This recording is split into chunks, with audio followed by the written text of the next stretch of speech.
All right. Good morning, everyone. I'd like to call this meeting to order and declare a quorum present. Again, welcome to the 605th board meeting of the California Regional Water Quality Control Board, Central Valley Region in Rancho Cordova. This meeting of the Central Valley Regional Water Quality Control Board is called to order at 9:02 a.m. on Wednesday, June 3rd, 2026, and a quorum is in fact present. This meeting is being live streamed, and the full video will be available on YouTube following this meeting. I am Nick Abdus, Chair of the Central Valley Water Board. I'll introduce other board members in just one moment. Mindy, can you please begin by providing instructions for the members of the public that plan on participating in today's meeting? We'll be doing that for us. Both English and Spanish. Okay, that's great. Go ahead, Christina. Chair Advis, I have the instructions here. Thank you. Please. Spanish interpretation services are available for both online and in-person attendees. In-person attendees may visit our language team at the back of the room for services. Online participants may listen via the Spanish language channel on Zoom. When providing testimony, please speak slowly and allow breaks in between for translation and interpretation.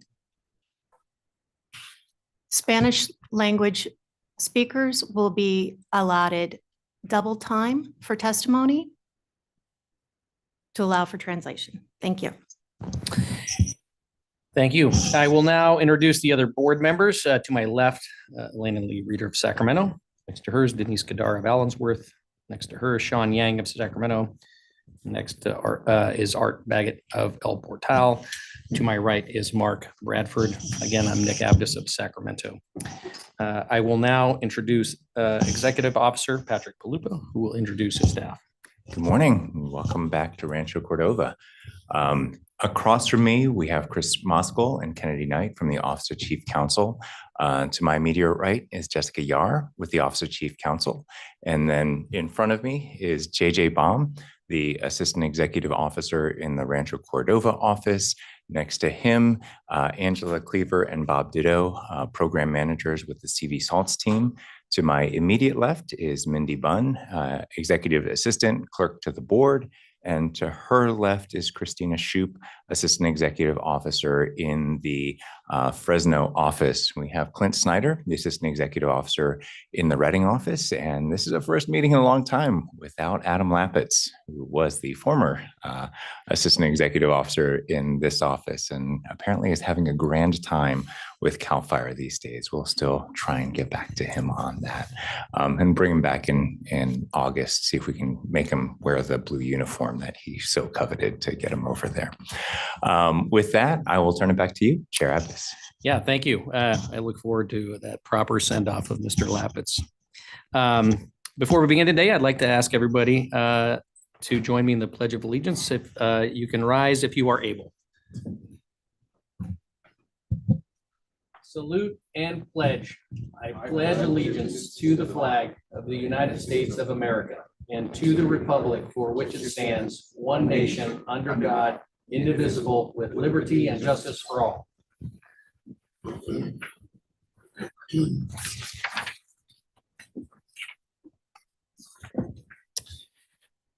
All right. So today's meeting is focused on the discussion of the Modesto Management Zone item.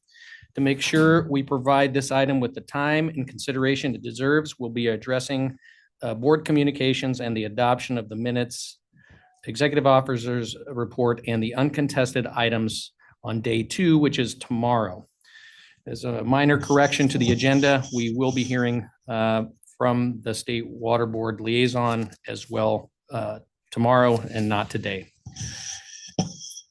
At this point in the agenda, we do have the public forum. If you are a person at this meeting and wish to speak but have not submitted a speaker card, please fill out the blue card at the reception table and give it to the staff. Give it to a staff member.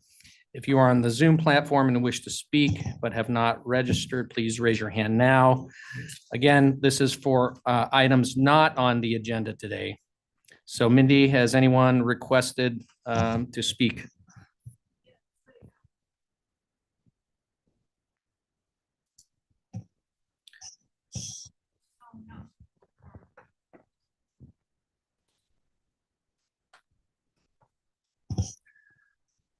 I do have one for public forum. Let me look them up right now.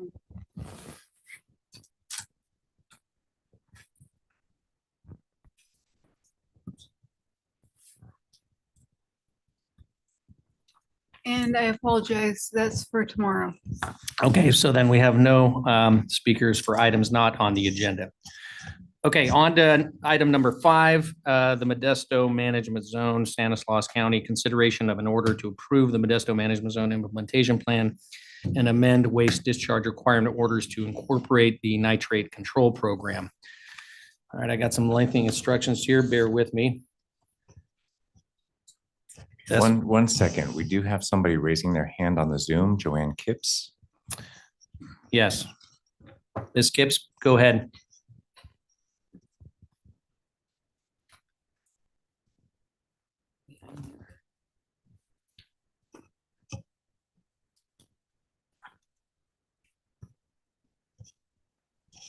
Can you hear me? Yes, Okay.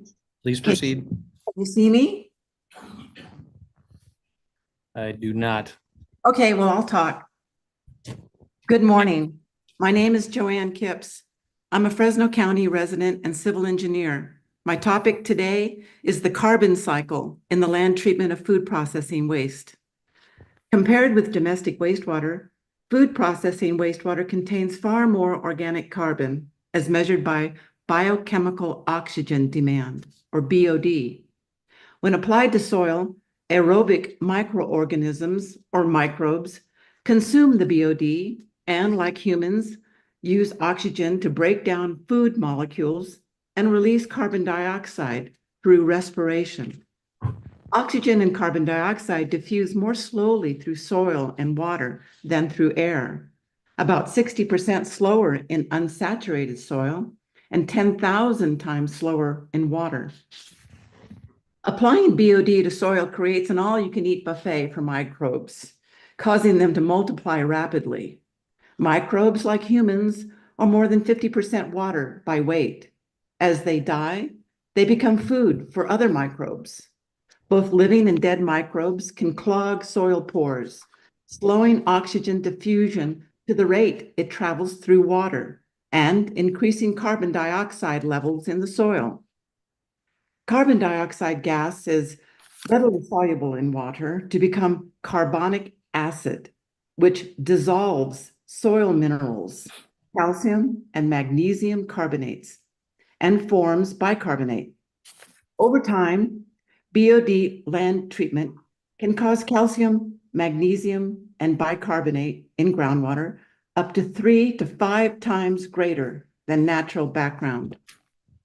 There are no water quality objectives for calcium, magnesium, and bicarbonate. However, they do contribute to groundwater salinity.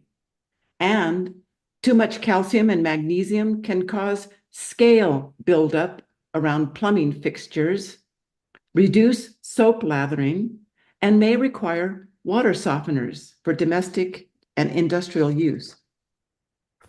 These salinity impacts to groundwater are avoidable by removing BOD prior to land discharge in an anaerobic digester that converts BOD to methane, which can be used to generate electricity. Now, that's a sustainable food for thought. Thank you. Thank you, Ms. Gibbs.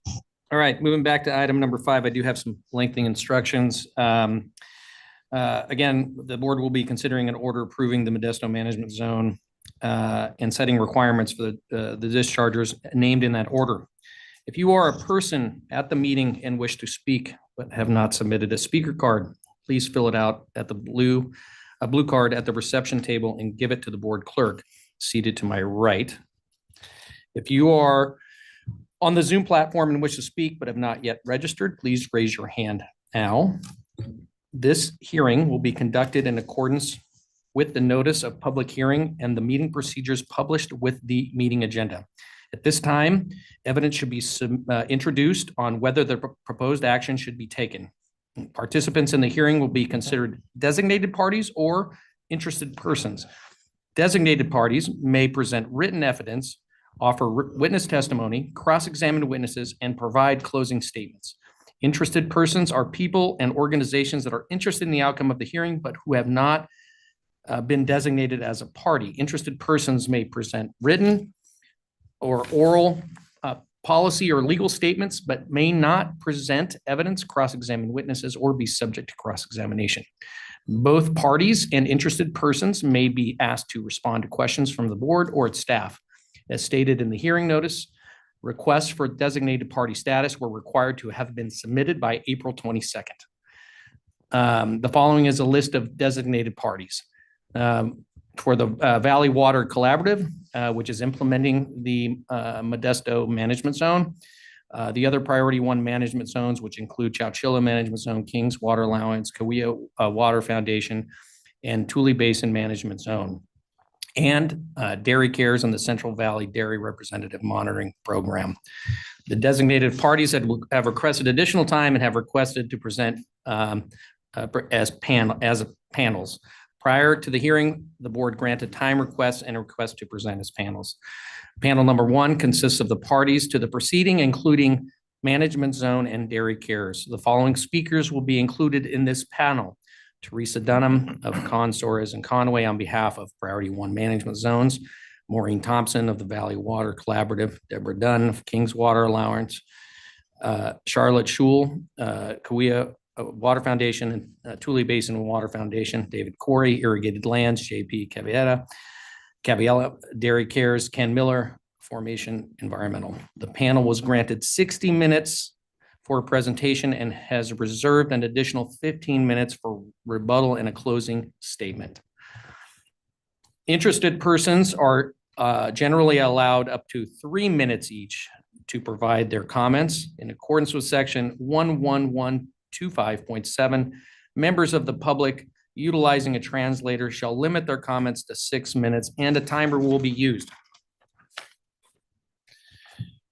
Panel number 2 consists of a group of interested persons that are referred to as the Environmental Justice Coalition. These participants did not request designated party status, but in accordance with the hearing notice, requested additional time for a panel presentation. They have been granted 45 minutes to provide a panel presentation. Panelists will include Jennifer Cleary of Clean Water Action, Corinne Gibson of Leadership Council for Justice and Accountability, Kaya Rivers, the Community Water Center, and residents of Valley communities, including Kari Quintana, Martha Curiel, Esteban Curiel, Maria Luisa Munoz, Lisa Munoz, Michael Prado Sr., Salvador Sandoval, Angie Moreno, Arturo Perez, Maria Perez, Tatui Montes, Edie Ray Sanchez, Lucy Hernandez, and Miriam Sanchez. On June 2nd, 2026, Corinne Gibson, on behalf of the Environmental Justice Coalition, requested that the board accept into evidence the State Water Board's May 4th final response to the request for external peer review of this board's groundwater protection formulas, values, and targets framework. Ms. Gibson indicated that the coalition panel would have submitted this document with the written comments if it had been available at the time that those comments were due, and that the panel would like to refer to that document in its presentation here today. If it's admitted, the board is inclined to grant other parties latitude in discussing this evidence. So at this point in the process, I would ask, does any party object to the submission of this document into evidence?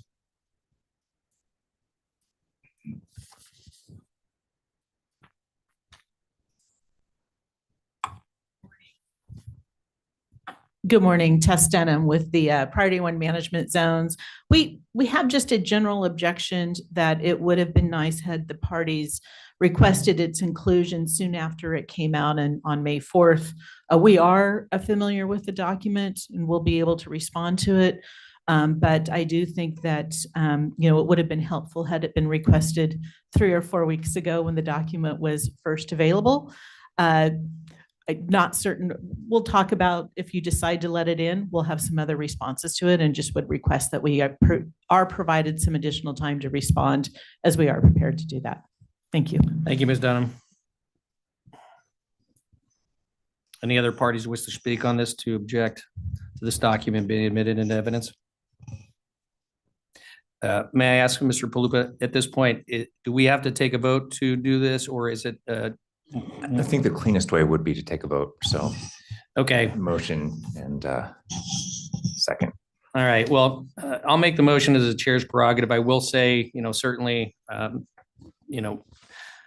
the benefit of the process and the parties involved, we certainly would have liked to have had this request sooner, but understanding the magnitude of today's action, I certainly don't see the rationale to object admitting it into evidence, but I would advise parties in the future to please do their best to provide notification of such submittal much more in advance than the day before. So like I said, chair's discretion or prerogative to move the item. Do I have a second? Yes.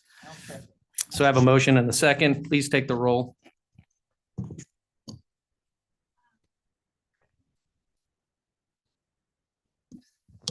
Member Bradford, Yes. Chair Abdas. Yes. Vice Chair Elena. Aye. Member Kadara, Yes. Member Yang, Aye. and Member Baggett. Okay, with that, the request for the submission is granted. This document will be considered part of the record for this item.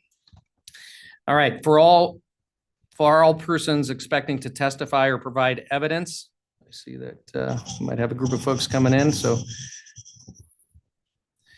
anybody that's expected to testify, I would ask you to take a moment and raise your right hand and take the following oath. Do you swear the testimony you are about to give is the truth? If so, answer I do.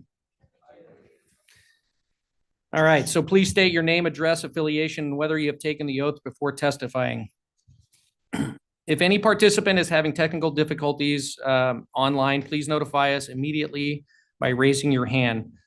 Virtually on Zoom, the participants tab, or if you're using a phone, using just a phone, press *9.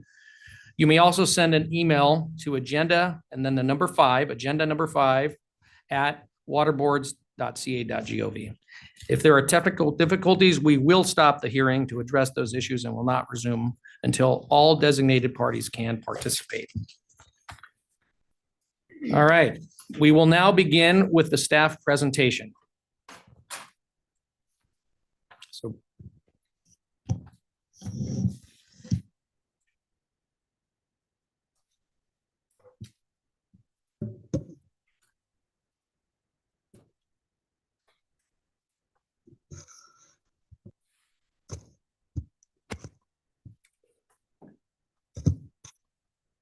So good morning, Chair Avis and members of the board. I'm Bob Ditto, the new Nitrate Control Program Manager, and I have taken the oath. Angela Cleaver is also here with me today, as she has been an integral part in moving the Nitrate Control Program forward. I will now hand it off to Angela to provide some background for the Modesto Management Zone Implementation Plan approval process, and I will follow up with describing the Modesto Management Zone order for adoption today.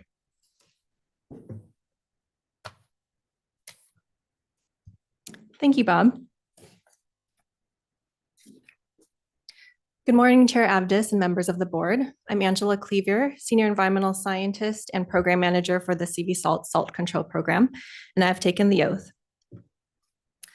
The main goals and priorities for the CV Salts program are to ensure and provide safe drinking water supply through both short-term and long-term solutions, reduce salt and nitrate loading so that ongoing discharges neither threaten to degrade high-quality waters nor cause or contribute to exceedances of water quality objectives. All right. Trying to advance the slide, one moment.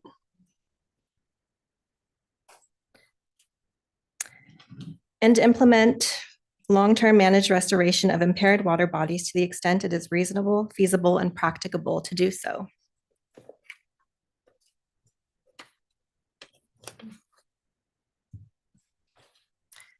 CV Salt is composed of 2 distinct programs that address salt and nitrate in the Central Valley. Today, we're focusing on the Nitrate Control Program, which is a prioritized program for groundwater only. This program involves 2 permitting pathways, the individual permitting approach with more stringent requirements, and the management zone permitting approach, which relies upon collective efforts to provide replacement drinking water and limit nitrate loading to achieve compliance with water quality objectives.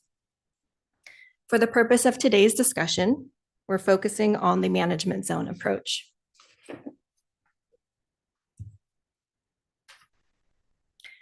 Nitrate control program implementation is prioritized to address health risks associated with nitrate impacted drinking water. Prioritized groundwater basins and subbasins in the Central Valley have been identified based on ambient nitrate conditions in groundwater and the degree of water quality concerns for nitrate. Priority 1 areas on the map in red are where management zones have been developed and where early action plans and delivery of replacement drinking water were implemented starting in May 2021. Management zones have been developed in priority 2 areas where implementation of early action plans began in February 2025. The remaining areas or non-prioritized areas will be addressed on a case-by-case basis, phasing in implementation after we address the nitrate problems in priority 1 and 2 areas.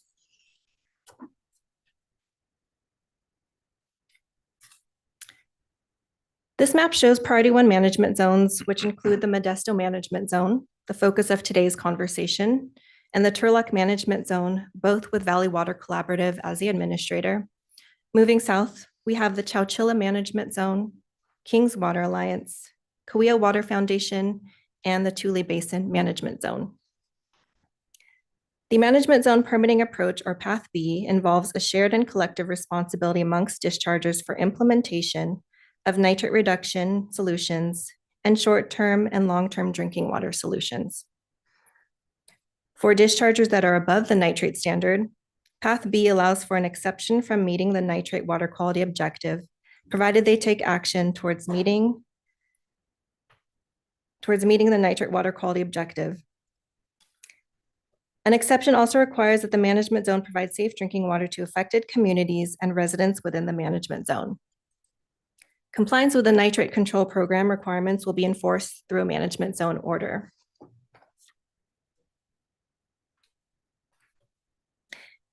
In May 2020, the regional board sent notices to comply to dischargers in priority 1 basins, which kicked off program implementation and a time schedule for submitting management zone deliverables. Preliminary management zone proposals, or PMZPs, and early action plans, or EAPs, were submitted by the 6 priority 1 management zones in March 2021. PMZPs contained information on the management zone boundaries, technical analysis of nitrate conditions, and a list of participating members.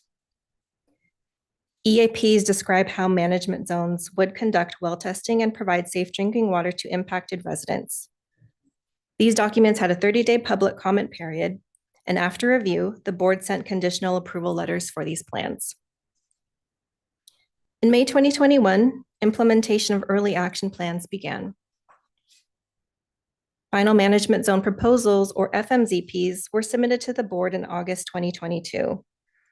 The final proposals had a 30-day public comment period, and the board sent concurrence letters for the FMZPs and final EAPs in February of 2023. In September 2023, the management zone implementation plans, or MZIPs, were submitted to the Central Valley Water Board.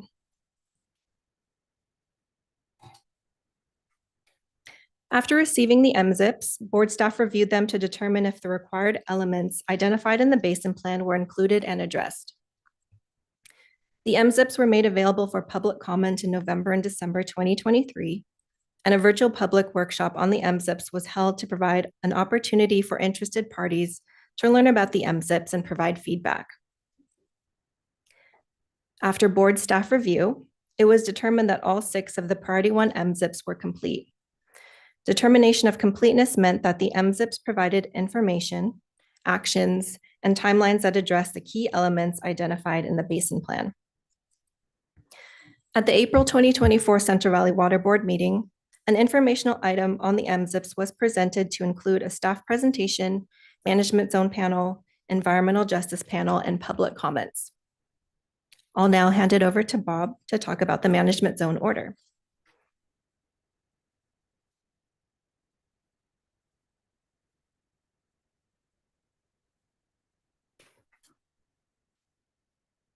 So good morning again, Chair Advis and members of the board, and thank you, Angela, for providing some background.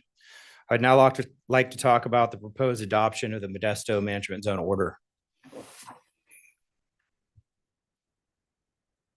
This order is the first of its kind and officially approves the Modesto Management Zone Implementation Plan, or MZIP. Approving the MZIP grants participating dischargers time-limited nitrate exceptions ranging from 10 to 35 years, enabling them to develop and implement long-term solutions while providing drinking water. The order explains what the management zone and each participating discharger must do and makes clear that each permit holder is still legally responsible for meeting all required milestones and obligations.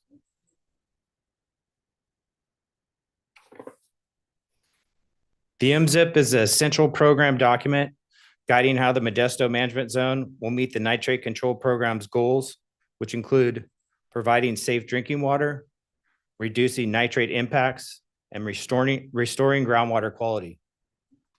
It incorporates a continuous implementation of the emergency and interim drinking water program initiated under the early action plan while developing long-term solutions. It also establishes a management zone-wide nitrate reduction program, which defines actions across all sectors discharging nitrate, including agriculture, dairies, bovine, poultry, and groundwater protection program dischargers, which are facilities that are permitted to apply waste to land.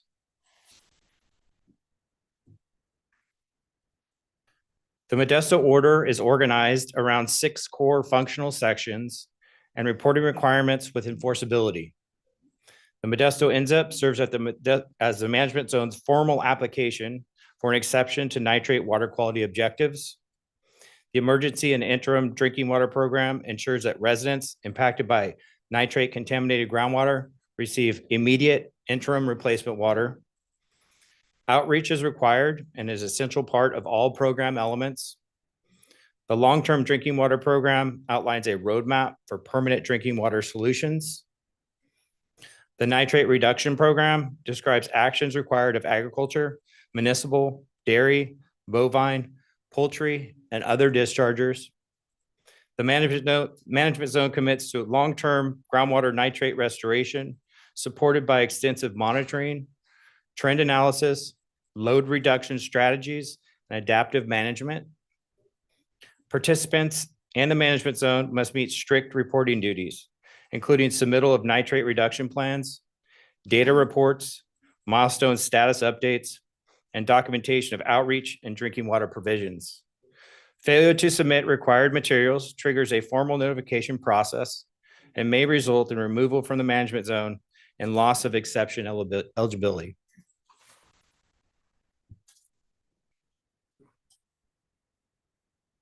The exceptions policy, which is part of the board's basin plans, establishes the process through which the board can grant limited exceptions from implementation of the water quality objective for nitrate and groundwater.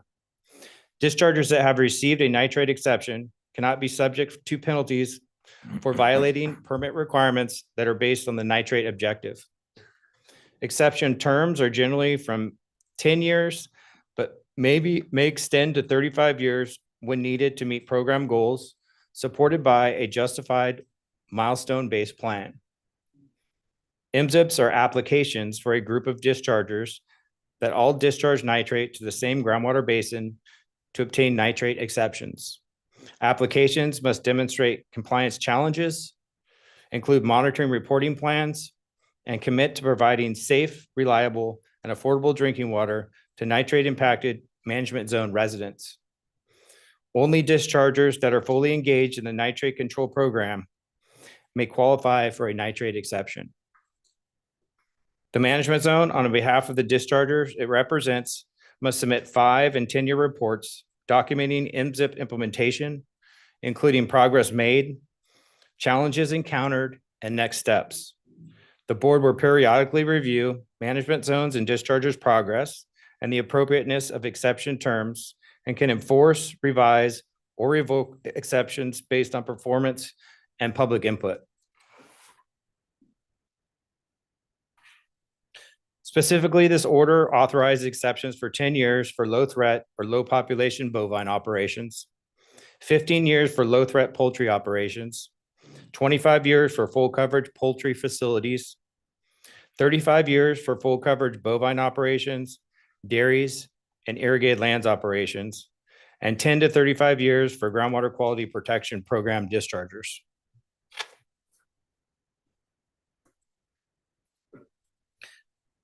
The emergency and interim drinking water program is designed to deliver immediate protections for residents affected by nitrate impacted drinking water. The program includes domestic well testing, bottled water delivery, installation of in-home treatment systems, and the development of public fill stations. These measures ensure that residents have reliable access to safe drinking water while the management zone works on long-term solutions. The Modesto Management Zone has done a tremendous amount already in the past 4 years, holding 876 meetings and events, testing over 1,500 wells, and providing drinking water to over 1,000 households. Outreach has been a key component to this success, delivered through multiple channels, including mailers, flyers, social media, websites, and direct engagement. The order does require the management zone to hold 4 community outreach meetings during the first year. The following years, meetings will occur based on perceived need and community feedback.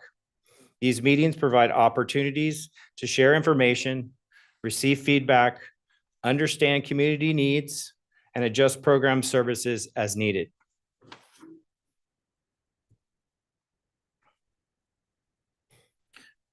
There are several key regulatory requirements related to the emergency and interim drinking water program. First, within 1 year, the management zone must complete a comprehensive inventory of all domestic wells within the management zone boundary. This inventory is essential for identifying affected households for planning, outreach, and services. Second, the management zone must offer well testing to all domestic wells within 5 years. Any household with nitrate levels above the drinking water standard can receive interim drinking water. At least 1 public water fill station must be installed within the first year. When selecting locations, the management zone must consider accessibility, safety, lighting, traffic flow, community support, and where feasible, 24/7 availability. Interim service must remain in place until a long-term drinking water solution is implemented or offered to each affected household. This ensures continued protection throughout the transition to permanent solutions. Long-term solutions focus first on disadvantaged and severely disadvantaged communities as identified in the MZIP's initial focus areas. Solutions fall into 3 categories: in-home treatment systems, consolidation with public water systems, and centralized treatment projects. The order requires progressive milestones, such as offering solutions to 20% of impacted domestic wells by year 6 and scaling to 100% by year 18. A long-term drinking water evaluation work plan for impacted domestic wells is due within 2 years, followed by a full implementation plan within 5 years.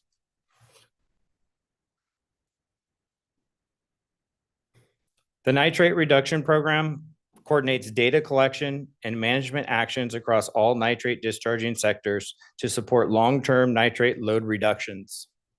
It includes sector-specific tasks, for example, the development of a dairy data management system, bovine and poultry quality assurance programs, and non-15 dischargers nitrate delineation reports.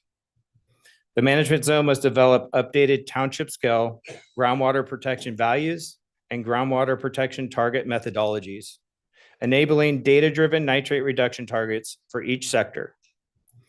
Within 8 years, the management zone must deliver a nitrate load reduction report defining required load reductions for each township.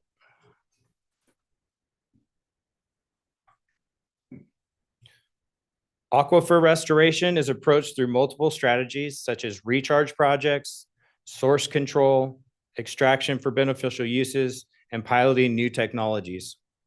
The management zone is encouraged to coordinate with groundwater sustainability agencies, or GSAs, to align restoration efforts with SGMA groundwater sustainability plans. Ongoing monitoring through the Management Zone Surveillance and Monitoring Program, also referred to as SAMP, tracks groundwater trends and restoration progress. To support long-term aquifer restoration, the Management Zone will submit 5, 10, and 15-year milestone restoration effort reports, which include progress on pilot projects and development of long-term restoration approaches.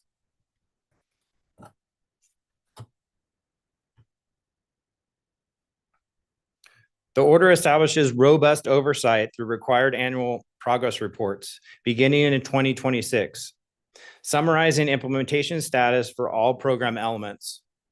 Every 5 years, the Management Zone must present a 5-year exception status report during a public hearing. This report must evaluate progress towards required milestones and confirm that the terms of the exception remain as short as practicable. Every 10 years, the Management Zone must present a technology and BMP assessment report in a public hearing.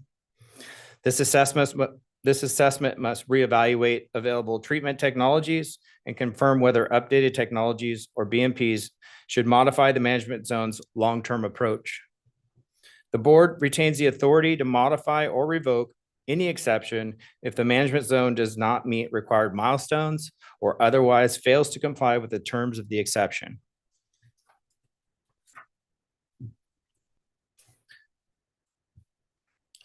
To help illustrate the complexity and breadth of this program, the next several slides outline the workload the Management Zone must complete to meet the proposed milestones in this order. These slides are meant to show the total volume of work within the overall timeframe, not a step-by-step sequence of tasks. In the first 5 years, they will be working to collect valuable data from all the regulated sectors to establish nitrate loading.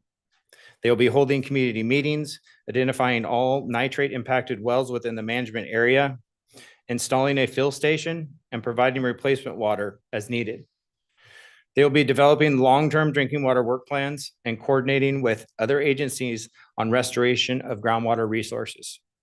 They will also be reporting this information on a monthly and annual basis. Within 6 to 10 years, years 6 through 10 will build upon information and experiences. The Management Zone will give their first 5-year public update of their progress to the board, along with their first groundwater restoration effort report. They will be required to develop groundwater protection values and targets. Outreach continues while interim drinking water is provided to those in need. Retesting of identified wells will also occur. They will begin offering long-term solutions to those with impacted wells, develop a plan and identify funding for centralized treatment solutions, continue coordination with GSAs and recharge projects. They will begin assessment of groundwater protection target compliance and submit a nitrogen load reduction report in year 8, which establishes nitrate loading for each regulated sector within townships.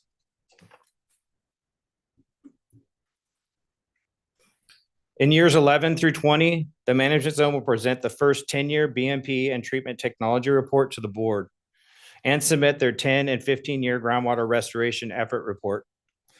They will provide updates on groundwater target compliance assessments, provide outreach, well testing, and replacement water to those in need, offer all impacted drinking water wells a long-term solution, implement long-term drinking water solutions, continue to coordinate with GSAs and other agencies to restore groundwater resources along with annual reporting requirements. So please keep in mind that these are the initial proposed timelines and could be adjusted as the program progresses.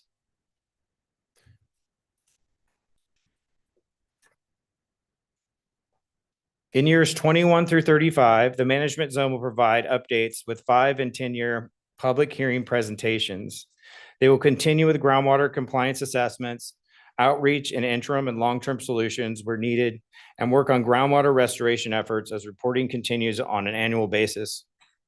This is an abbreviated timeline on the details involved with meeting all the milestones in this order, but hopefully provided you with an overview of the complexity of this program. So why this matters?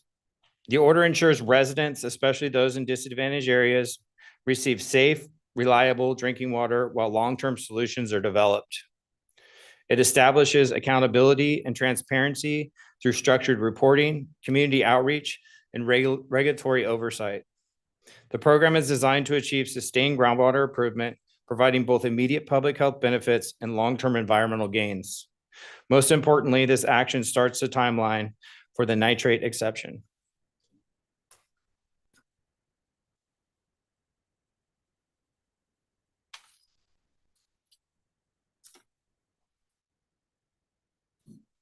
So I'll now go over the comments that we received and our responses.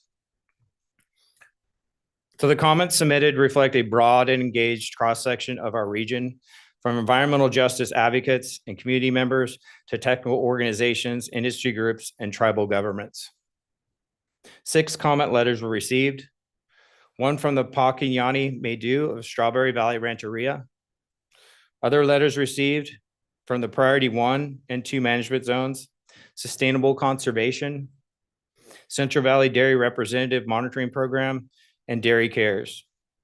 A joint letter was received from the environmental justice community, which included the Community Water Center, the Leadership Council for Justice and Accountability, the Environmental Law Foundation, Clean Water Action, Asociación de Gente Unida por el Agua, and Defensores del Valle Central para el Agua y Aire Limpio. We recognize and appreciate the thoughtful input received during this process. Many commenters highlighted the importance of balancing timely implementation of the nitrate control program with the need for transparency, accountability, and culturally informed decision-making. We thank all who took the time to participate, and we present these comments today with a commitment to continue collaboration as the Modesto Management Zone moves into the next phase of implementation. I would now hand it off to Angela to help summarize the comments received from Sustainable Conservation and the Environmental Justice Coalition.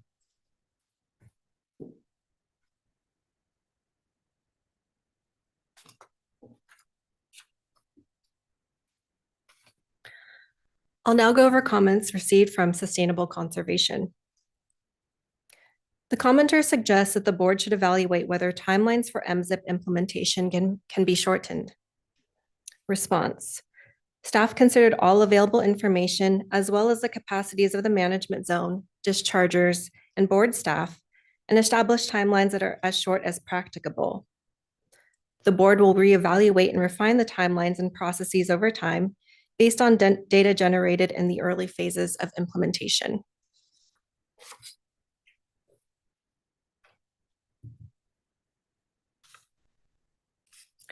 The commenter suggests delays in approving key nitrate control program and Modesto MZIP components due to capacity limits and other external regulatory dependencies that are slowing overall implementation.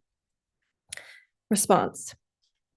Implementation of this complex multi-party program is proceeding on a timetable that may be frustrating to many entities that would like to see progress occur on a more expeditious timeline.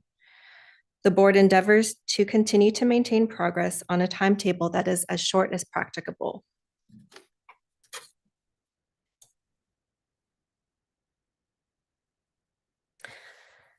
The commenter requests deletion of as appropriate from dairy model MRP's requirement that dairies identify actions to improve nitrate discharge performance based on previous year's data, and add a requirement for dairies to progress towards whole farm balance.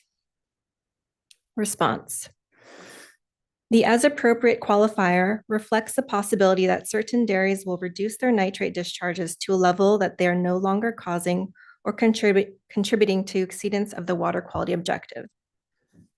The draft order would not require subsequent improvements from dischargers that achieve this final objective. Reporting progress on meeting whole farm balance is already required as a reporting requirement of the management zone.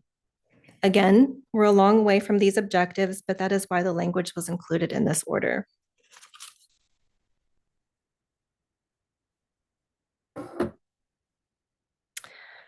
The commenter suggests clarifying how and when management zones will coordinate with SAFER, groundwater sustainability agencies, and other programs to deliver interim and long-term drinking water solutions, conduct outreach, and provide public information about its efforts. Response. While the board has limited authority to impose requirements beyond the scope of its regulatory jurisdiction, the draft order outlines the principles for and processes through which the board expects drinking water solutions to be implemented. And both the MZIP and draft order emphasize a need for coordinated delivery of interim and long-term drinking water solutions and the importance of aligning management zone activities with statewide efforts such as SAFER program and local GSAs.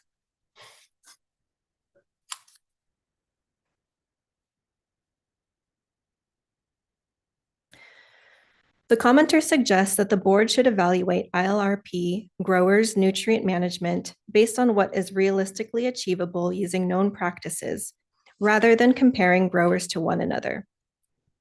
The commenter asserts that this type of feasibility-based assessment is needed to set baselines, identify practical improvements, and support exception timelines. Response.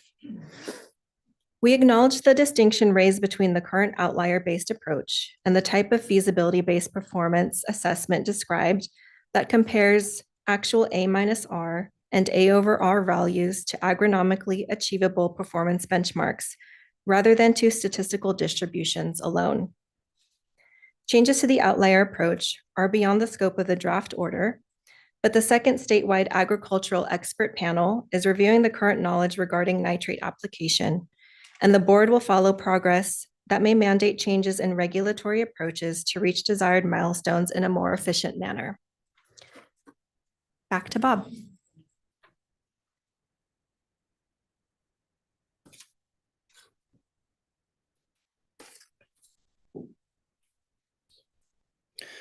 The commenter suggests the management zone and/or board should provide details about how and when third-party and public input will be included to assess updates and milestones included in the Modesto MZIP order without creating undue delays to implementation.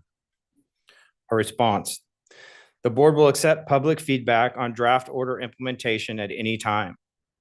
The board's iterative process, 5-year reviews of nitrate exceptions, which will occur during a public hearing, will serve as primary opportunity for revising draft order requirements and/or nitrate exception terms.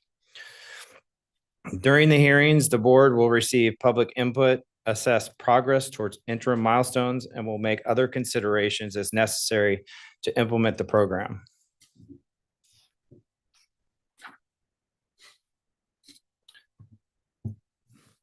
I will now address comments from the Environmental Justice Coalition.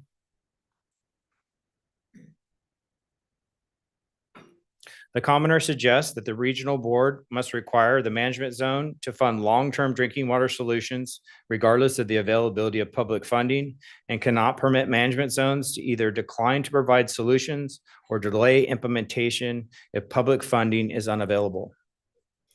A response. The order requires the management zone to work to secure technical assistance and funding for public water systems consolidation and centralization efforts where these are feasible long-term solutions.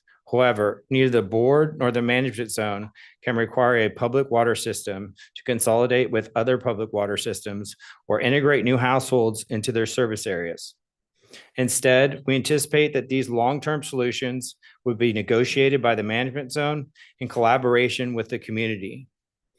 Public funding is a vital component to developing and implementing these solutions. Furthermore, it is likely that other concerns unrelated to nitrate pollution would be addressed by these types of infrastructure projects, and these would require public funding for implementation. Public water system improvements will proceed. Reasonable local authorities' reasons for approving and implementing these projects will vary. While nitrate contamination may be a driving factor for some of these projects, it may not be the sole or even primary reason for public water system to pursue this type of project.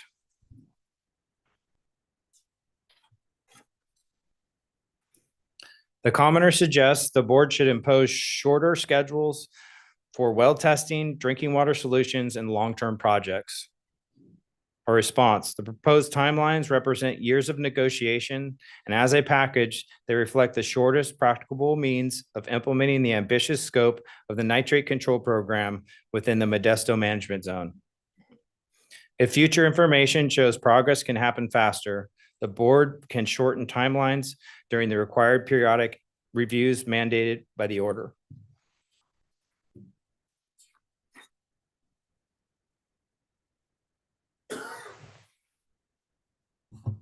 The commenter suggests the board should mandate additional years of operation and maintenance support for replacement water programs and clearer rules about who pays. Our response, the board updated the order so operation and maintenance for multi-contaminant systems is consistent with what funding partners like Safer Program can practically support. The board also added flexibility so the management zone can tailor subsidies for disadvantaged communities based on local needs and local long-term solutions.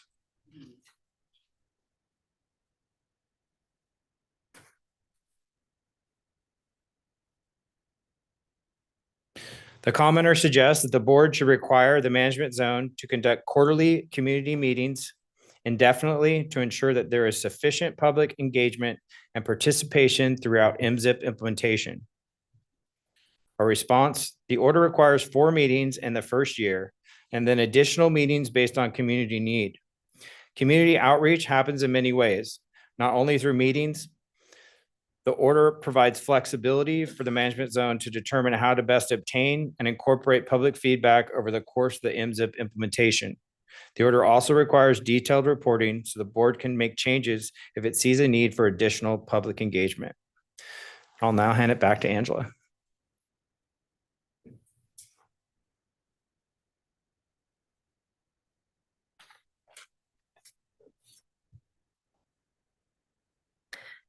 The commenter suggests that the board allow annual monetary contributions to the Safe and Affordable Drinking Water Fund in lieu of delivering centralized long-term drinking water solutions. Response. We appreciate this concept, but do not recommend incorporating an in-lieu payment option at this time due to complexity and time needed to design a mechanism that addresses needs throughout the management zone. The board retains discretion to consider an in-lieu pathway in the future if additional negotiations during implementation can clarify expectations and obligations of the management zone and can reduce such obligations to an agreed to sum.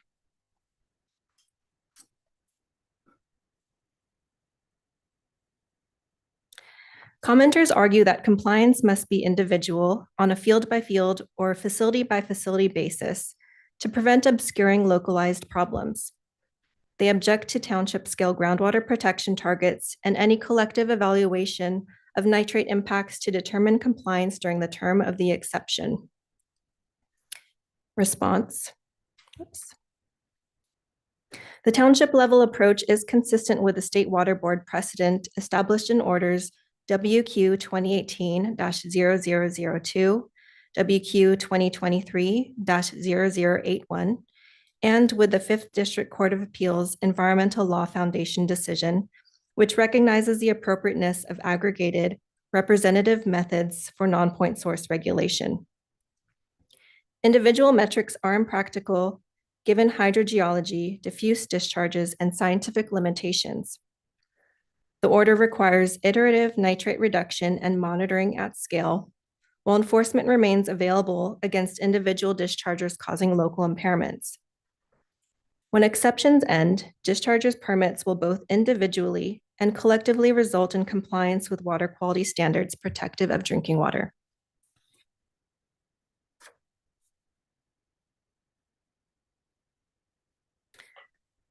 The commenters argue that the order would allow hotspots and would fail to protect beneficial uses under Water Code Section 13241. Response. While Water Code Section 13241 applies to basin plan objective setting and is not directly triggered by the adoption of this order, the board includes consideration of these factors in prescribing the order's requirements as required by law. The recognition that dischargers need a structured time schedule to address non-compliance with water quality objectives or hotspots is a fundamental reason why the board embarked on the development of the nitrate control program in the first place. Scientific and technical information demonstrate that dischargers ranging from growers to dairies to wastewater treatment plants all need lengthy time schedules to develop solutions to these hotspots. Throughout the time in which the exception is in effect, the board will be working to ensure that this time schedule is as short as practicable.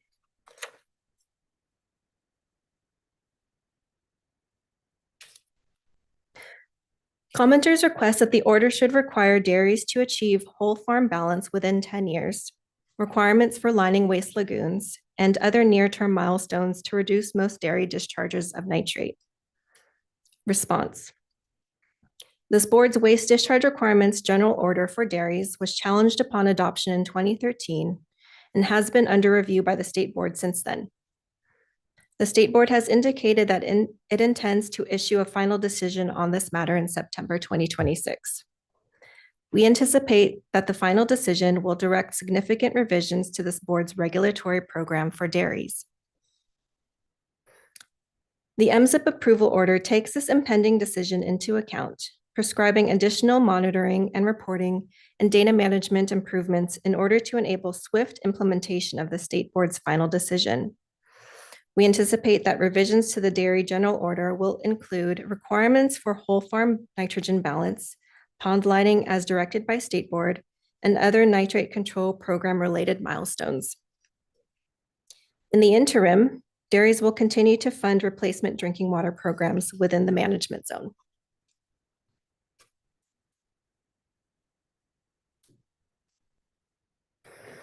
The commenter suggests that the order should include requirements to implement groundwater restoration efforts, including pilot projects and coordination agreements with GSAs. The commenters also suggest that the order should require restoration to achieve ambient nitrate targets or restoration to the highest water quality since 1968. Response. The Nitrate Control Program Basin Plan Amendment requires restoration to the extent reasonable, feasible, and practicable, and does not set a universal numeric target. The proposed order adds enforceable milestones to conduct 2 or more studies on restoration feasibility and practicability, and to report results in the 5-year report. Formal contracts with GSAs cannot be compelled by the board or the management zone. However, coordination is expected and must be documented. Findings will inform additional restoration requirements in the subsequent order revisions. Now back to Bob.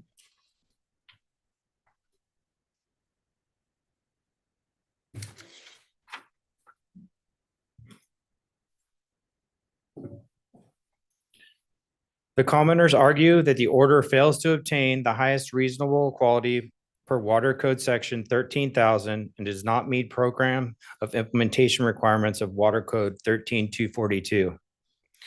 Water Code Section 13,000 is a statement of legislative intent, not an enforceable duty. Nevertheless, the Nitrate Control Program was designed to protect and, where practicable, restore groundwater, which is entirely consistent with the legislature's intent.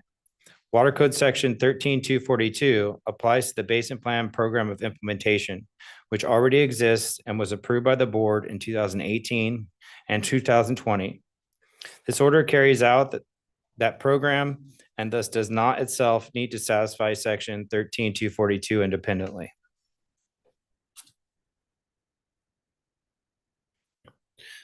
The commenter asserts the order does not comply with the state non-point source pollution policy because it does not contain sufficient water quality requirements, feedback mechanisms, or mandate attainment of water quality objectives. A response. The order establishes a nitrate reduction program that identifies and requires implementation of management practices that will be evaluated through a robust monitoring and reporting program. These requirements satisfy the management practices and feedback mechanism requirements of the non-point source policy. Furthermore, at the end of the exception timeline, the board will require attainment of water quality objectives. It is also worth noting that the non-point source policy is aimed primarily at controlling current proposed non-point discharges. Restoration of legacy pollution is addressed through the Nitrate Control Program Restoration Framework.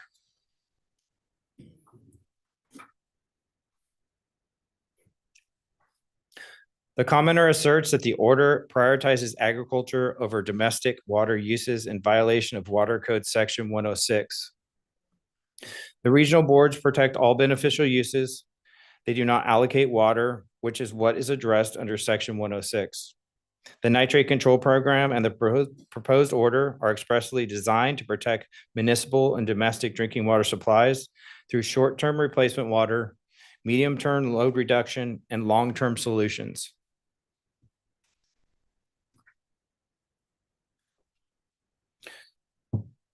The commenter argues that degradation that would be authorized by the order is inconsistent with the maximum benefit to the people of the state, and the order fails to require best practicable treatment or control.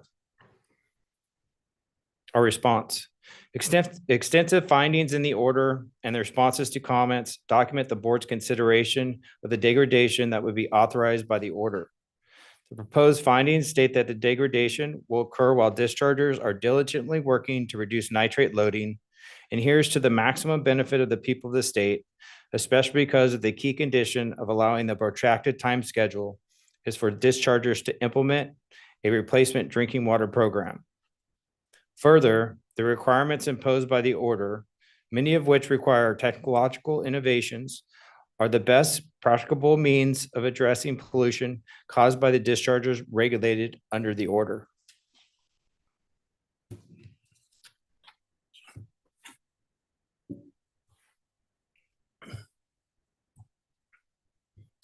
The commenter asserts that authorizing continued discharges result in disparate impacts to Latino residents, which is prohibited by Government Code Section 11-135.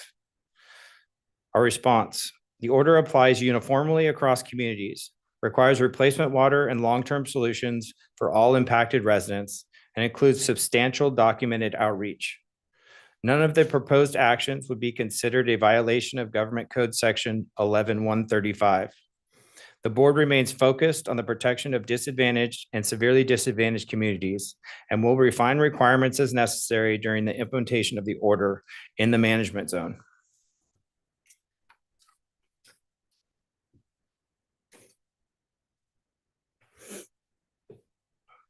The commenters allege that failure to timely control nitrate pollution and impose restoration requirements interferes with residents' quiet enjoyment of their properties and discriminates under the Fair Employment and Housing Act. Our response. The Fair Employment and Housing Act governs housing discrimination and does not impose separate obligations on the board. The order mitigates impacts via replacement water, establishes long-term solutions, and applies without regard to protected class status. It cannot reasonably be characterized as discriminatory conduct under the Act. We can now take any questions or clarifications before the stakeholder presentation. Any board members have any questions for staff at this point? All right. Go ahead. Briang. We apparently have an individual named Jacob Defant who raised his hand on the Zoom. Can you clarify why the hand is raised?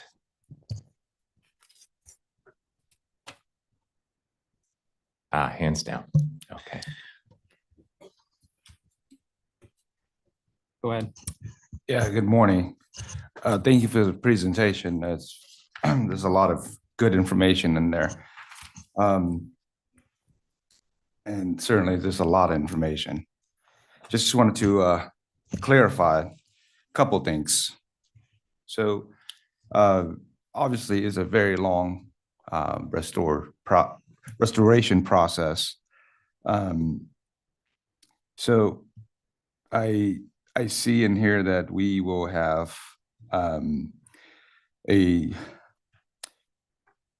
every 5-year kind of report back, correct? And I just wonder, the funding that goes toward it, are we breaking it down like every year, 5 years, 10 years, or is the whole, covers the whole program? And then with that, do we have any sort of, I would say, possible changes within the process as we find or hear feedback from shareholders or whoever may be, you know, the folks that provide comments, those are very valid and good points, and we provide really good responses. So it's really good to see that so far. But those just some of my questions for clarification for you. So I think I can answer a few of those. In terms of how the project is funded, on our end, our staff time is generally paid for by the discharger's fees. So every permittee that's regulated under the management zone pays an annual permit fee to the State Water Board, which is redistributed to the regional board, and they fund quite a bit of the staff here under the Waste Discharge Permit Fund. Now, I think we're also looking at kind of the financials of the management zone. The requirements of our orders generally are light on dictating financial metrics. It's actually one of the reasons why we didn't quite want to include the contribution to the Safe and Affordable Drinking Water Fund as a permit term right now, because we don't know what that's going to be. And on our end, we are far more results focused than we are dollars focused. If the project costs $500,000 and doesn't get to the endpoint that we are asking for in the order, that's a problem. And so we would prefer to set the endpoint in the order, have this engagement, set the filling station, as opposed to have a requirement in the order, spend $50,000 on a filling station, especially if $50,000 does not get you the filling station built. And so those are the two kind of financial pieces that I heard you ask. In terms of kind of the review process, as one of our comment slides talked about, we're open to hearing from anybody, anytime. You know, it's one of the reasons why we have the public forums at the board meeting. We have comment lines, we have complaint lines, online, in person. Some people actually still use the telephone. And folks can contact the regional board, and we will do our best to respond either at a formal hearing or one-on-one. There will be regular formal hearings on these items at 5 years and 10 years is kind of the intervals. And those will discuss all of the innovations that we expect to see, whether a magic bullet hopefully has been developed, we could shorten timeframes, or reassess kind of the balance of how much is being done in one area versus another. So I think that gets to your question there. It's a complicated one. I think one of the hallmarks of this program is that there are many, many threads to it, all interwoven together, from the drinking water program to the restoration piece to the nitrate load reduction. And the nitrate load reduction happens across multiple sectors of the economy: agriculture, dairies, wastewater treatment plants, industries. And so all of those intermesh together, and it's a complicated picture. But we will be doing our best at regular intervals, 5 years out, 10 years out, to talk to the board about how each of those sectors is doing and how the drinking water project is progressing within this management zone. Yeah, I appreciate that, Patrick. And you know, everything you said sounds really good. As far as expectation, as a board member, I would also like to say that I want to thank you, our team, for providing, you know, the translation, I should say, to our Latino community. In addition to that, I would say, you know, if we have the data as far as our residents maybe need to cover other languages, that might be wise to provide that resources any way that we can, because this is very important information here, especially for our disadvantaged community. And you know, the focus of helping out disadvantaged communities is very, very, very found here. It's very out there as far as letting us know that, you know, they're definitely the target, or the main target, and I'm very appreciative of that. So I just want to say thank you.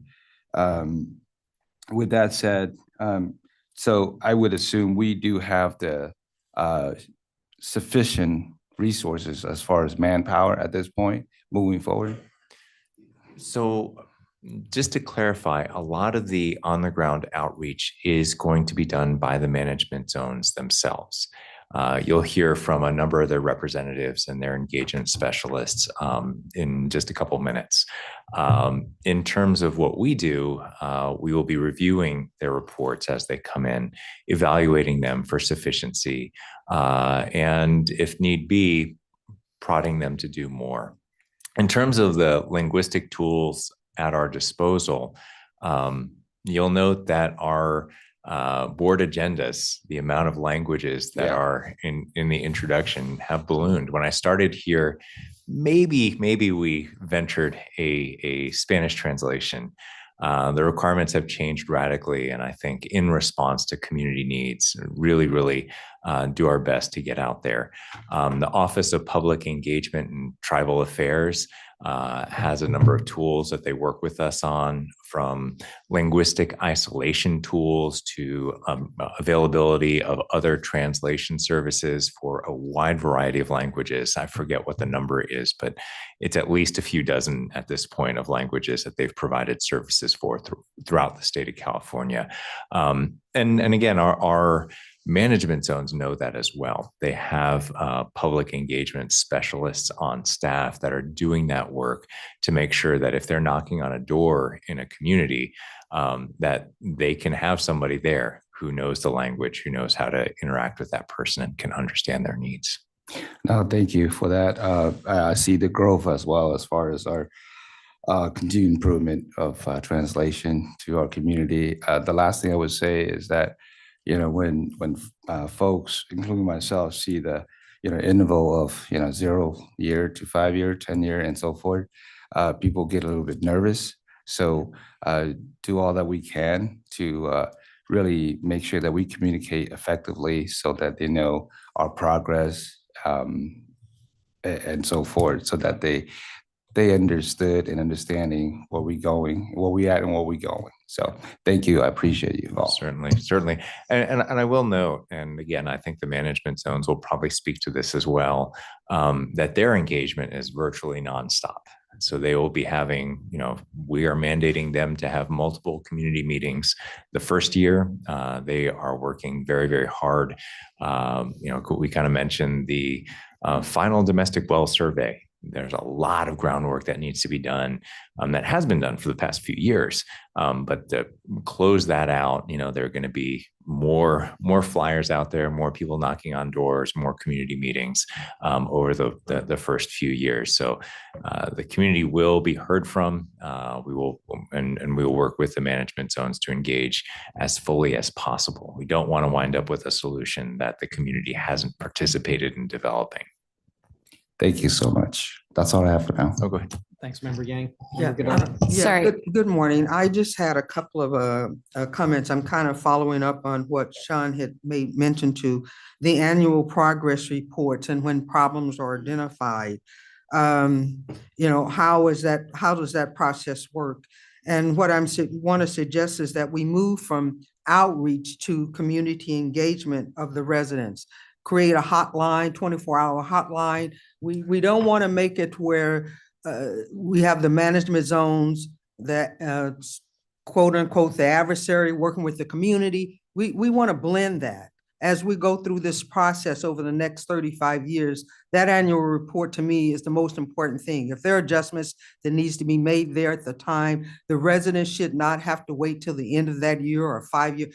The engagement needs to continue to happen. So the residents are benefiting, but they are also partners in this process because they've been the ones impacted. So there has to be a way where they feel not entitled, they are entitled, but they feel that this work that the management zones are doing is fully to be on their side and to benefit them. That's the purpose of all of this. And so those hot spots and things that come up, that's why I'm talking about the engagement needs to happen. So we don't have to get to a year or 5 years.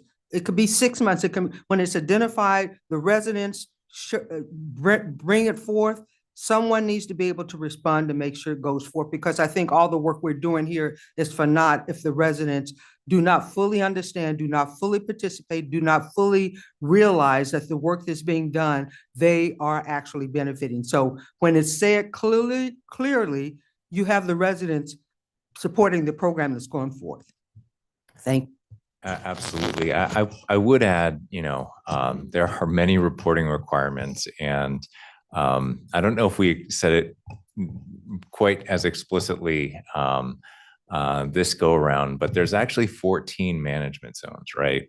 Many of them are managed by, collaboratives that are working across management zones. There's 6 in priority 1. I think there's, again, 7 or 8 in priority 2. So there's quite a lot of these that the board will be considering in the years to come. And we want to, as best as we can, synchronize those 5-year reports so that we can take in the information from this massive, massive area across the state and make sure that all of the management zones are doing their due diligence to satisfy this program's requirements. Hi, I actually have 2 questions. And this one's kind of a hybrid. It's for the management zone. I just want to give you a heads up of what I'm looking for. I see outreach is included okay, so I want clarification on what is implied by quote unquote community outreach that's not necessarily meetings. Is that social media, or are you talking about mail? That's something the management zones can dive into unless you have like a 2-sentence answer for me. And then my secondary question is, quote unquote, the board's continuing oversight and review of the management zone activities, as well as its general acceptance of public feedback on management zone implementation and required public hearings during the 5 to 10 year reviews will provide ample opportunity for course correction if public feedback indicates that there have been insufficient public meetings to provide meaningful engagement. So if we're evaluating public input every 5 years, we've already lost 4 potential years. So I mean, I understand we have annual board we have an annual report back. So I just want to know, how much weight does board feedback annually mean if it's not a part of the 5-year, overarching plan? I think part of the answer there is I received direction from the board itself, to make sure that our team is as responsive as possible to any emerging issue within this program. So, the team that Angela and Bob manage have very, very regular updates with the management zone and have regular meetings with stakeholders within those management zones as well. So if there's a concern that arises and it's before that 5-year cycle, you can bet that we'll be trying to resolve it. And if need be, if it's kind of a management zone doesn't want to do it, community is saying it needs to be done, decision needs to be made about compliance with that management zone, we can have that board meeting, have that board update at any interval that suits the weight of that decision. In terms of like what the management zone's outreach looks like, I will say it varies from management zone to management zone.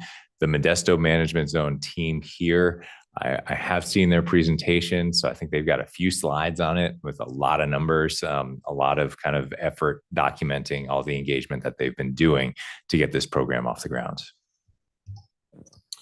All right, thank you. I would ask the board, do you want to take a small break here? Yeah. All right, so I suggest we take a brief break and reconvene in 9 minutes at 10:30.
In our meeting.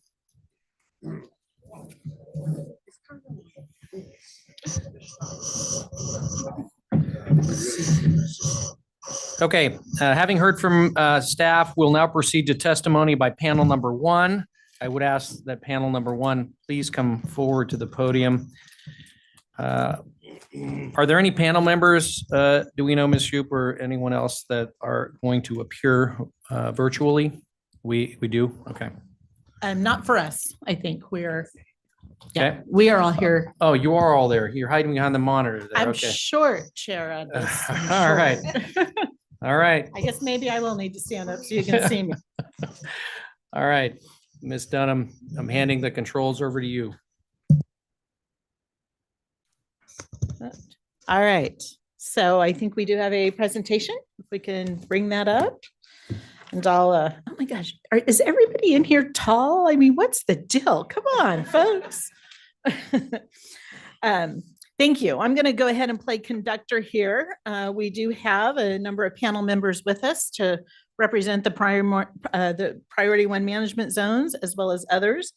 My name is Teresa Dunham. I am an attorney at Consroys and Conway and working on behalf of all of the priority one management zones, as well as the Salinity Coalition. We did request designated party status for all of the priority one management zones because it is our understanding that this order today is that template. And therefore, there is an interest of all of the priority one management zones, which is why we are here collectively today. Also helps to show the commonality of the programs and the coordination and cooperation as they're being implemented. I took the oath. I don't think I need to as a lawyer, but I might be putting in facts and evidence. So I went ahead and took the oath just to be conservative. Also with us today. So first of all, with me today, let's see, next, I have the, how do I do this? I think the up down buttons are left and right. Oh, on the keyboard. That's what, okay, thank you. Gosh, see, technology, short jokes, you name it.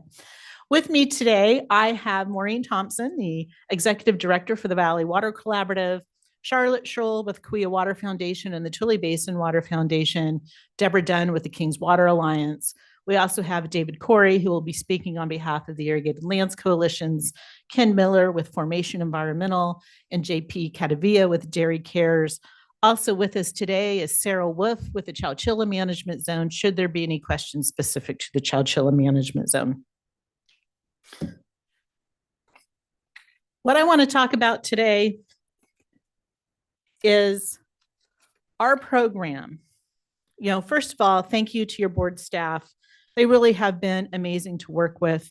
They work hard, they're collaborative, and we really appreciate the time and effort that they have all put into this program. And in short and summary today, we're going to ask and encourage you to adopt the resolution as it has been revised and presented by the board staff. But today is not the start of our management zone implementation program. It is a continuation of the program we have already been implementing. So to truly understand the comprehensive nature, we want to provide an overview of the extraordinary initiatives that have been underway for some time.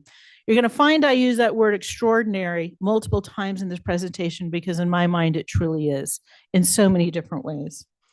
I also want us to be able to demonstrate just how ready we are to undertake all of the milestones and to meet them as they've been presented in the resolution, especially with respect to the drinking water programs and the nitrate reduction program.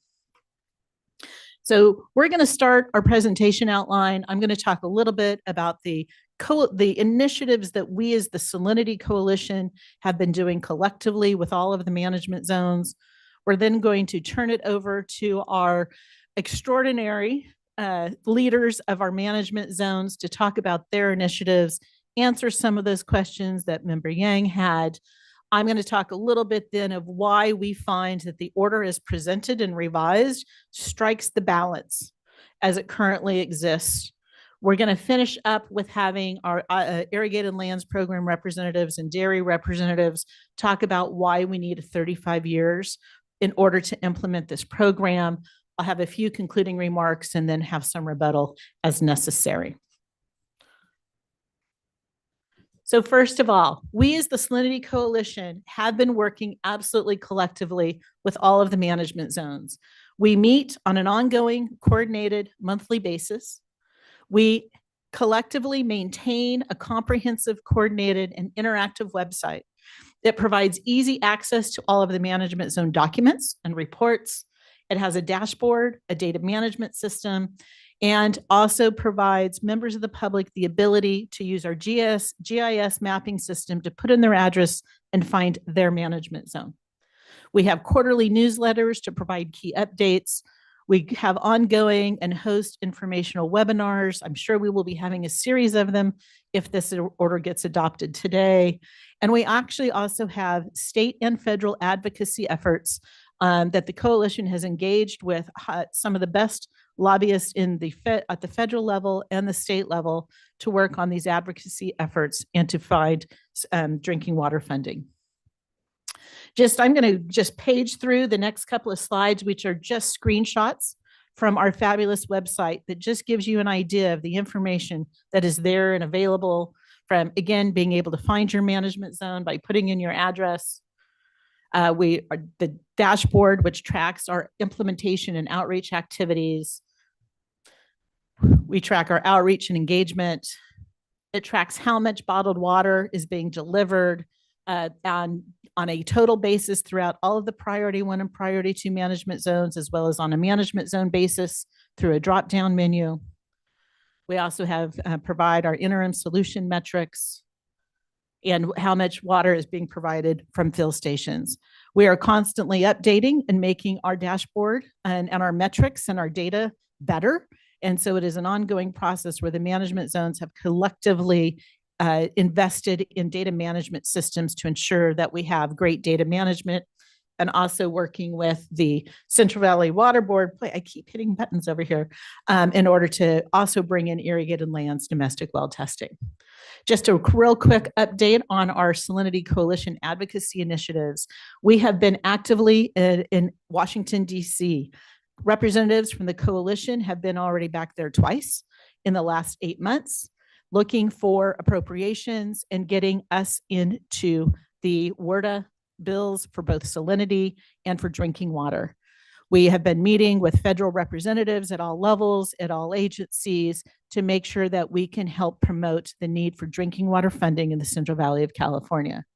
We have similar state advocacy efforts. We have state legislative days, and we have been working jointly with our environmental justice advocate friends on safer funding, both last year for inclusion in cap and trade negotiations, as well as this year in looking to backfill the $130 million that somehow got changed in cap and trade. We also continue to communicate and work with our environmental justice advocate friends in areas where we can. We do have and had and continue to have multiple meetings to find common areas of agreement. We have worked on joint legislative efforts such as AB 2454. We were able to reach agreement on the language in a way so we could support that legislation. We have continued to have multiple meetings with both them and the regional and state water board staff to talk about short-term and long-term drinking water programs, our efforts to support funding, extensions, and backstops, sharing our knowledge for community and resident engagement, and we will continue to have those conversations. So now we're going to get ready and we're going to have a presentation here of that continuation of what else we are doing in the priority 1 management zones with respect to that.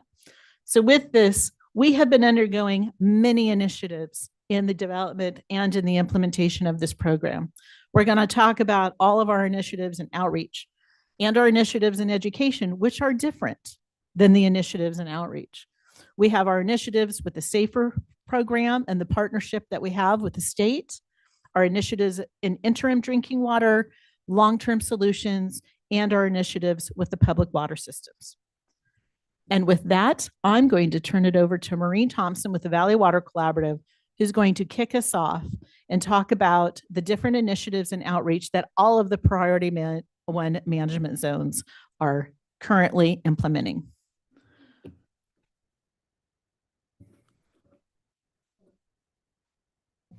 There we go. Hello, everyone. My name is Maureen Thompson. I'm the Executive Director of the Valley Water Collaborative. I've taken the oath. It's such a pleasure to be here today to talk to you more about the work that all of us are doing. I'm really excited to share with you how we've taken initiative to go above and beyond to try to reach every single resident in our communities. Outreach is the cornerstone of our program and our work, and it absolutely drives our success. We realized early on that building a layered, trust-based, and adaptable engagement strategy is the most effective method for encouraging residents to have their well tested. So what's a layered approach? It's getting involved in the community and reaching residents at multiple touch points to build trust. So how did we do this? We focused on, and we continue to focus on, building relationships in the community. So meeting one-on-one with community organizations and leaders. We make sure that we're present in the community. So attending events, hosting workshops, and organizing resource fairs. And then we make sure we have printed materials that are adaptable, so multilingual, and that includes Spanish, Hmong, Punjabi, and any other language we find necessary in that particular area. We also make sure that our materials are easy to understand, and then we make improvements along the way based on what we're what's working and what's not working. But finally, rather than relying on just one outreach method, we built a diversified approach that again was layered. So it's designed to reach residents repeatedly through trusted channels. Next slide. We all track how residents heard about us in our applications, and then we invest in the strategies that are most effective. It turns out that the most effective strategy in each basin is a little different. So for example, in Kings, it's direct mail. In Tule, it's their outreach event. In Modesto, Turlock, and Cahuilla, it's word of mouth. And since each management zone is a little different, our outreach, therefore, is also a little different in every management zone.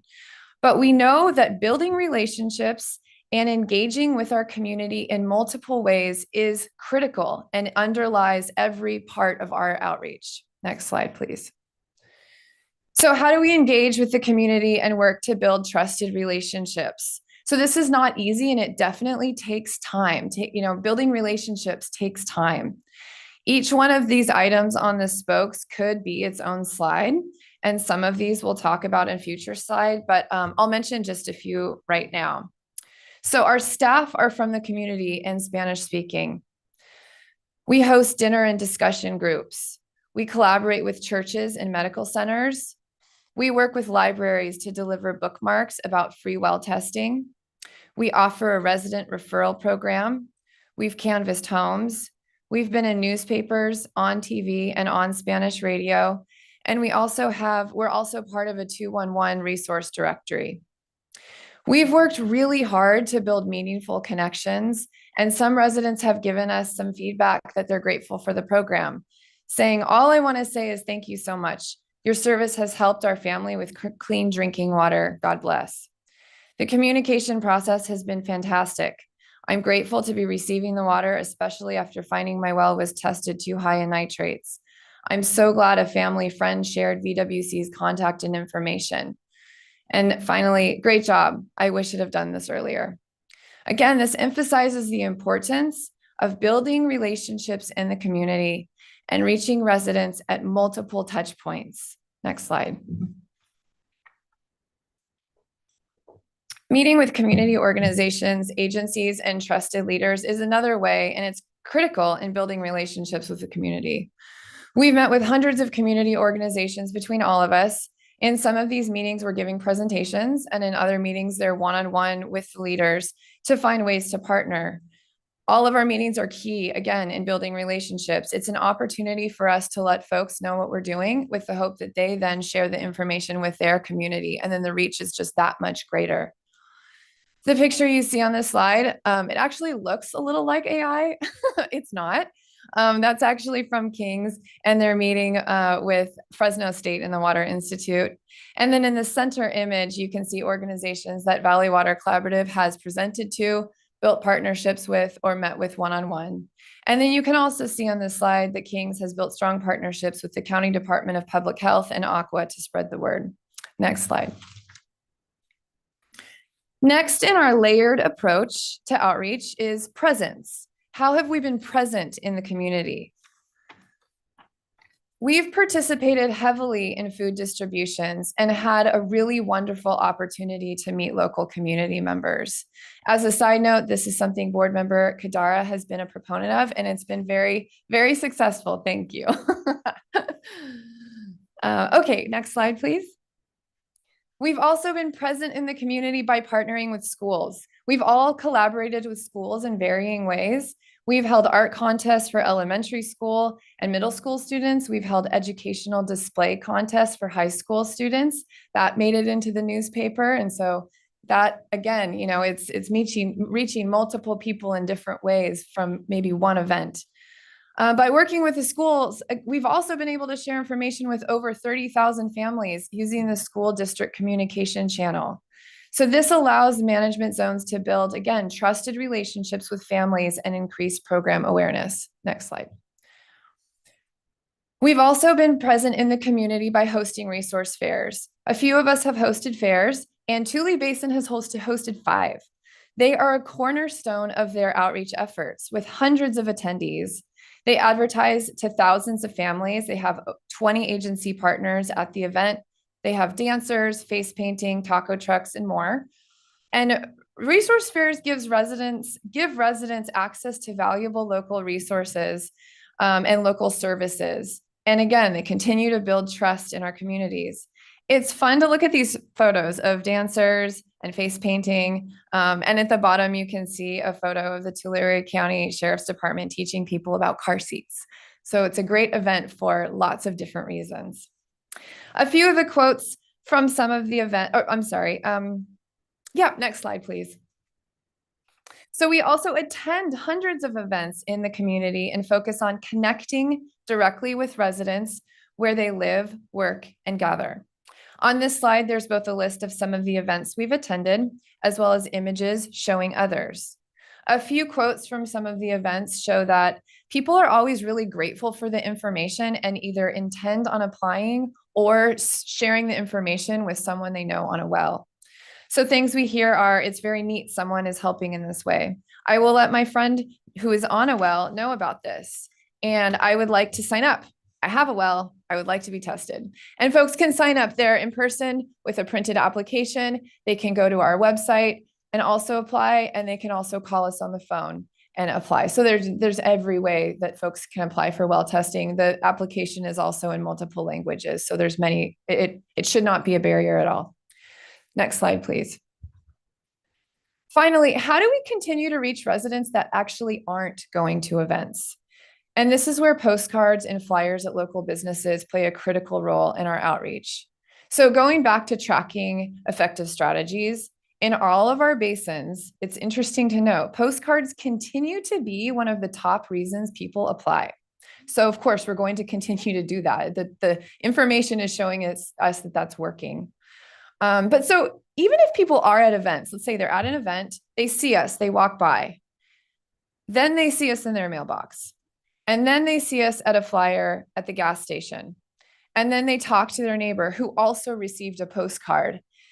The likelihood that they will then apply is even greater if they weren't going to before. So simple messaging and making sure that, again, this is layered, multifaceted, is critical. I want to highlight in this photo, Kauai Water Foundation's Jacob. He's not only present at the events, but he's also the person performing the well test.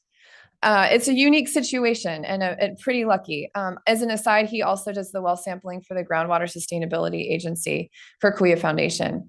It's really comforting for the residents to see a familiar face, and it goes a really long way in encouraging them to encourage their neighbors to apply. On this page, I also want to note some of our flyers and postcards.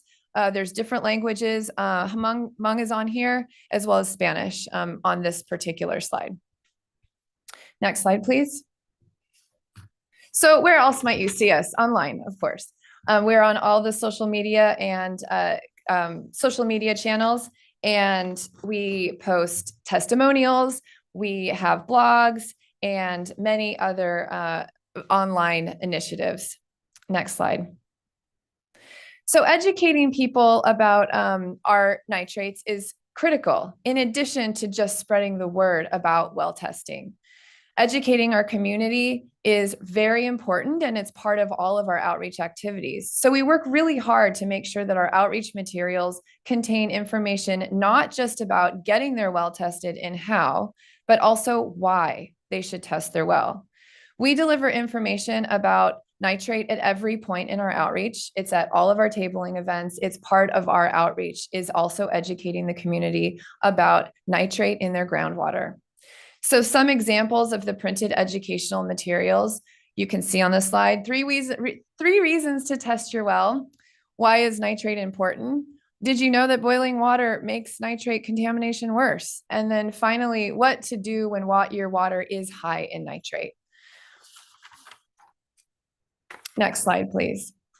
We also have online videos and workshops touching on topics such as where does my water come from, understanding your drinking water, nitrate in the groundwater, to name a few. These are all available online and available to watch at any time. So to summarize, in all of our outreach efforts and our educational materials, we've worked really hard to build relationships in the community, to be adaptable, to teach residents about nitrates, to be present in the community, and to reach people where they're at, whether that's at the grocery store, in their mailbox, at a food distribution, at an event, through school email, on the radio, or through their community organizations. It takes time to build relationships and gain trust from the community, and we're enthusiastic about continuing this work in the future. I'd like to now turn it over to Charlotte Schul, who will talk more about the initiatives we've taken with safer and interim drinking water. Thank you. Thank you, Maureen.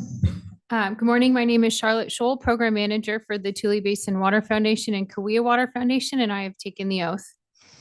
Next slide, please. I'll begin today by reviewing our management zone initiatives with SAFER. Under the nitrate control program, the focus of the management zones is obviously nitrate, but the management zones have taken the initiative in our regions to apply for grant funding to implement the Safe and Affordable Funding for Equity and Resilience, or SAFER, co-contaminant well testing program. Through this initiative, we've been able to reach thousands of residents to offer free well testing and provide safe drinking water alternatives. Each management zone is in a different stage of the SAFER grant implementation, with Valley Water Collaborative and Tule Basin Water Foundation beginning grant implementation in 2022 and 2023, now working on contract extensions, and the Kauai Water Foundation and Kings Water Alliance currently working on executing grant agreements. This SAFER co-contaminant well sampling and replacement water program initiative provides more comprehensive well testing to our residents, and the various additional constituents being tested beyond nitrate, dependent upon management zone, are listed on the bottom right of the screen. While this project has involved significant efforts from the management zones, we believe it has been highly fruitful and worthwhile to the management zones, the State Water Board, and the residents that we serve. Next slide, please. Next, I'll be highlighting the management zone initiatives in interim drinking water. Next slide, please. So you heard Maureen speak about the extensive efforts of our community outreach, and there are also many intricacies to this community outreach. Despite having been doing our community outreach for 5 years, we continue to meet people every week who haven't heard of us or the services we provide. Other times they may have heard of us, and it can often take, like Maureen mentioned, multiple repeat exposures to get them to apply, or a resident may be hesitant for any number of reasons. But whatever the case may be, we work with our applicants in whatever capacity they are comfortable, because we are deeply invested in the success of our program, and we believe successful outreach equals positive outcomes.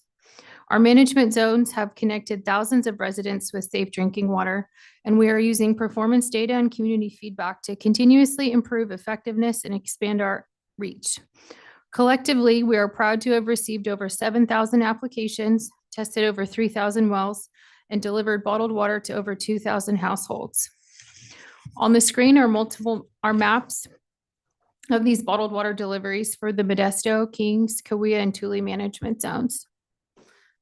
Next slide, please. In addition to our free bottled water delivery to eligible residents, there are also 7 existing free drinking water fill stations across the Priority 1 management zones, with several more currently in development.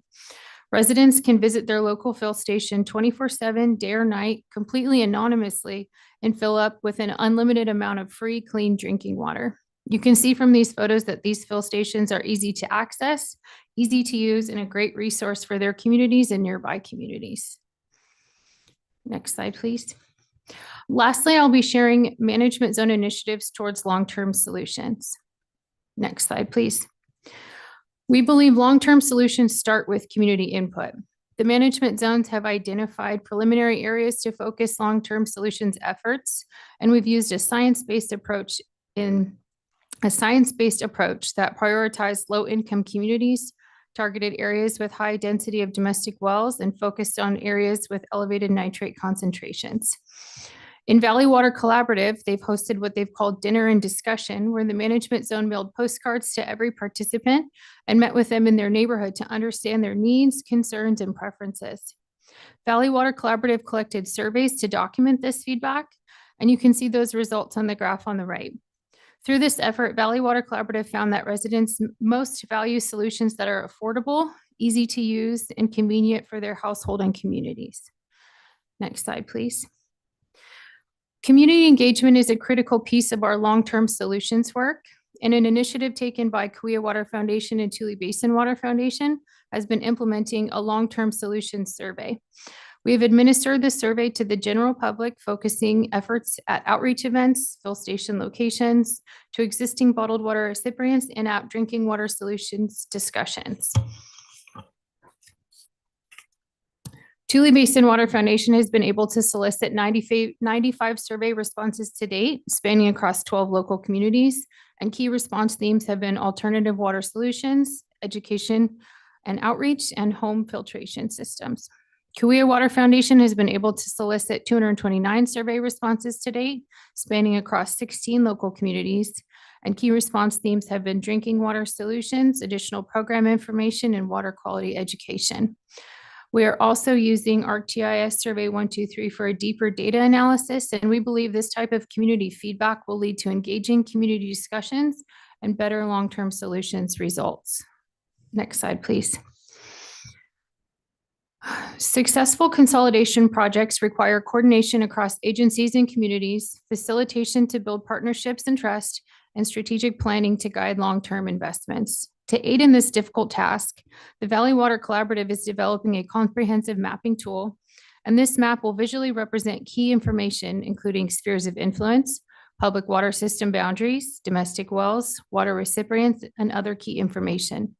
A sample map to support this strategic planning is shown here, and this map will help Valley Water Collaborative identify opportunities such as identifying potential communities ideally suited for consolidation support, prioritizing outreach and technical assistance, and making data-informed decisions for long-term solutions.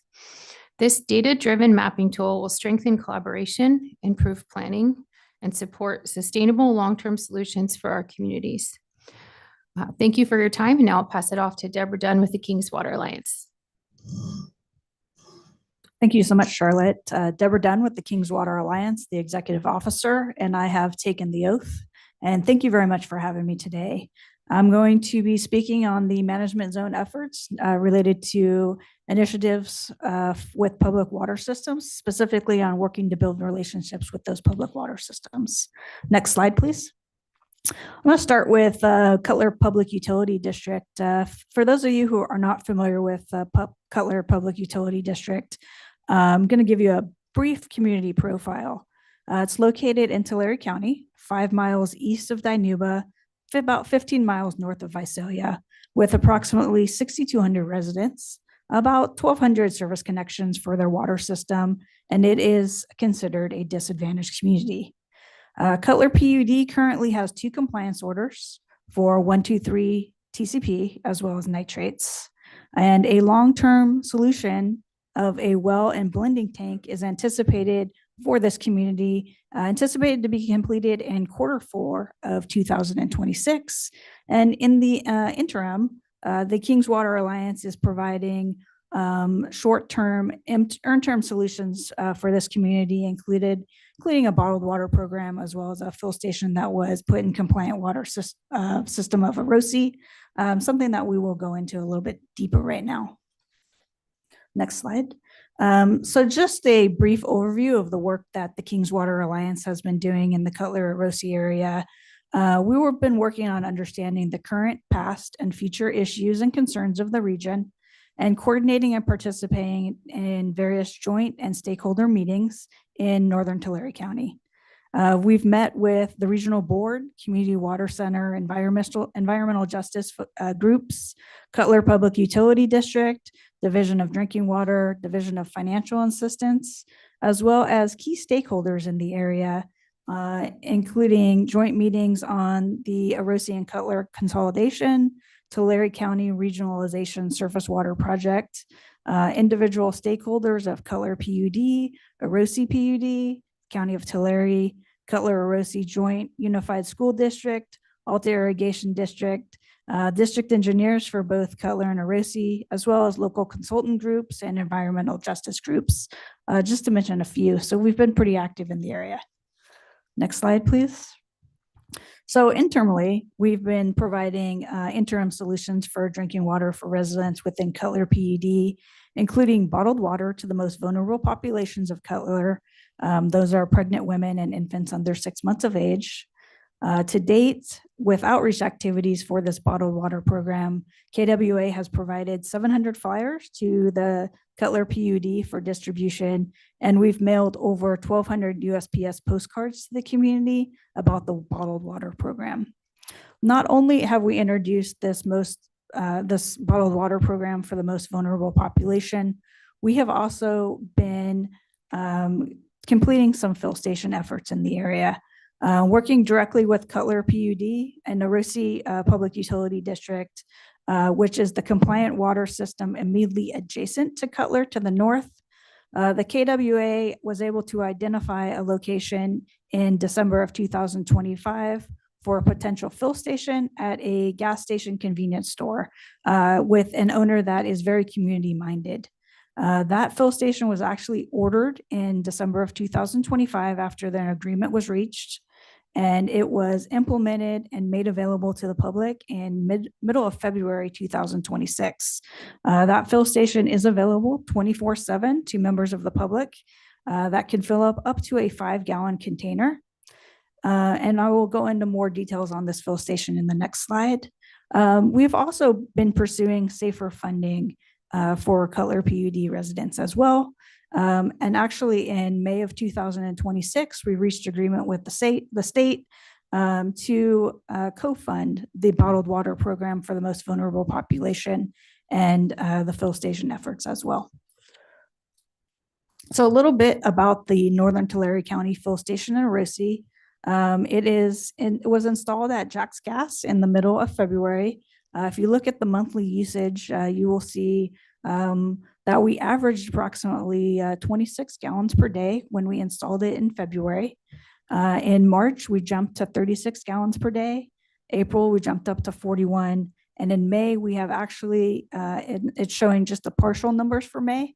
But in May, we did jump up to averaging 68 gallons per day. Outreach activities to make residents aware of this fill station in English and Spanish. Our outreach efforts included postcards about the fill station sent out to approximately 1,300 residential addresses and PO boxes, as well as press from SJV Water, which published an article about the installation and opening of the fill station. And EJ folks, as well as like Community Water Center, also was able to share our free fill station location on their social media for us. Other ways we're working with public water systems to build trust and relationships is management zones are working on getting additional funding through grant activities, such as this Ripple Effect initiative that I'm going to speak about in the Kings area. Through this initiative, the KWA inventoried water projects, jobs, and training programs across rural Fresno, Kings, and Tulare counties. So the Ripple Effect is designed to inventory public water systems, and some preliminary results on that public water system inventory included nearly half of public water systems that's completed the survey were willing to consolidate with smaller or nearby water systems. 44% of water systems have capital improvement projects. So the KWA plans on looking at these results to determine how they could potentially impact our long-term solutions for nitrate impacted water systems and domestic well users in the future. Other activities related to the Ripple Effect Initiative included identifying and promoting water-focused jobs, connecting training and education programs, as well as closing the knowledge gap in the water sector. Results of these surveys will be coming out in August or September, and we will be sharing that on the KWA website when those are available. Next slide. Additional initiatives with public water systems included the Tule Basin Water Security Project by the Tule Basin Water Foundation. Tulare County contracted with consultants to lead planning and design with the Tule Basin Water Foundation, contributing foundational data for technical analysis and to aid in facilitating outreach, hoping to accelerate long-term solutions within its management zone. To date, the project has completed community selection, developed initial design options, identified a preferred design, and conducted initial outreach. The next steps of the project involve expanding outreach to gather community feedback, exploring surface water supply options, and advancing detailed engineering design. Next slide, please.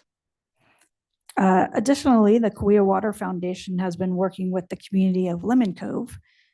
This is an initial focus area of Kauai Water Foundation, and there are more than 40 households with approximately 112 residents receiving bottled water assistance, while solutions to nitrate contamination are developed. The long-term drinking water solution, the engineering and design for upgrades are nearing completion, while funding approval from the state remains pending. Throughout this, the Kauai Water Foundation continues to provide bottled water support to Lemon Cove. And next slide, please. And also the Kauai Water Foundation has been working with Yokel. In August of 2023, the Yokel Mutual Water Company received a compliance order for nitrate in its only untreated well, which serves approximately 32 households. The Kauai Water Foundation, working with the Mutual Water Company, offered bottled water deliveries to its members, and to date, 25 households with 82 residents are currently enrolled in the program. Yokel was designated an initial focus area community, and Kauai Water Foundation is pursuing long-term drinking water solutions. At this point, an income survey has been completed and submitted to determine whether Yokel qualifies as a disadvantaged community or severely disadvantaged community. So we all continue to work with public water systems, and we'll continue to expand these activities in the future as we continue working through our MZIPs.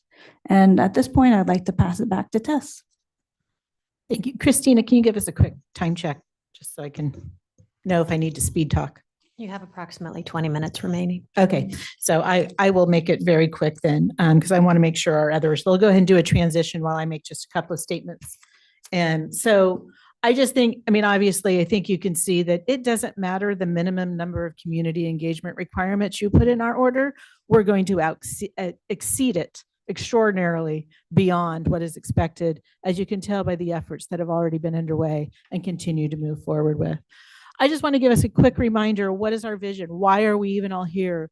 A reminder that we headed down this path, this nitrate control program, this salinity control program, in order to balance the needs of all, balance the need of drinking water, balance the need of maintaining our valley's lifestyle, and that necessarily includes balancing the need to maintain a viable agricultural economy in the Central Valley, which is critical to the success of all the communities in the Central Valley. I don't need to go over the goals. Angela and Bob already did that, but we just spent a lot of time talking about the safe drinking water goal and what we're doing to implement that. I'm going to talk just a little bit about what we need to do to achieve that salt, or that really here, the nitrate balance is what we're focusing in on today. And David and JP and Ken will continue that forward. Again, my word of the day, extraordinary. This implementation of this program will take extraordinary effort. I think it's important to understand that we are simultaneously implementing all of these program elements. We are implementing the nitrate reductions at the same time we're implementing interim drinking water and long-term solution, long-term aquifer restoration, and record keeping and reporting. That is an extraordinary effort that takes time and effort and a lot of work by some very talented people in order to make this all happen.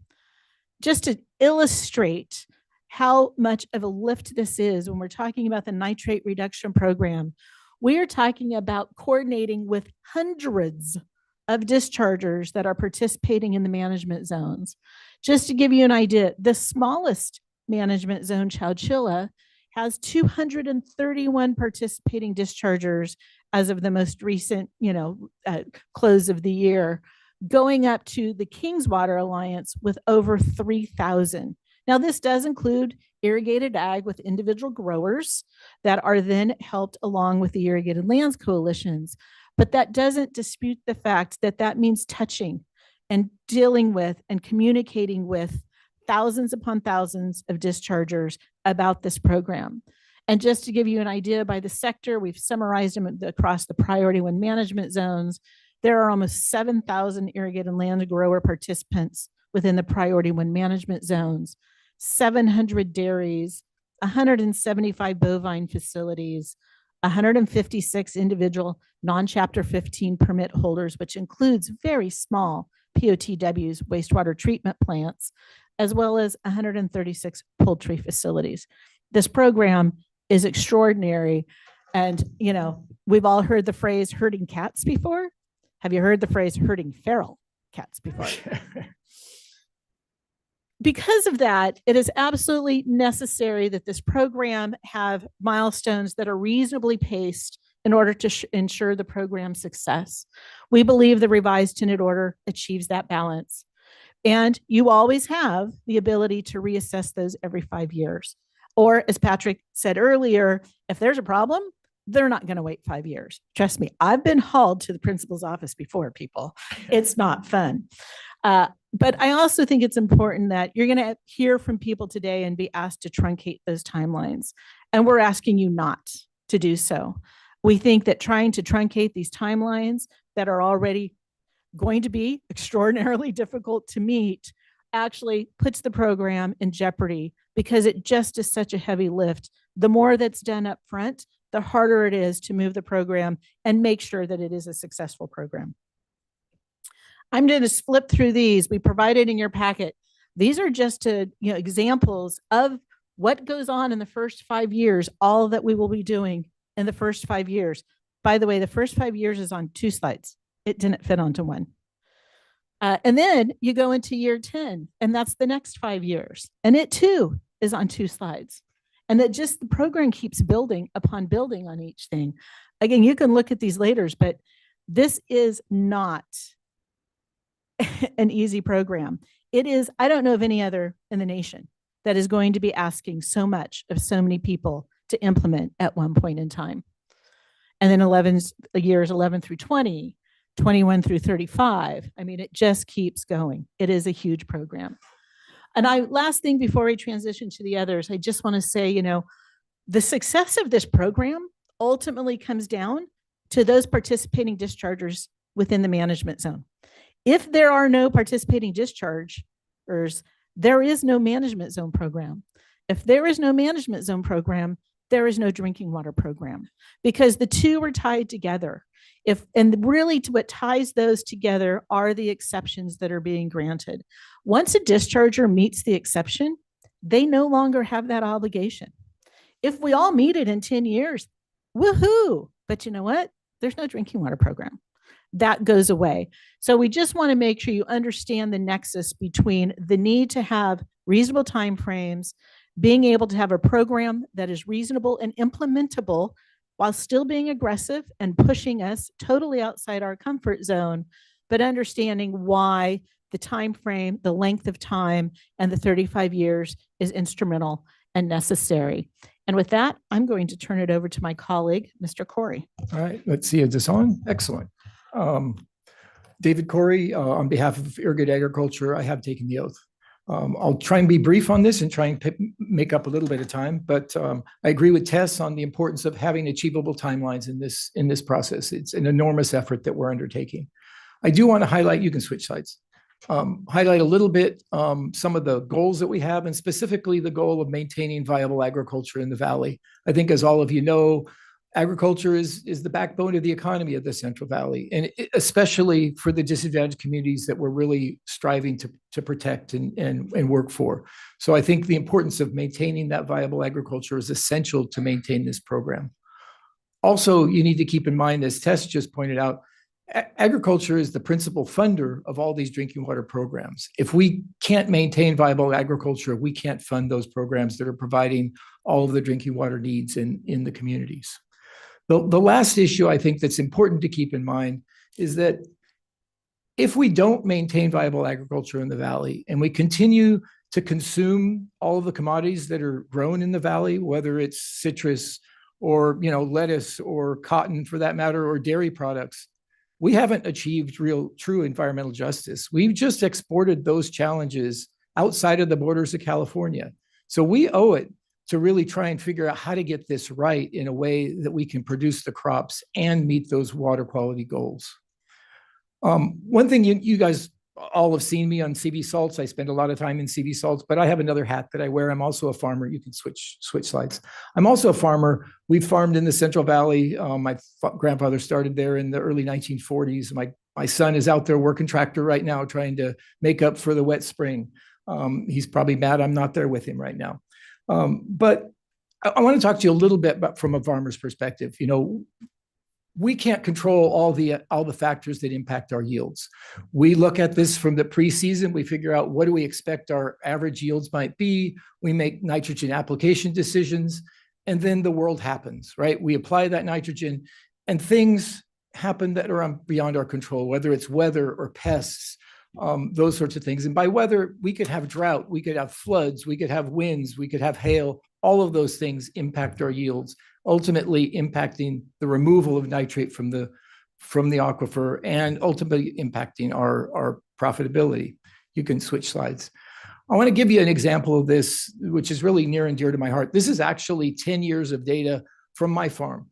And what it shows is the variability this is a cotton fields in our farm, the variability in yields, and this is equated in removal rates. But as you see, there's significant variability from year to year in our yields. I'll point out a couple of years in 2022, that was toward the end of a sustained drought. That year, in retrospect, we can tell we lost moisture in some of that and had some damage associated with that and didn't get the yields we wanted to have. 2024, incredibly hot year, all of us experienced in the Central Valley. That heat stress of sustained 100+ temperatures impacted our yields in ways that we didn't understand was going to happen at the time. And the yields were significantly reduced. 2025, last year, is the best year I can remember for cotton crops. I don't know why, right? I mean, I'd like that to be every year, and we're working to do that as we move forward to try and increase our yields and increase the removal rate. But frankly, that, it just happened. We can switch. I'm not alone in this. It's not just cotton. It's not just my farm. This is a slide that basically shows the spread between for different crops, and basically shows that there's variability amongst all crops and all growers in the Central Valley. You can switch slides. Okay, so what's our path forward? Where do we go from here? It's important to know we're already on the path. As Tess said, we're implementing this program as we speak. We're already educating growers through the Irrigated Lands Program. They're getting their INMP summary reports. They're getting reports back in terms of how they're doing related to everyone else. So they're starting to understand that they need to manage their nitrate application rates. But we do understand from working with agronomists that we don't have a full vision of how we get to the end of not causing or contributing.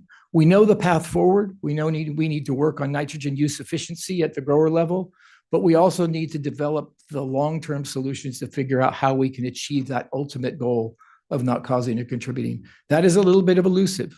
We also need to spend some time, and that's going to take time to develop that. But we also need to take some time to continue to educate our growers and get them to implement the management practices that will bring their nitrogen use efficiency, better nitrogen use efficiency. That's a challenge.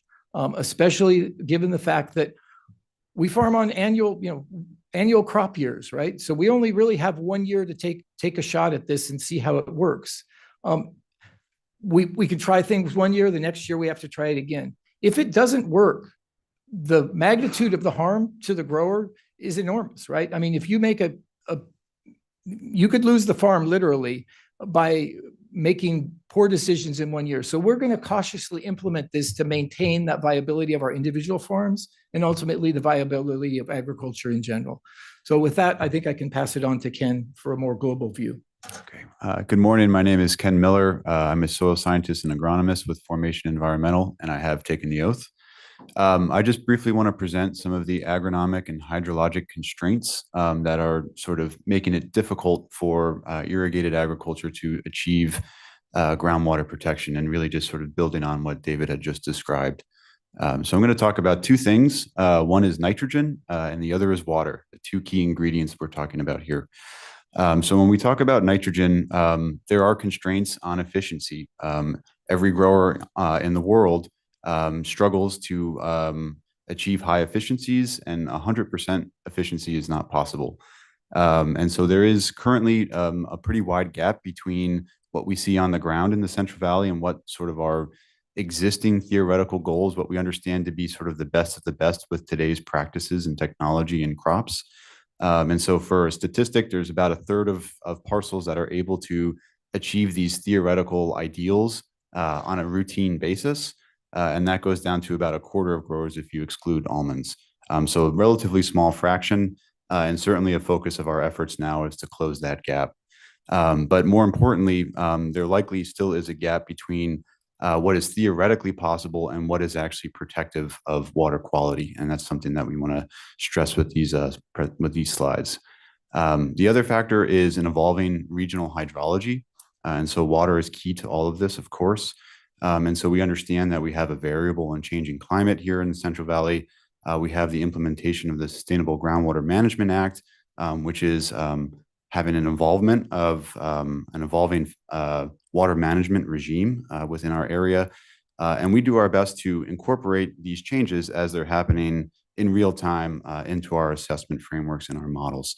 And recharge is very important because it dictates how much nitrate leaching can occur while being protective. If there's more recharge, there could be more leaching. If there's less recharge, there needs to be less leaching of nitrate to be protective. Next slide. So this just shows the recharge depiction, sort of our evolving understanding, if you will.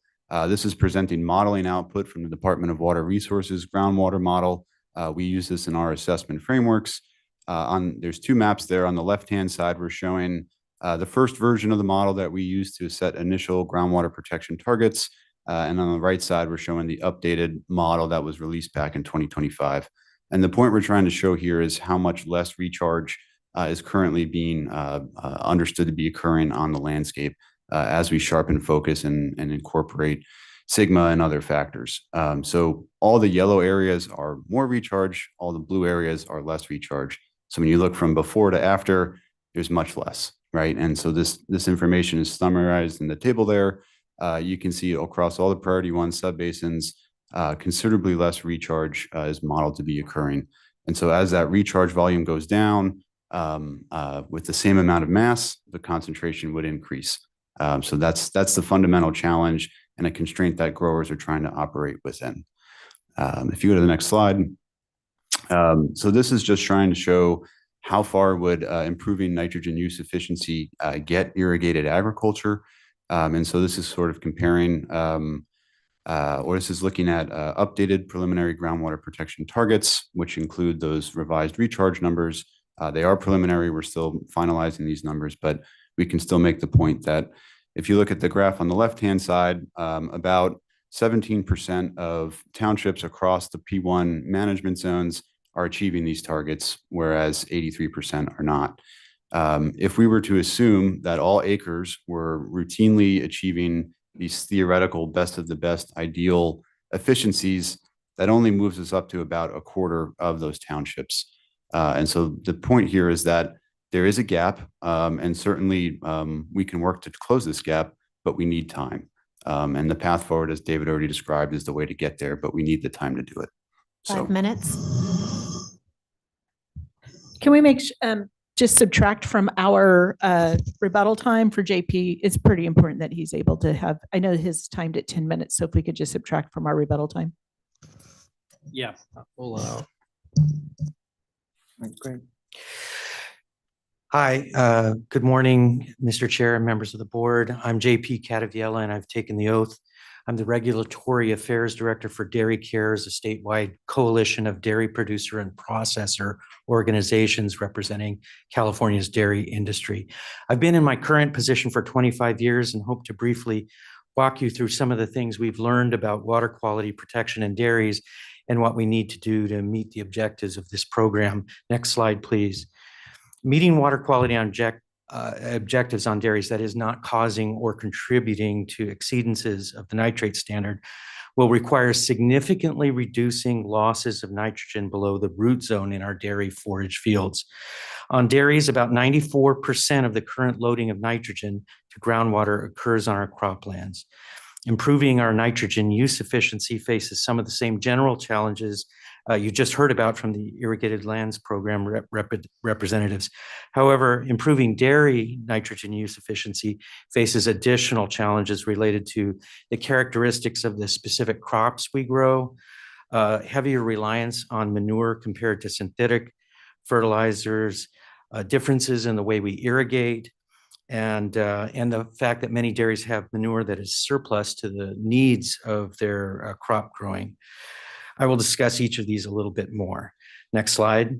Let's start with talking about our dairy crops. Dairy crops have relatively high nitrogen demand. Most Central Valley dairy cropland is used to grow forage crops for feeding cows.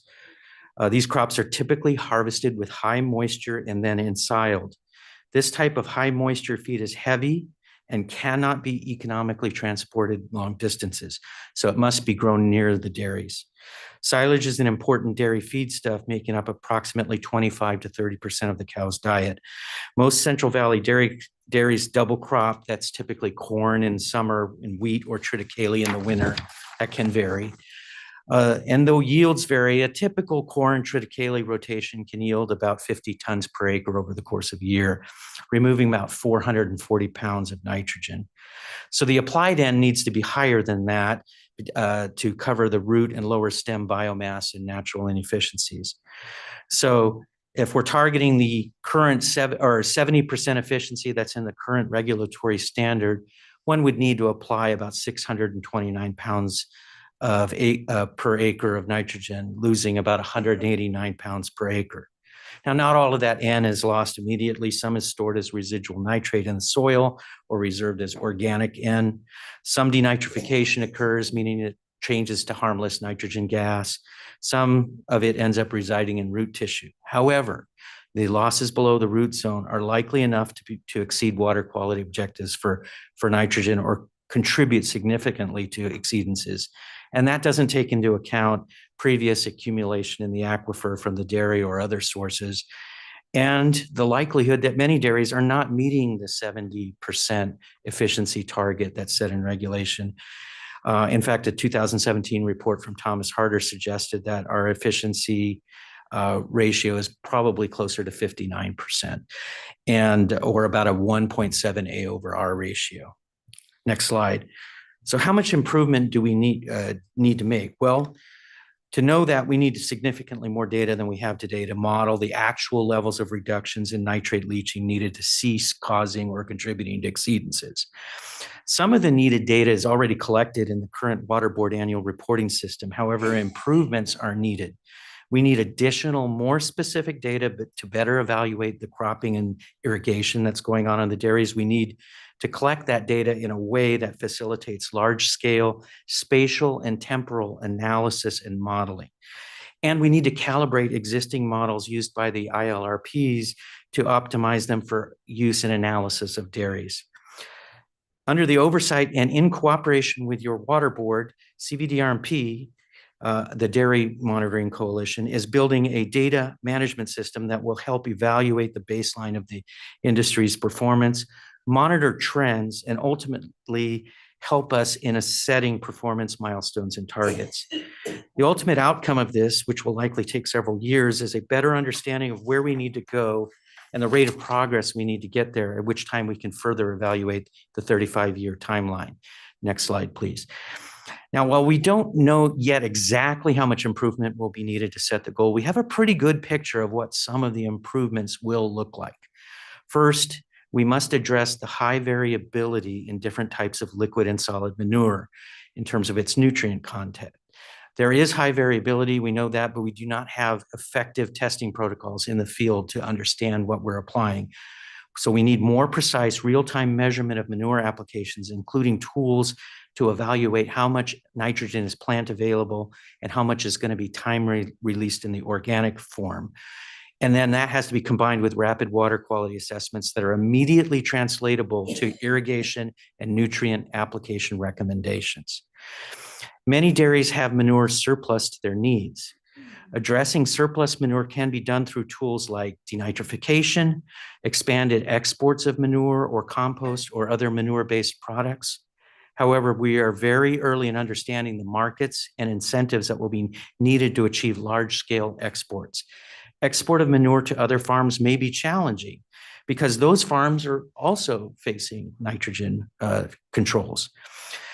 We've begun deploying improved manure management technologies. We can point to 37 projects totaling $43.6 million that have been funded, and more are coming. These improve water quality while reducing greenhouse gas emissions. They include things like vermifiltration, which is using worm beds and wood chips to denitrify manure.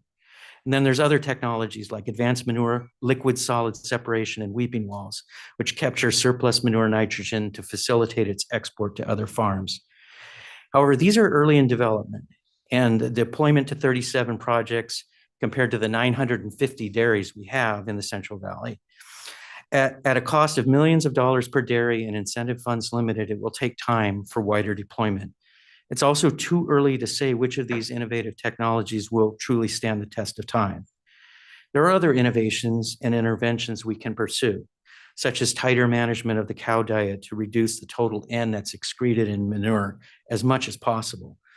We can also process and stabilize manure before its application to make its use more predictable and similar to synthetic fertilizer. We also could pursue different changes in cropping, such as trying different forages or breeding our forages to improve their characteristics for nitrogen uptake efficiency and scavenging N. Next slide, please. Another big area with potential to improve performance is irrigation. Most dairies use flood irrigation, which is better suited to manure fertigation than other more efficient sprinkler or subsurface drip or micro sprinkler systems. Those tend to be hindered by manure clogging the system. You can do work to filter that out, and some of that has been done. In fact, about 38 dairies are implementing improved irrigation systems on about 5,500 acres. To expand that to our entire forage base would cost probably $1 billion and an estimated $1.2 to $2 million per dairy. And again, funding is limited. Other types of improvement in surface irrigation are also possible, but with each of those comes a checklist of additional education, outreach, and research that must be completed before they can be recommended. So to sum up, the next slide, dairies face all the challenges of ILRPs and then some. We are making some improvements in our water quality performance. I'd like to point specifically to, we've lined 180 lagoons out of our 950 dairies, thanks to the incentives in the anaerobic digester program that's helped us out. And we're starting with other innovations that, but the adoption rate remains relatively low and funding is limited. Reaching the ambitious goals of this MZIP will require an all of the above approach to improve manure management, irrigation, and other aspects of dairies. We need significant time to better understand the current baseline and rate of progress. We also need time to continue research, deliver findings through outreach and education, and develop funding, financing, and capital investment strategies for effective solutions.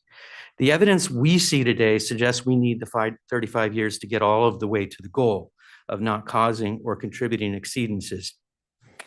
But that does not mean we need to wait 35 years for improvement. Significant progress has already been made, and we believe steady improvements can be made throughout the 35-year timeline. Thank you, and I'll pass it back to Tess. Just Minutes very remaining in quickly to sum rebuttal. up, I'm sorry. 10 minutes remaining in rebuttal. Perfect. Actually, just want to thank you all, and we encourage you to adopt the revised order as it currently is, and we are available for questions. Thank you very much to all the presenters, all the panelists. Thank you. Take questions from my colleagues. Yes, Member Yang. Well, I mean,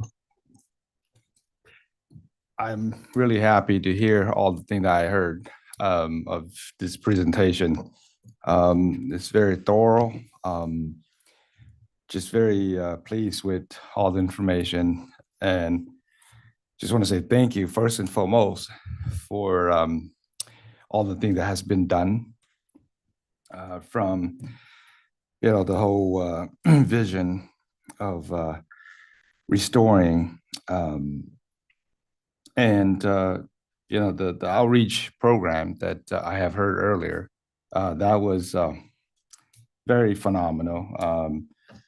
From outreach through social media to in person, individually, and as a group, and attending events and so forth. I mean, that's very detailing in terms of the way of the team doing outreach, and that it's all resolved into building relationship that leads into trust in the process of working together with our residents in partnering. So, I mean, job well done, seriously. I mean, just a little tiny note on that, because I try to look for things that I could put in for improvement, and don't take that as a, criticism, because you guys have done such a fabulous job.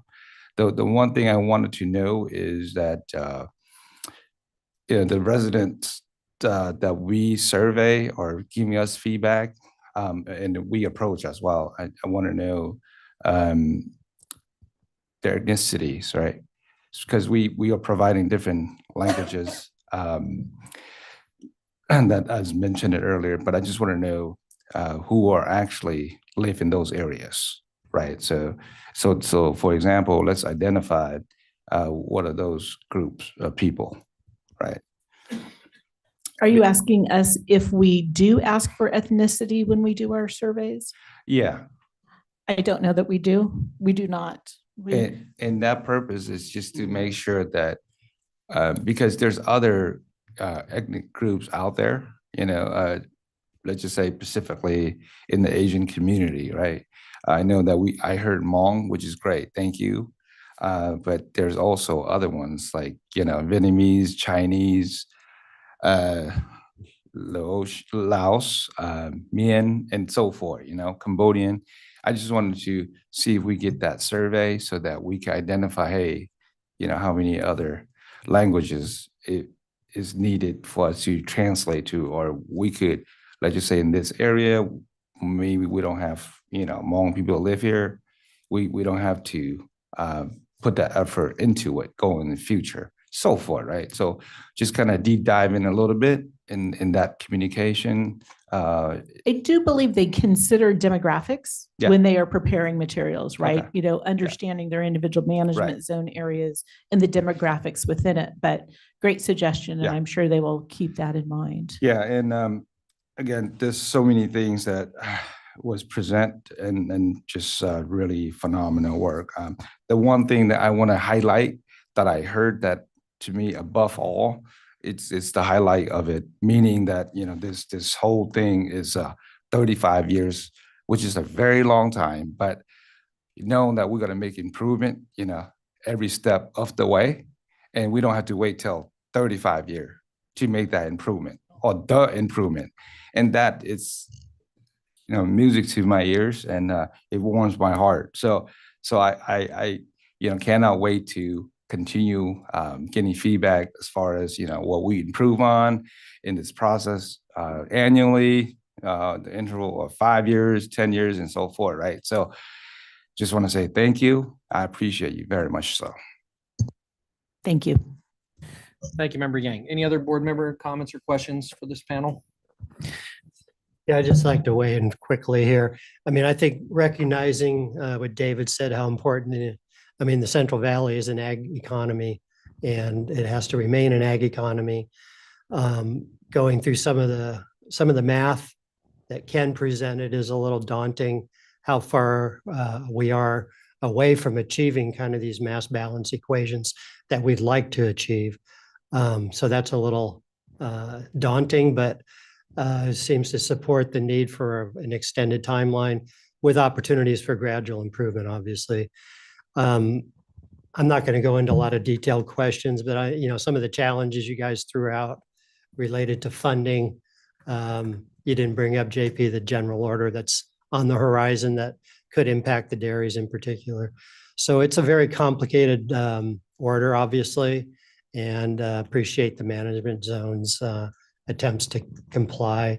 Tess, I'm a little curious, how many dischargers are not part of the management zones currently? Do you know? I think that would be a question for Bob and Angela, because Okay. they're the ones who deal with who's gone what we call path A. So Okay. they would have that information. Okay. We only know those that have joined us. Yeah, all right, good. And that's not, I don't need that answer right now. So thank you, really good job presenting. Thank you all. I have a question for JP. Okay, so almost 100,000 jobs contribute to the San Joaquin economy. So dairies, you play a massive role. And I really appreciate the intel you gave us about the manure recycling and innovation products force. I'm a little curious as to just timeline wise, do you have a favorite innovative solution? When you mentioned tinkering with the manure before it goes over the crops, are you talking about reverse ionization? I'm just a little curious. There is some interest on the research side, and can we stabilize this manure so that we can get rid of some of that variability and have it become more predictable at the time of application, so you know how much is going to be plant available right away. The exact method, no, I think it's too early for us to have a favorite. One thing that I said, and I'll just say it again here, is we think to get to the goal, we have to do a lot of things and we have to do them concurrently. So that research should go on, but we should also be implementing some of these innovative projects to try them out and see if they pass the test of time.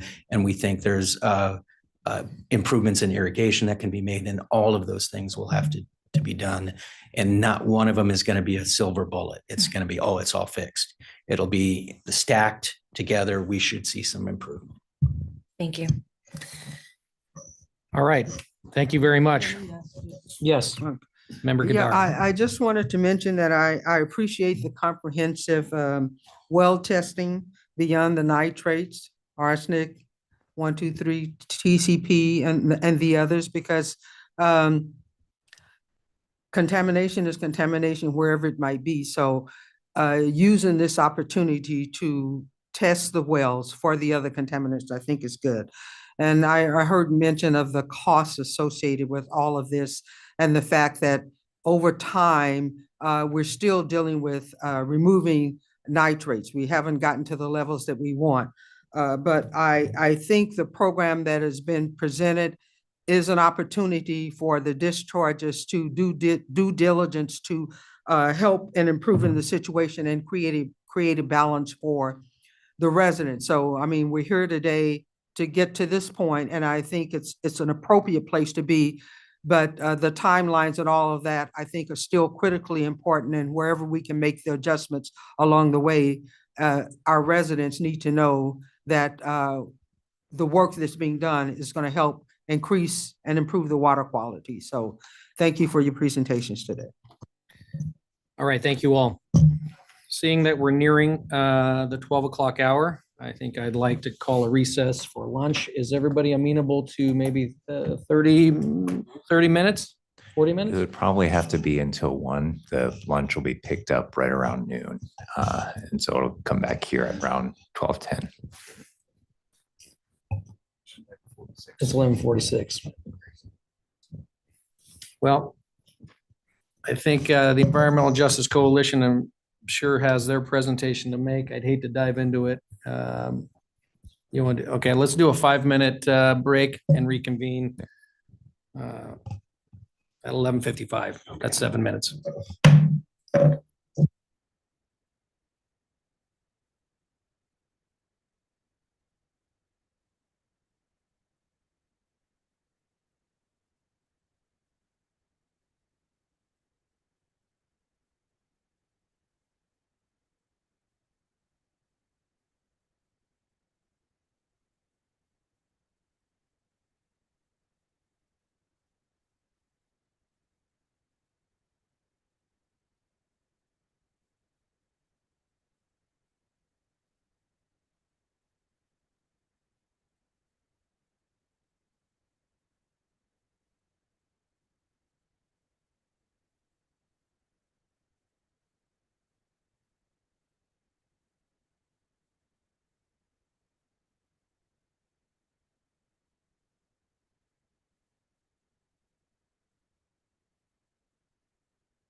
All right, I'd ask that people take their seats. I'd like to reconvene.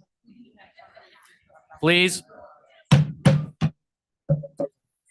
Patrick say we're not gonna get lunch till noon?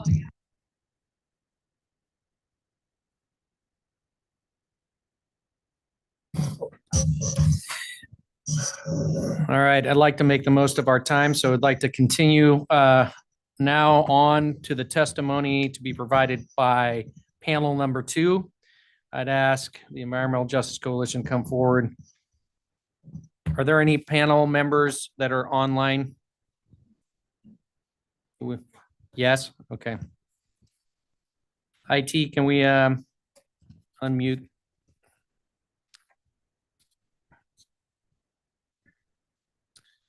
Okay.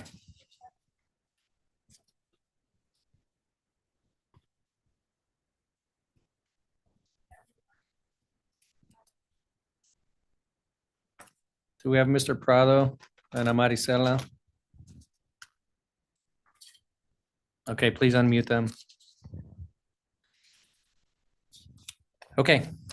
Anyone else in your panel? Okay. All right, please proceed. Is she online or here in person? Corinne Gibson? Yes, I'm here online. Okay, Thank great. you. Okay, please proceed. Good morning. Good morning, Chair Avis and board members.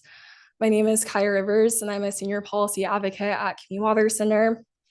I'm also joined by Jennifer Clary with Clean Water Action, Corinne Gibson with Leadership Council for Justice and Accountability, and also AGWA members that traveled here today from Tulare County and also virtually to speak on how the exception policy as written fails to protect their families and communities from nitrate contamination. Later today, you'll hear directly from community partners about their day in and day out with nitrate contamination and what they need from this exception. Next slide, please. Next slide, please. These are our presenters for today. Thank you. We've heard from regional board staff and how they downplay the impacts of nitrate contamination. However, we're here today because nitrate contamination is a very serious problem that is disproportionately impacting communities of color, leaving communities without access to safe drinking water. And this policy is supposed to lead to solutions. We understand that today's water quality objective for nitrate is based on the dose to cause blue baby syndrome.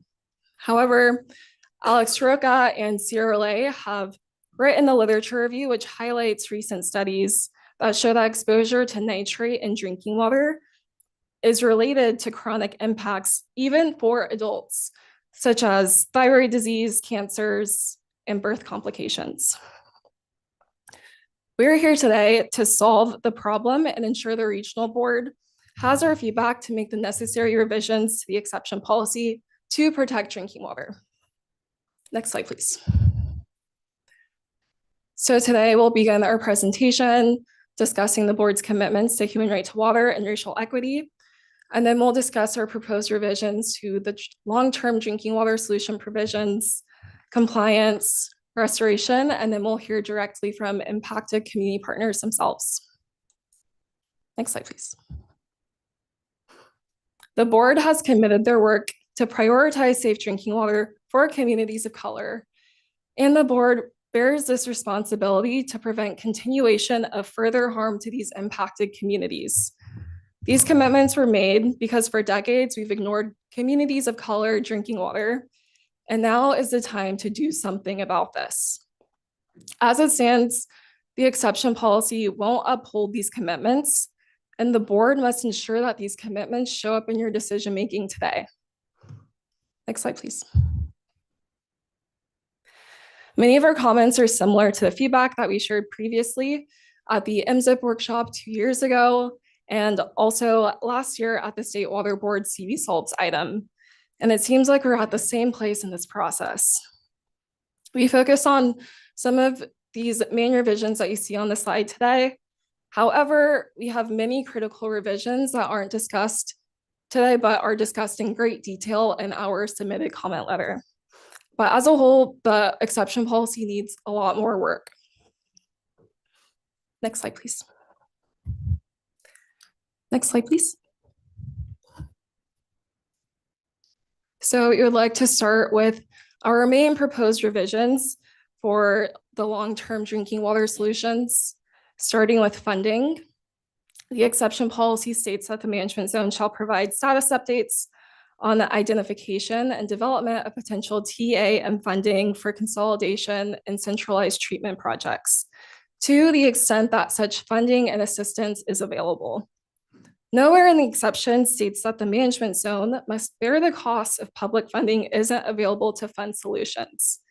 And this clause ultimately allows dischargers to refuse solutions if public funding isn't available, ultimately going against the overall goals of the program to support long-term drinking water solutions.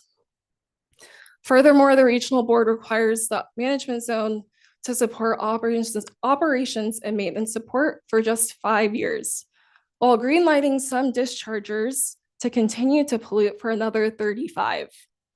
Operations and maintenance costs should be supported for the length of the exception, and dischargers bear this responsibility as long as they continue to pollute. Lastly, the exception does not include a milestone for when the management zone should aim to have long-term solutions completed. For example, the milestone for centralized consolidation solutions simply ends in outreach after 12 years. We urge that the regional board develops a milestone for when the improvements to public water systems should be made and when consolidation should be completed. We understand that these are really big projects and they take time and coordination with stakeholders. However, a milestone that needs to exist for completion. Next slide, please. These proposed edits are to ensure that this program gets solutions to communities. And the State Water Board has that experience to get long-term solutions to communities. We want to make sure that happens. Because of that, we appreciate that the regional board has considered our request to include a provision which allows the management zone to contribute funding to the State Water Board in lieu of complying with long-term solution provisions.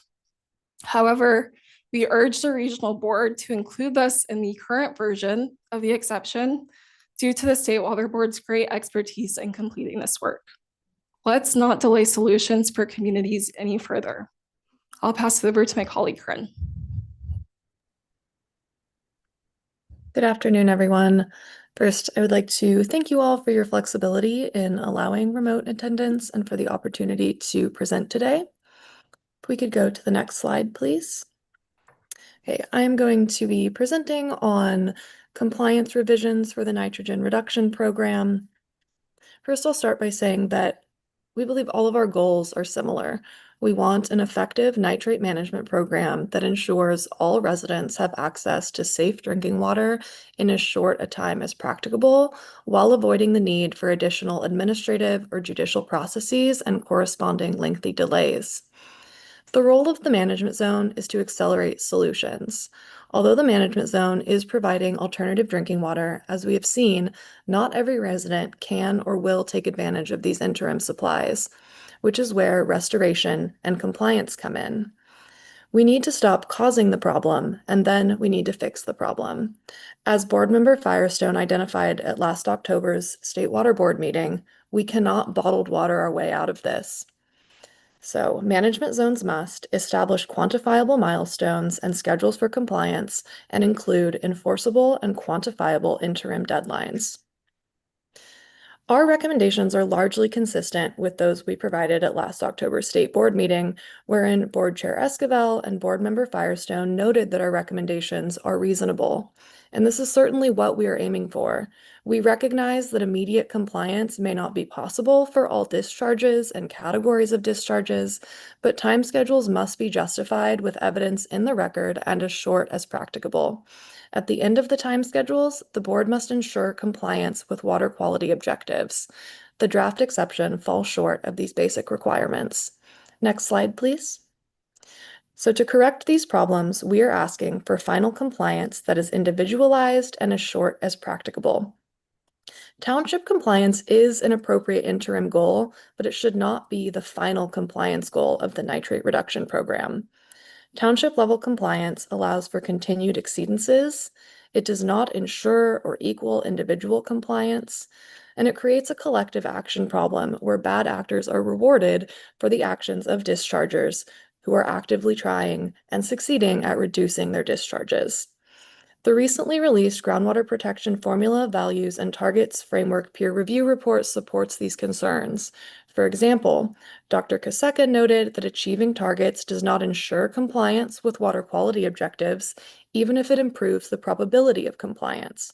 Further, Dr. Lund noted that although the proposed methods and data might work adequately, on average, working with averages on this scale will likely result in field exceedances of nitrogen standards in some wells within some township areas.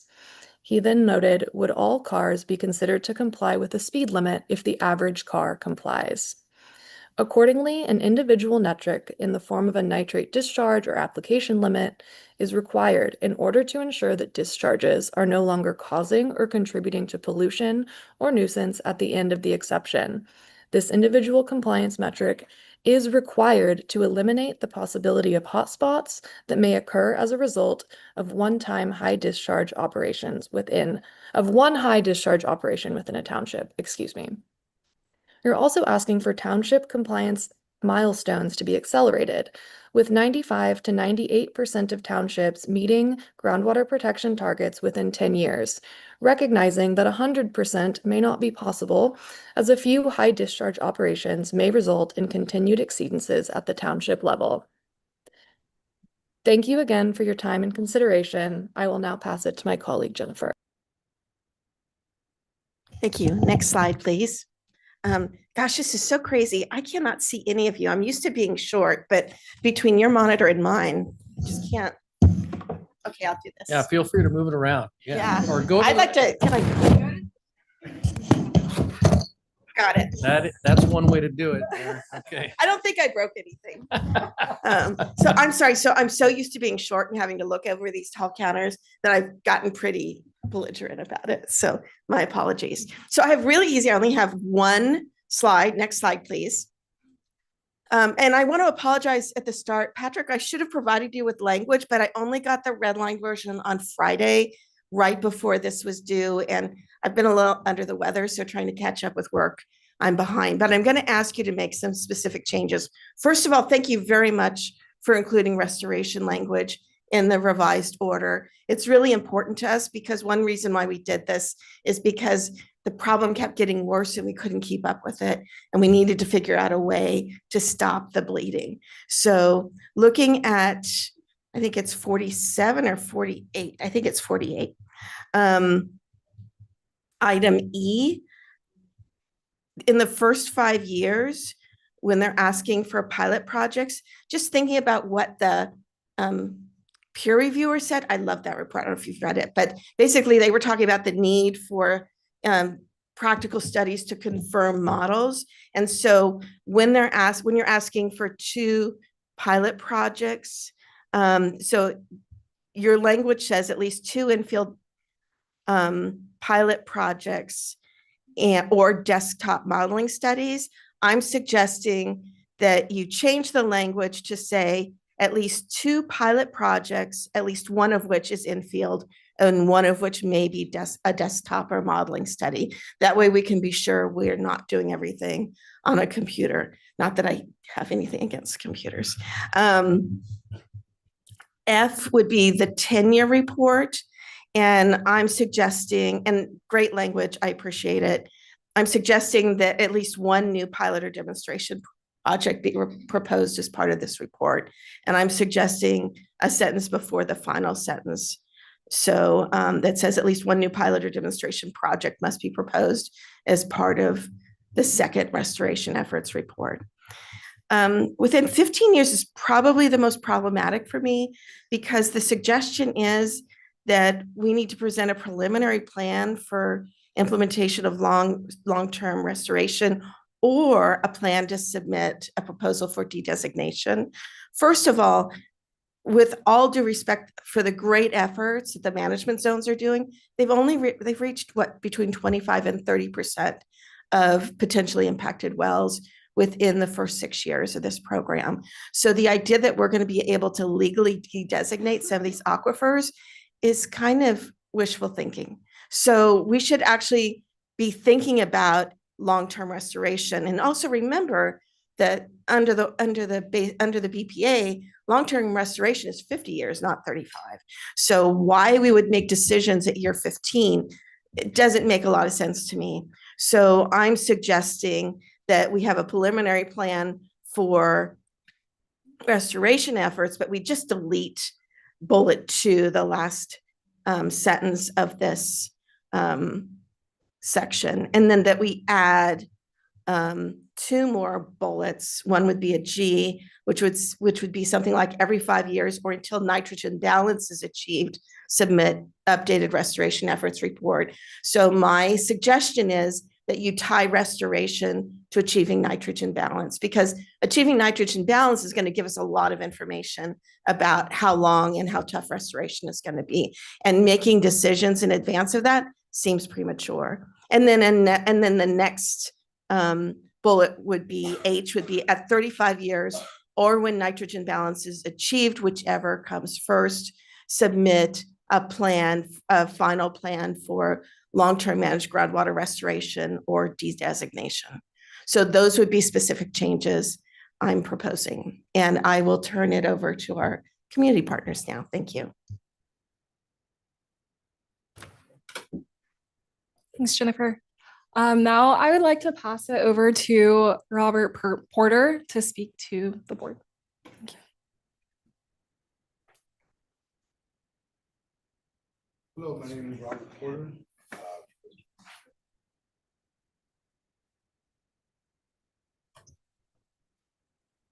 Hello, my name is Robert Porter. I'm from the city of Visalia, Tulare County. I have taken the oath.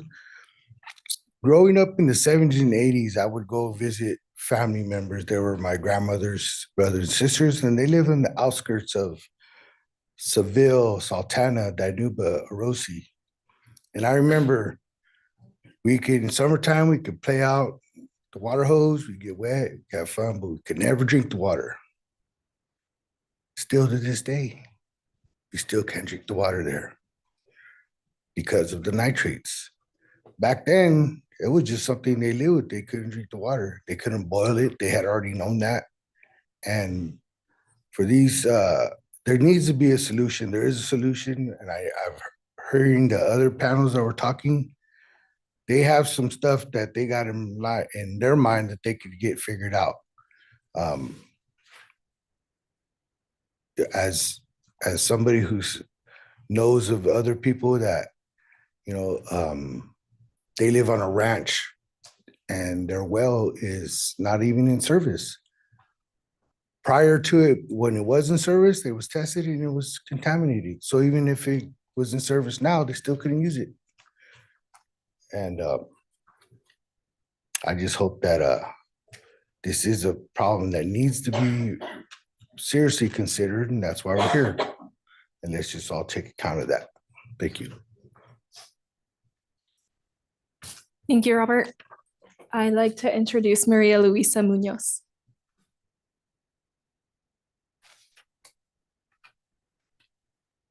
Hola, buenas tardes a todos o buenos días. Mi nombre es María Luisa Muñoz y yo estoy de la comunidad de Visalia. También soy parte de la coalición de agua.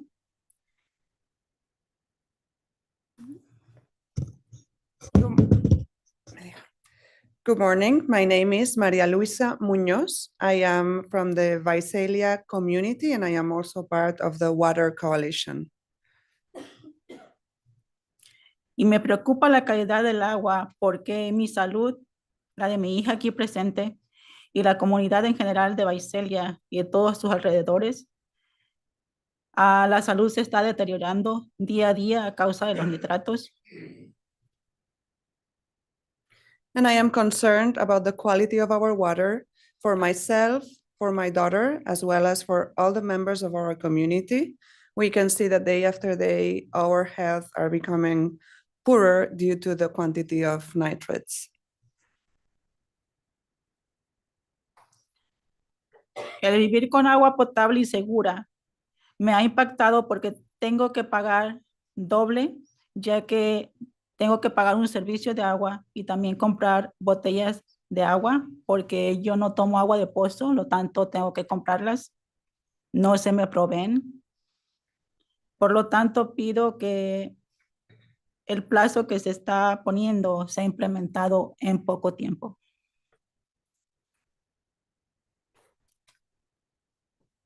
Living with safe drinking water has had an impact in my life because I have to pay double for it. I am paying for the water service as well as for bottled water, since I don't have access to a drinking water well and I don't get free water bottles.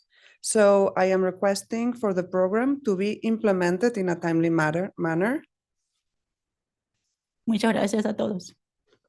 Thank you so much. Thank you, Maria Luisa. I'd like to pass it over to Lisa Munoz now.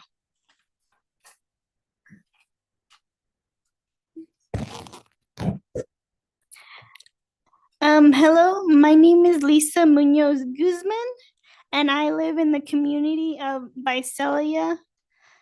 And my concern with is about the water quality, and I'm also part of the Water Coalition.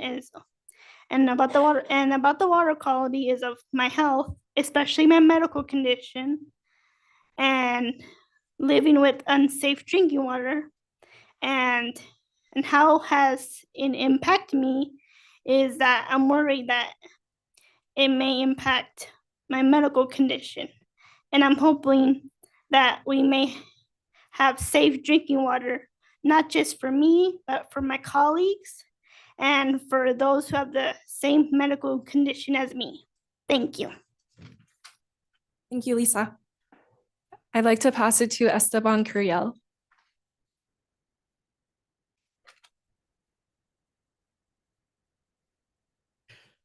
Mi nombre es Esteban Curiel, yo vengo de Goodville, y soy miembro de la Coalición del Agua y también quiero poner mi cuestión muy breve. Hello, my name is Esteban Curiel. I am from Woodville and I am also a member of the Water Coalition, and I would like to address you very briefly.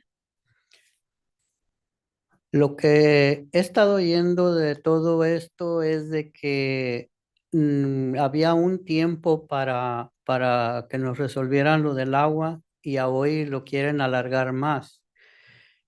Esto para mí viene siendo como si yo tengo cáncer y me dicen que me van a dar tratamiento en un mes. Ya va llegando el mes y luego ya me dicen, no, espérate, te vamos a atender en 6 meses o 1 año. ¿Qué es lo que va a pasar? Yo me voy a morir, no va a haber un remedio. What I've been learning is that there was a specific timeline to resolve the water issues and that now this is being postponed. And to me, what this means is that, let's say that I have cancer and they tell me, you will get treatment in a month. A month goes by and then they tell me, no, wait, now it's going to be in 6 months or maybe in a year. So what do you think that will happen to me? I will most likely die. Otra de las cosas es que yo estoy de acuerdo y siento que sí es necesario, que necesitamos, por ejemplo, las verduras, las frutas, la leche, la carne, todos deben de tener un control para todo eso, de no tirar contaminaciones. Pero si yo estoy escuchando que ya hay algunas reglas de que están tratando quién está inspeccionando o quién va a inspeccionar eso. I also agree with the fact, and I feel that it's very necessary to have some sort of control over fruit and vegetables and dairy and meat companies so that we can guarantee that they are not polluting. But I hear that there are certain rules that they need to comply with. But who is going to be inspecting that this is actually happening? Muchas gracias. Thank you very much. Thank you, Esteban. I'd like to pass it now to Martha Curiel.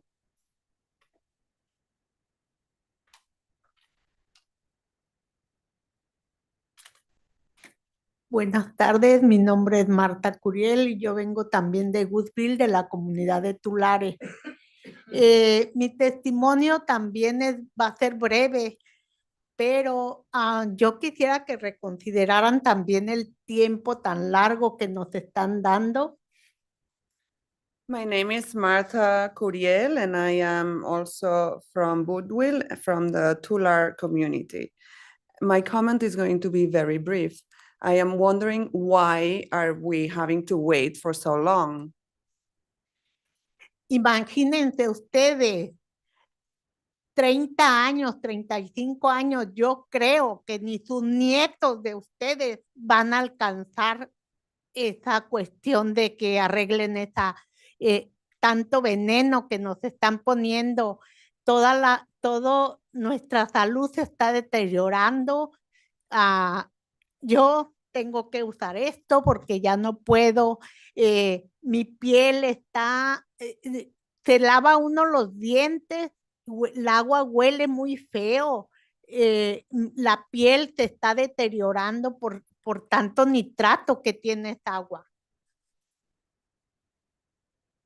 Imagine in 30, 35 years, I don't even think that your grandchildren will be around to see how our water is finally clean and that we are not dealing with that venom anymore because our health is suffering. Look at me, I am using a cane and my skin is deteriorating because the water that we're using has a lot of nitrates. And also I am brushing my teeth with water that has a very strong odor.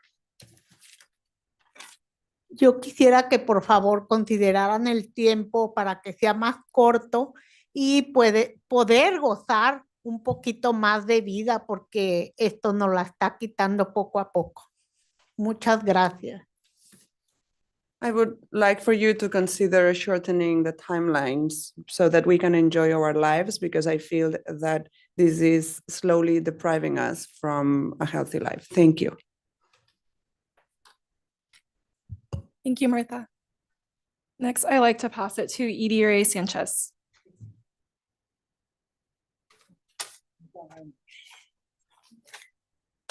Hello, board. My name is Edie Ray Sanchez. Thank you for having me today. I'm from Poplar, California. I know I've spoken to the board before. I believe Visalia. I live in a ranch for 18 years in a shop where they have tractors and sprayers, the machines for spraying. I had mentioned that my grandkids, I won't allow them to come over because all the contamination, their lives, are precious to me. So I go visit them. Last night, I injured myself skating. But last night I couldn't take a pain pill because I couldn't drink the water, There I go. I had to suffer till this morning. So please, if you can rush the process and clean water, safe drinking water, it's very important, to all the families and to have a healthy life. I noticed also not having clean, healthy water mentally, I have severe anxiety to where even also PTSD. A lot of friends of mine also who live in the ranch going through a lot of stress and depressed, where it causes not having clean, safe water and can't afford because we're low income people, I do 8 jobs and I'm still can't meet the criteria to, for my water well, to have clean drinking water come out of that water well to afford. So, and also I have another issue, fear to give the landlord a notice, hey, sign it, here, to check my well. I'm a renter who lives in fear. I might get evicted. So, I gotta live like that for 18 years. Or I'm in a situation where I don't know what to do to have clean, safe drinking water.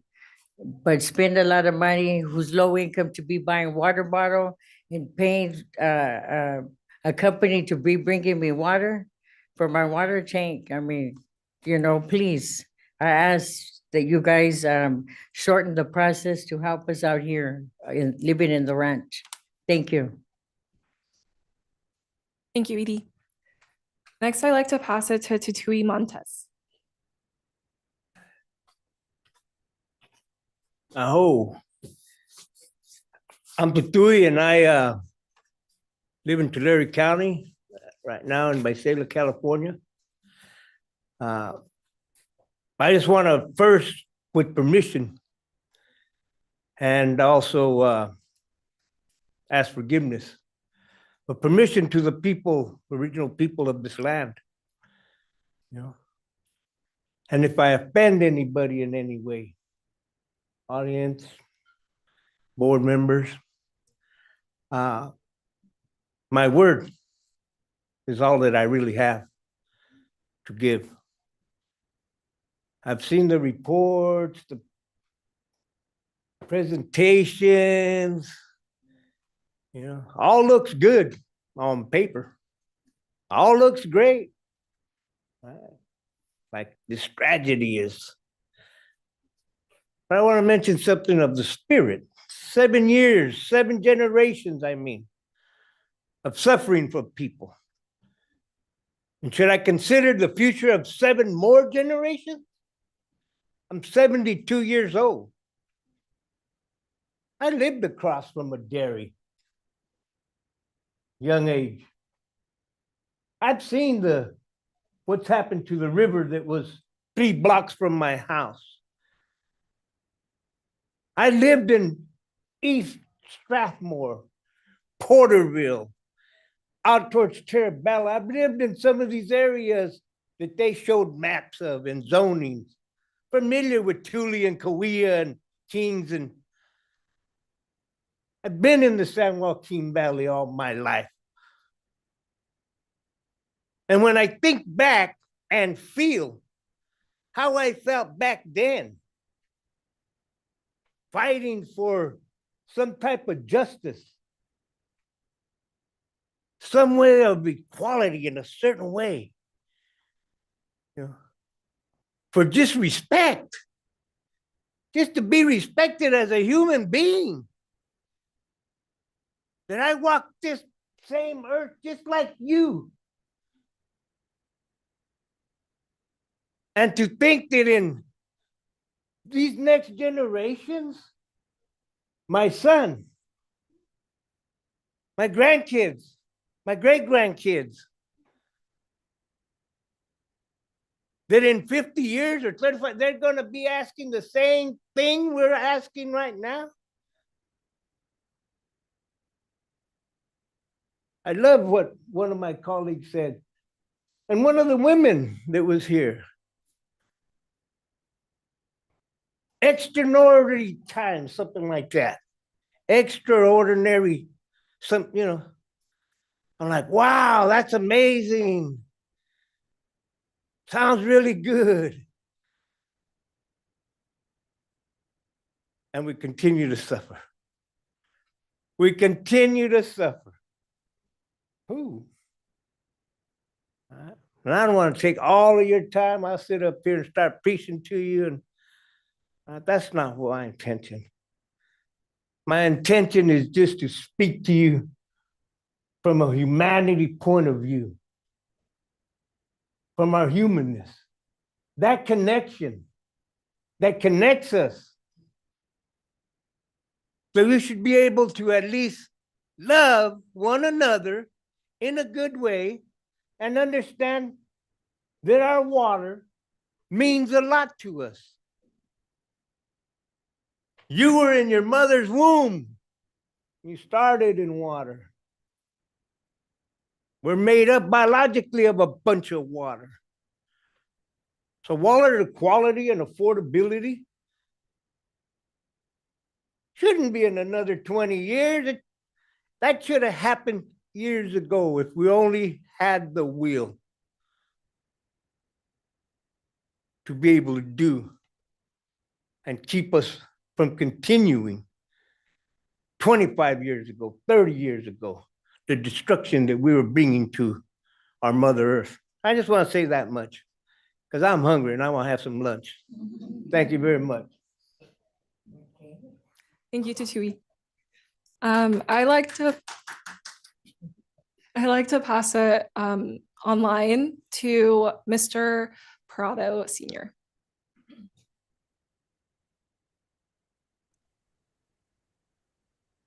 Hello? Can you hear me? We can hear you. Good afternoon, board president and fellow board members and everyone in the room today. Thank you for your time and hearing everybody before me. Now you're gonna hear me. My name is Michael Prado Sr. I'm a board member on the Sultana Community Services District, Serenity Disadvantaged Community on northern side of Tulare County. And we've been dealing with nitrates in our area for God knows forever. Been on the board for 28 years. And we still have the same problem. We've done several things here, as I'm going to share. A 35-year timeline for the management zone to stop contaminating our drinking water is too long. So Tennessee has some nitrates in our drinking water. We've worked on several different projects, including the consolidation, bringing in Munson and community of Munson, which is south of Sultana. That was high in nitrate. I think they had 45 0.045 in their water of nitrate. So we took them in and trying to continue making projects in order to continue increasing the sustainability of our system. What will happen to our drinking water and the improvements that we've made if our growers / polluters of our groundwater for another 35 years? The management zone needs to give all the funding that they need to make sure that solutions are implemented for our communities to continue a healthy, sustainable, affordable life of drinking water. Nothing at all, nothing is getting cheaper. We put in a well in Sultana to help support the demand for Munson. And that well alone, we applied for 14 years ago. And it's barely taking place and finishing up. That's a long time to be waiting, and we need to take care of the problem now. I ask, please listen to everyone. Thank you, and God bless. Thank you, Mr. Prado. Thank you. If we can, I'd like to pass it to Maricela, and we can hear from Arturo Perez, Maria Perez, and Angie Moreno. Thank you, Kaya. We have Angie Moreno here ready to go. Good evening, everyone. My name is Angie Moreno, and I'm from the Central Valley. I have probably met a lot of you before because I've been advocating for clean, safe, affordable water for years. This is not my first time here. First of all, I would like for you to all think family first. That's what we're doing here, for our family. I have a well and I have nitrates along with my well. I got my well tested all last year. All of them, I don't know if you could see this from where I'm at. I'm sure a lot of you have seen this. These are the testing. And I just got it tested again for the month of May, which is last month. And it's scored at 33.2. So these nitrates are not going anywhere. They're not getting any better, and it's getting worse. We have families with infants, we have grandparents, we have handicaps. And I come from a town where we have Cutler, Orosi, Yedem, Seville, East Orosi. We need help out there. We have wells that are going dry. There's families that run out that don't make, they get their water delivered. They're out within a short time and they got to make it wait till the truck comes around again. And the summer's here now. You know what they're going to be getting? Hot water. Is that a human way to live? I don't think so. And like I said, you know, the nitrates are going to be here for a long time if we don't take care of this problem now. And in fact, 35 years, that's silly. That's a silly years to have to wait. Who does that? You know, we can have our great grandkids are going to be gone. You know, we need to do better. We need to do better than this. These families deserve clean, safe, affordable water. Let's not forget, that's the law. Let's not forget on September the 25th, 2012, Governor Brown signed AB 685, making California the first state in the nation to recognize the human right to water. Somebody's not doing their job. And we need to take care of these families. It makes me sad to see this happening with our families, you know, these nitrates and everybody, oh, they're working on it, they're working on it. You know, we finally got a little bit of help for our town of Cutler. We got a nice, which I can thank Deborah Dunn, Kings Water Alliance, for helping me out for this, for the community, which even though we had to go to Orosi, because we can't do it in Cutler, because they have nitrates. And they had their nitrates since 2023. And Cutler is still dealing with nitrates in their water. And I'm asking you now for something else. Bottled water for senior citizens and handicapped that are still left there to need this help. We can't let them go on like this. We're being so inhumane by not helping. I'm not going away. I'm going to continue advocating. And I see a lot of you there that I've talked to personally, and maybe somebody can direct me in how to get help for this town. And this is for bottled water though. And I don't know if maybe there's no money. I go to the Safer. I've been advocating for Safer. I go to Sacramento and I'm hoping that there'll be money there so we can help these families. Maybe they won't be that many now because we have that fill station that Deborah Dunn has helped me get. You know, and together we did it, even though it took us since 2020, no, I take that, but yeah, since 2023. That's how long it's been. So yeah, I'm very upset. This right here, the water problem should not even be a conversation. We should have already had taken care of them. Simple. Something, a tax that was so simple to fix. I'm sorry that,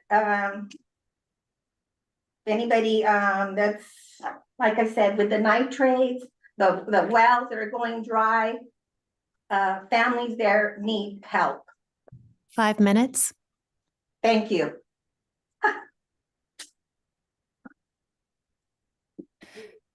Thank you very much for your time today. I'm going to leave it there. As you heard today, community partners have worked for years, decades on their community's drinking water, and we need to work together to solve this problem in a timely fashion and make sure that they don't wait any longer for safe drinking water to be realized. Thank you. Okay, well, thank you to all the panelists that spoke. I will open it up to my colleagues for any questions or comments.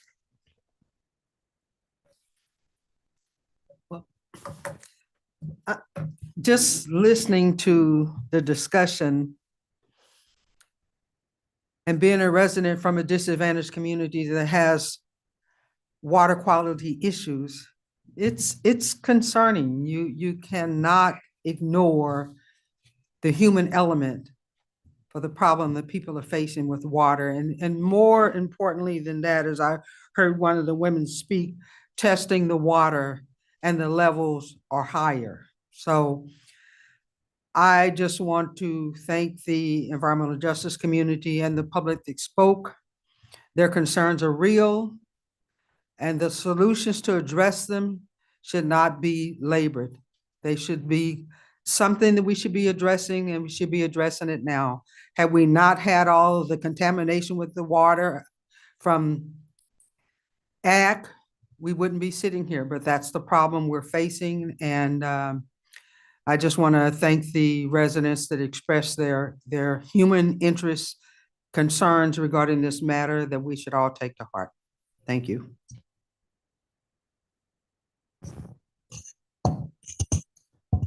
Well, first and foremost, I want to say thank you to everyone that came and provide their testimonies on their experience with this unfortunate poor drinking water issue over the years.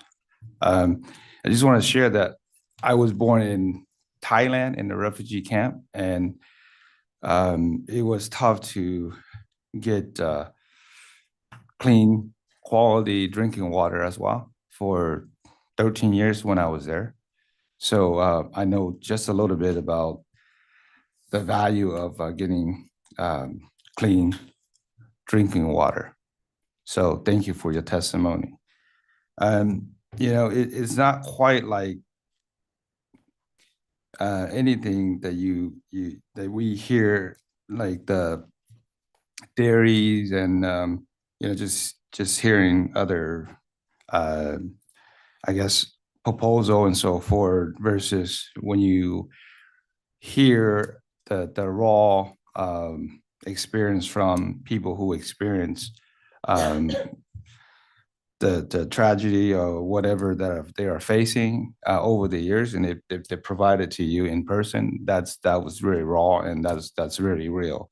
And you know, it's very unfortunate that, you know, so I just want to say that sorry to the ones that are here and the one that, you know, may not be here but may be listening, that are experienced this years of experiencing issues with non-clean water. So just want to say that. And yeah, I too feel that you know, the good news is we have a program that is going to be implemented, and you know, we're going to be making improvement. That I think that's really great. But you know, the human aspect and the people that are hurt, you know, living in those areas, you know, they have their own reality, and I think their reality is probably more real than, you know, other people's reality. And so with that said, I would definitely encourage and for all the, involved shareholders to really,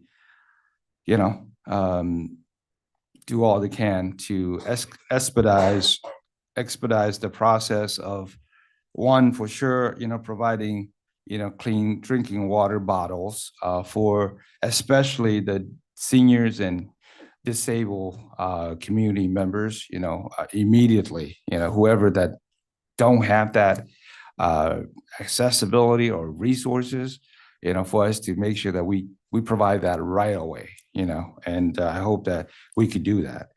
Second of all, for us to, just do more deep diving and, maybe collaborating with whoever that we need to collaborate with, and to really consolidate what we need to do to get results sooner than later. So with that said, thank you to all the folks that came out here to provide your testimony today. I really appreciate you all. Thank you. Thank you, Member Gang. Yes. Hi, I just want to take a moment to thank you for everybody who came and shared, the ongoings of their lives and what's going on in your house, which is a very private space. I just wanted to know if anyone here is currently experiencing nitrate contamination in their home. Can you please just raise your hand? I just want to make sure you get connected with our staff today. Okay. Yes. So since you're here, physically here, let's get you connected with staff after. Okay.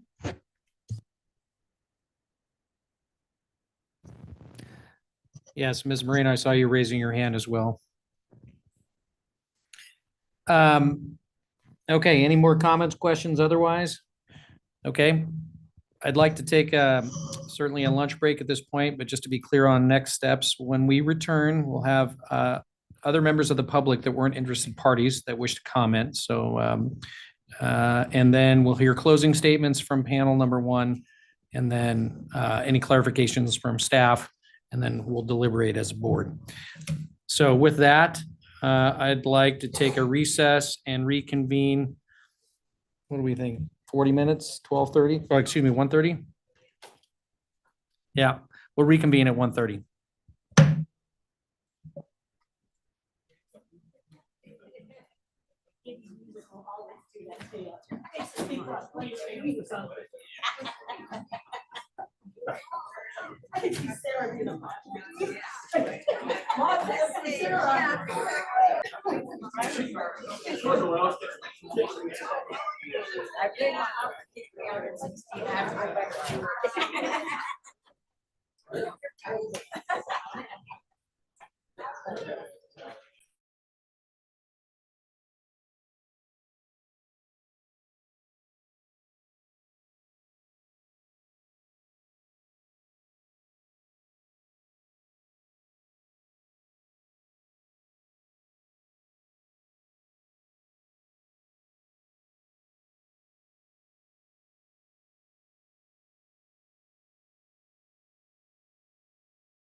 All right, we're going to call this meeting back to order.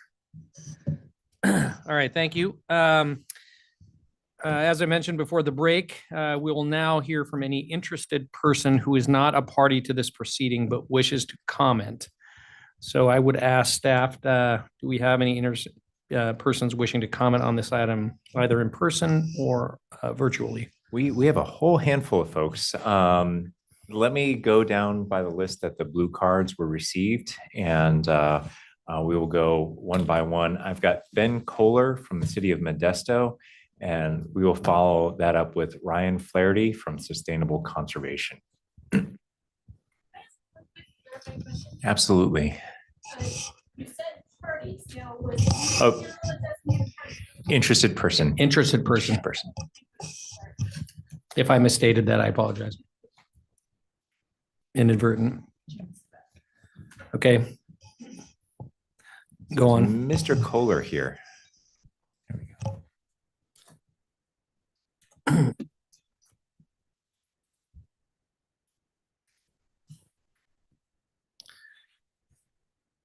Thanks, Mr. Kohler. You have 3 minutes. Go ahead. Chair, members of the board, good afternoon.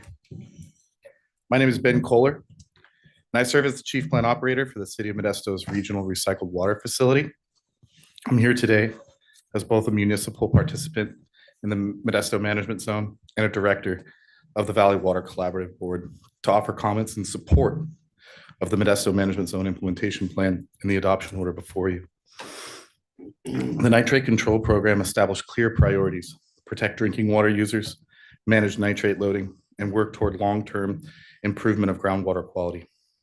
The Management Zone Framework has provided Modesto and other discharges in the area with a structured way to work toward those priorities while continuing to meet the needs of the communities we serve.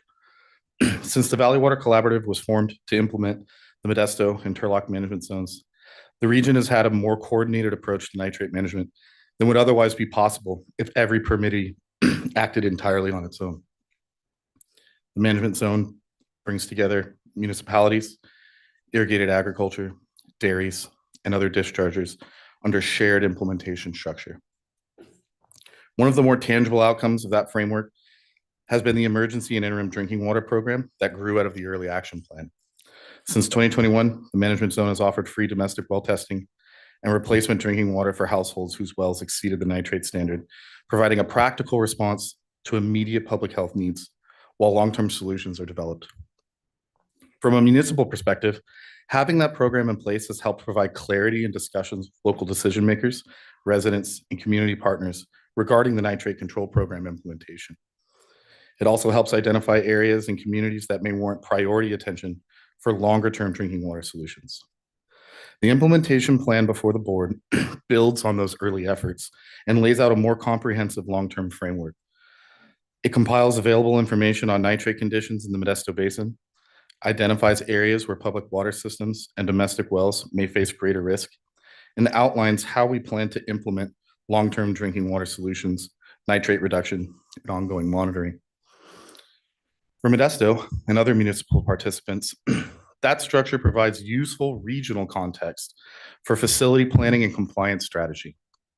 By aligning nitrate management and other related regional efforts, including the broader Central Valley salinity and groundwater planning, the management zone governance model creates opportunities for coordinated actions that can be difficult to pursue through individual efforts alone. The Valley Water Collaborative has provided a forum where different sectors can work together to discuss implementation options, and consider funding and phasing in a coordinated manner. For municipal staff, that has been a practical venue for understanding how local responsibilities fit with the larger management zone framework and under the nitrate control program. In closing, the City of Modesto appreciates the work that the board, staff, Valley Water Collaborative, and participating dischargers have invested in developing and implementing this program. The Modesto Management Zone Implementation Plan represents a substantive and organized framework for moving forward with the nitrate management in this region, and support is respectfully offered for its approval. Thank you, Mr. Kohler. Next speaker. We have Ryan Flaherty, and then is Denise Mullinex here? All right, after Ryan. Thank you. Good Apologies, afternoon. Mindy wasn't feeling quite well, so I'm trying to help out on this. My apologies if I get all your names wrong or affiliations and things like that. Good afternoon, Chair Advis and board members. My name is Ryan Flaherty and I'm with Sustainable Conservation. Sustainable Conservation is an environmental nonprofit dedicated to reducing nitrate concentrations in groundwater. We have 25 plus years experience testing and scaling solutions to reduce nitrate loading from agriculture in the Central Valley and on the Central Coast. We do this work together with dairies, farmers, water managers, scientists, and many others. It is from this experience that we know that on-farm nutrient management can be improved using known practices and technologies, but we still don't know how to get to full compliance. Importantly, we also know that addressing nitrate in groundwater is critical and urgent, particularly for the many groundwater dependent communities in the Central Valley.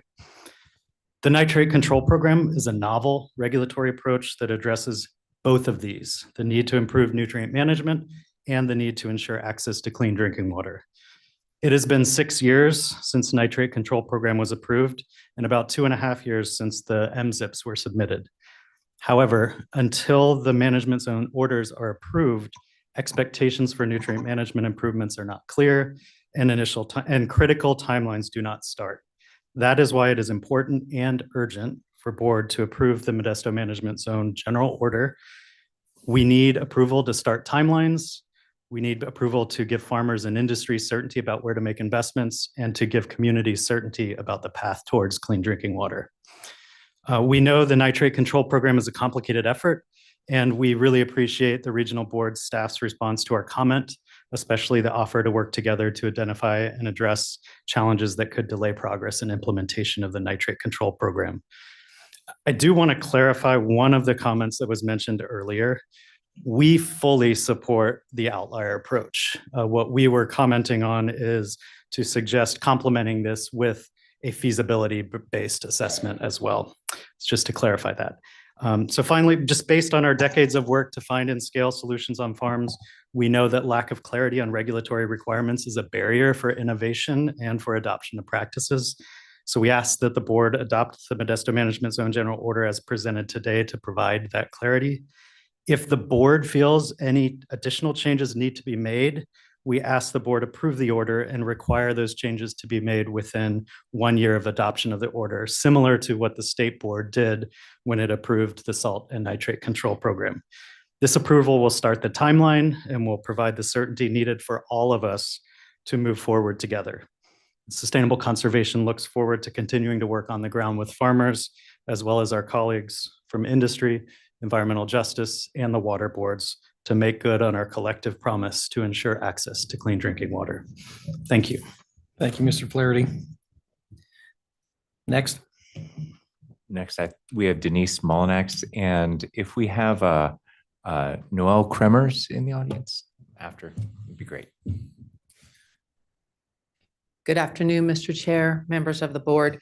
My name is Denise Molinax. I am the Executive Director for the California Dairy Research Foundation, or CDRF, and the Assistant Director for the California Dairy Quality Assurance Program, or CDQAP. I have taken the oath. By way of background, CDRF is a nonprofit organization that has a mission to support the long-term sustainability of the California dairy industry through funding research and scientific education programs. And CDQAP is a very unique collaborative partnership between academia, industry, regulatory partners, and others. Both the CDRF and CDQAP offices are located in Davis. I live with my family in Turlock in the heart of the Central Valley. We are a farming family, so I work remotely most days.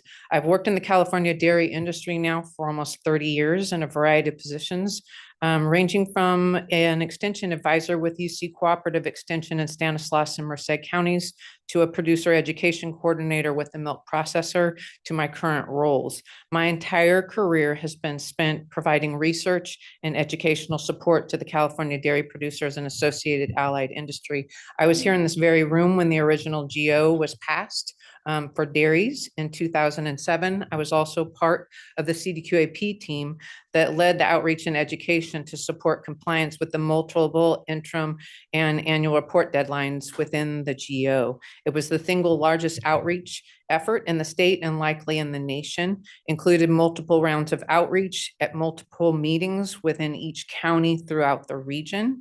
It was a heavy lift. We took an industry that had roughly 2,000 dairy members that essentially had never experienced water quality regulations, had no idea what Title 27 was, much less include what was included in the 127-page Brown Book that spelled out the general order requirements, to an industry that now routinely samples water, manure, forages, soils, incorporating them into a nutrient management plan and implementing them and submitting annual reports with more than 95% compliance each year. Pretty amazing. The California dairy industry has really come a long way and is making steady progress. This new resolution contains many items that will be challenging for all water quality permit holders, including dairies, but the dairy industry is taking active steps to meet the challenge. A lot of work is happening to continue to improve manure and irrigation management practices.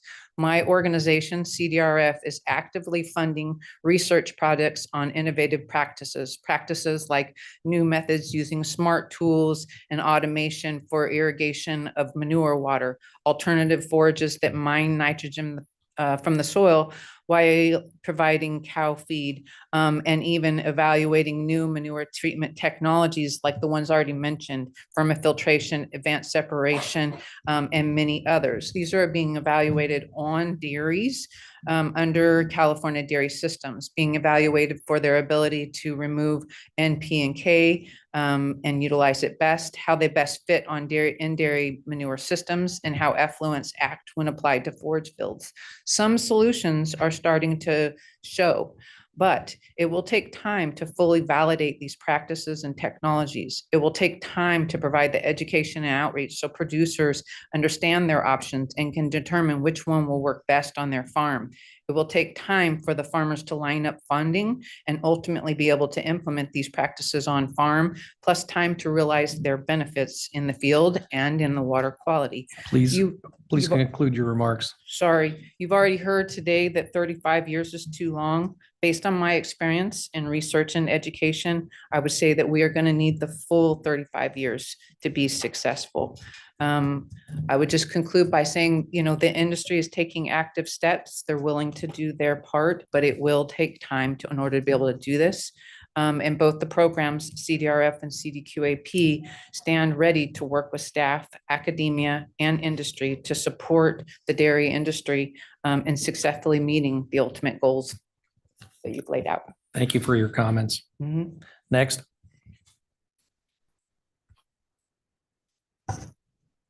Good afternoon, Noelle Kramers with Wine Institute. And I wanted to start by taking the opportunity to share some background information about California's wine community. We are leaders in sustainability. Back in 2003, Wine Institute and the California Association of Wine Grape Growers partnered together to form the California Sustainable Wine Growing Alliance. That has now grown into the largest third-party sustainability certification program that works on certifying vineyards and wineries on their sustainable practices, as well as continually educating the community about sustainable practices. So I want to just give that lens and then provide a little background about the size of California's wine community. So California represents 85% of US wine production and 95% of US wine exports. So we are the leader in the US when it comes to wine. Unfortunately, and as part of that, the Central Valley produces approximately over 70% of the grapes that go into producing California wine. Unfortunately, there is a global drop in demand for wine, and that is hurting the entire community. The 2025 grape crush is down over 6%, but that doesn't give you a real picture of how far down it is. We have not seen a grape crush the size that we saw in 2025 since the mid-90s. So we are much smaller than we have been historically. In early 2025, we lost access to the Canadian market. They pulled all US alcohol off the shelves. So that has, and if you remember, we are 95% of the export. So the industry is really not in a great economic place right now. That being said, this order is the most reasonable approach that we see, and we are committed to continuing to engage and implement what is set forth in that order, and we urge that it be adopted today. I appreciate that. Thank you. Thank you for those comments, Ms. Kramer. We have a couple commenters, I believe, on the Zoom line. We have Jacob DeFant. I'll go first to him and then to Jose Moreno. Mr. DeFanto, are you there? Yes, just switched over. My name is Jacob DeFont, speaking today on behalf of Agricultural Council of California. Ag Council represents roughly 15,000 farmers, including small farms, ranging from small farms to some of the world's best known brands. Our members include California dairies producing roughly a third of the milk here in the state. I'm here to express my support for the Modesto Nitrate Management Zone resolution as presented by board staff. California's dairy community is committed to working constructively with this board toward real environmental progress. This resolution will ask a great deal of dairy permit holders. We know that, but our families are ready to rise to the challenge. We've already contributed to drinking water assistance programs and are adopting new on-farm practices, even as our industry faces serious economic hardship. We are not waiting to act. As we implement changes, we must also protect animal health, food safety, and worker safety. Dairies are complex operations, and solutions must be integrated thoughtfully to be effective and lasting, most importantly. Reaching the goals of this resolution will require real work in research, technology, education, and financing. 35 years does not mean delaying, but it means doing this right. We urge the board to grant the full 35-year compliance period so our families can succeed and the goals of this resolution can truly be met. Thank you. Thank you, Mr. DeFont. We have Jose Moreno. Mr. Moreno, are you on? Mr. Moreno has declined to speak. Okay. Next speaker. Is Debbie Mackey available? I think that's right.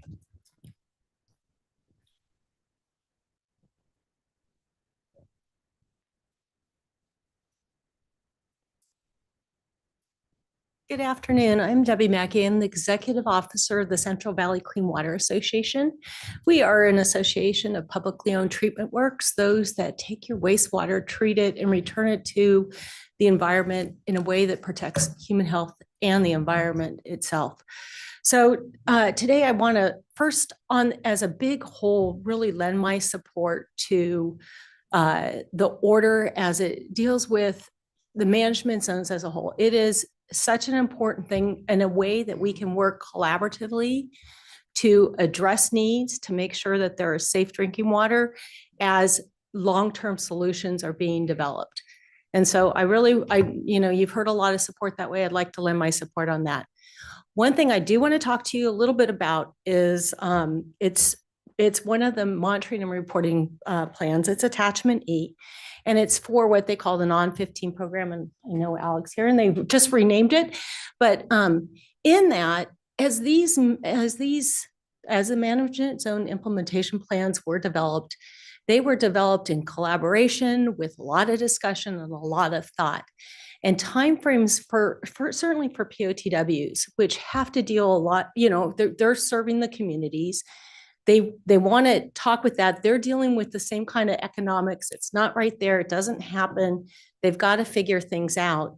There was a tiered approach with timelines, and the MRP right now puts everybody together. And this it most impacts the very small agencies where in order to develop a work plan, they were given time to engage with the community, try to figure out what works best, and then submit a plan. And then that plan would be adapted for that specific POTW.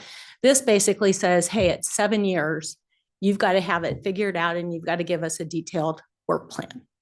That's problematic. And I think that this can be changed and that the flexibility can be returned by making just a simple edit to that, and it would be on footnote 1 in there, which right now says that the requirements of the MRPs are going to be identical. What I'd like it to say is the requirements of these MRPs will be adjusted per what was proposed in the MZIP. So anyways, with that, I thank you and appreciate your time. Thank you, Ms. Mackey. We'll have a staff address your desired edit after we're concluded with remarks. And we've heard from Jose Moreno that perhaps the message that we got that he declined was in error, and he wishes to speak, and I believe is online right now. All right, Mr. Moreno, there you are. Yes, good afternoon, Chair and board members. My name is Jose Moreno, and I'm here today representing El Concilio, California. It's a nonprofit, community-based organization serving low-income, minority, and marginalized communities throughout the Central Valley. At El Concilio, California, we work closely with families who are already struggling to meet their basic needs: housing, food, transportation, childcare, and healthcare. Many of the rural residents that we serve on private domestic wells for their drinking water, but most have never had their water tested and do not know what is in it. That is why we work. That is why the work of the Valley Water Collaborative is so important. One of the most meaningful things about water, I'm getting twisted here, sorry, about Valley Water Collaborative's free well testing is that the services are completely free. For many families, especially in the rural communities, paying for water testing or purchasing bottled water long-term is simply not financially possible. Having access to free well testing and free drinking water support removes a major barrier and allows families to protect their health without having to choose between water and other necessities.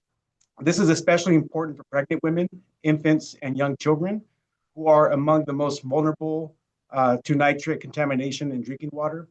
So we have invited Valley Water Collaborative staff to present at 2 of our community coalition meetings in Modesto, where they spoke directly with more than 20 trusted community service providers. Those presentations helped educate local leaders about groundwater conditions in our region with nitrate contamination, or what it is, the health risks associated with it, and the reality that many residents relying on domestic wells have no idea whether their water is safe to drink. For many of the organizations in attendance, this was their first time that they had heard about a program that provides direct support specifically for rural well users. And what stood out the most was how community-centered and accessible the program is. Valley Water Collaborative is not expecting residents to figure this process out on their own. Their staff is very helpful to help residents understand their well test results. They answer questions. They walk families through the application process, both in English and in Spanish, either online or over the phone.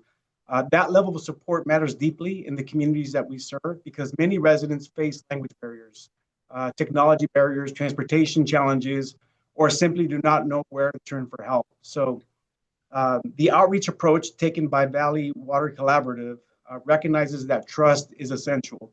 They are partnering with local organizations, attending community events, meeting people face to face, building relationships in communities that are often underserved or overlooked. From our perspective, this program is filling a very real gap for rural residents and helping families gain access to information, resources, and drinking water support that many have never had before. So we appreciate the opportunity to speak today and strongly support the continued work of the Valley Water Collaborative and the importance of sustaining programs that directly protect and support vulnerable communities throughout the Central Valley. Thank you. Thank you, Mr. Moreno. Any more speakers? Let me double check and see. I don't see anybody else on the Zoom call. There are a few people left in the room, but I know there's a couple voices from Environmental Law Foundation. Nat Kane initially said he was going to participate via Zoom. I do not see him here. Is there any? Do we know? All right. Okay. I see Kaya shaking her head. I want to make sure that if he does join, we'll keep an eye out for him. Is Cynthia Tiermesa here?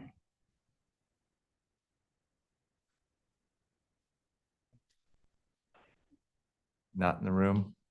We will put a hold on that.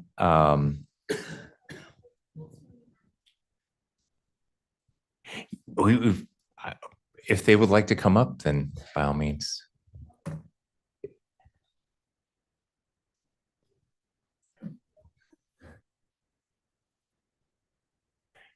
And just double checking, I see one of the translators. Was that a hand raised? Oh, perfect. Thank you. Thank you for the reminder. And we did have your cards. I believe it's Mackenzie and John Hale. Is the two? All right, fantastic.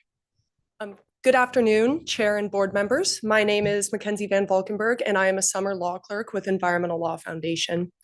We urge the regional board to revise the draft order to better protect communities from ongoing exposure to nitrate. The board should focus on implementing centralized solutions for nitrate-impacted communities.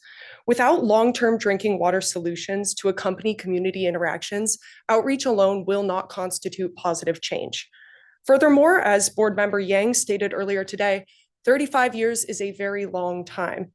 We urge the board to incorporate expedited interim milestones to ensure that real progress is made in those 35 years. Finally, we ask that you incorporate the restoration language suggested by Jennifer Clary. Thank you for your time. Thank you. Mr. Hale.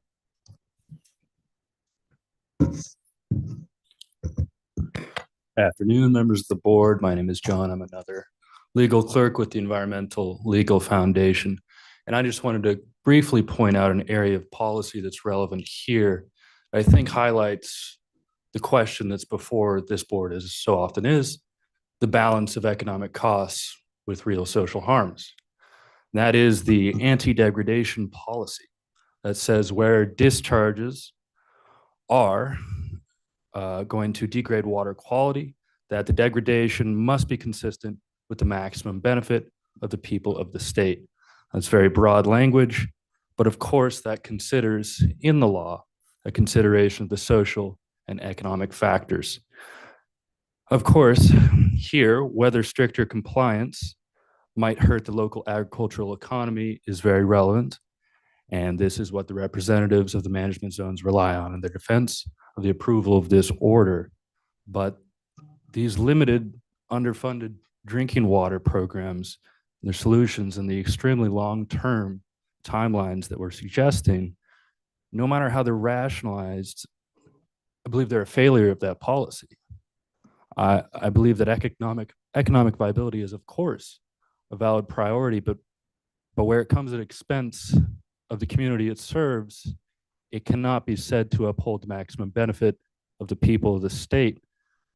And if the people that have spoken today are any indicator, well, they're suffering. And so we urge you, the Environmental Legal Foundation, the board to consider the law in its context, to consider the maximum benefit, not just in theory, but in its reality here, and to rethink this order. That's all. Thank you. Thank you, Mr. Hale. All right, list is getting shorter and shorter, but I've got Paul Sousa. I think I saw Paul.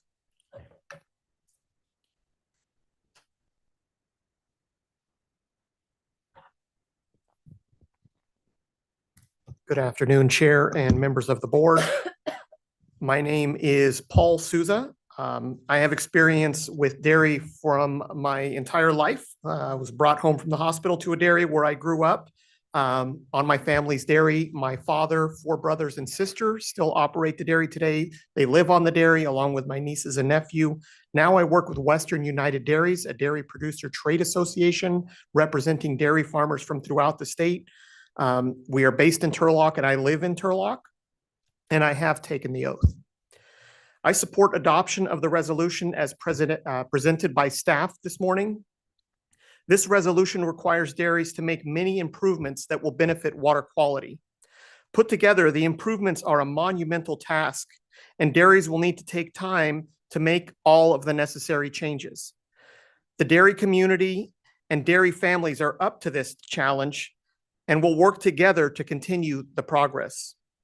The nitrate management zones, of which this resolution is an important part, are accelerating progress on groundwater quality improvements.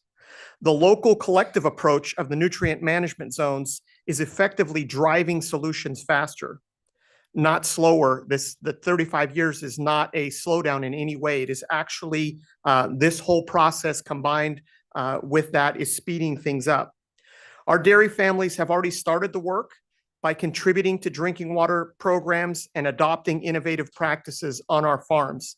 And they're doing this despite tough economic conditions for dairy farmers today. 35 years does not mean a lack of progress. We are already working hard, but we have a long way to go. You heard earlier today about some of the things we're doing, our data management system, vermifiltration, and other things that we're implementing on our dairies to solve these issues. I urge the board to adopt this resolution with the full 35-year exception to create the best opportunity for success for everyone involved. Having unreasonable timelines doesn't make this happen any faster or make it any more successful. The best chance for success is a reasonable process where we all work together to achieve the solutions we're all after. Thank you. Thank you, Mr. Souza. I have Elise Landman. Again, apologies for any mispronunciations.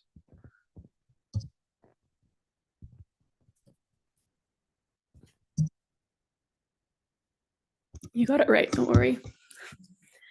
Good afternoon, Chair and Board members. My name is Elise Landman, and I'm with the Legislative Coordinator with Dairy Institute of California. Dairy Institute of California represents milk processors and dairy product manufacturers based in California.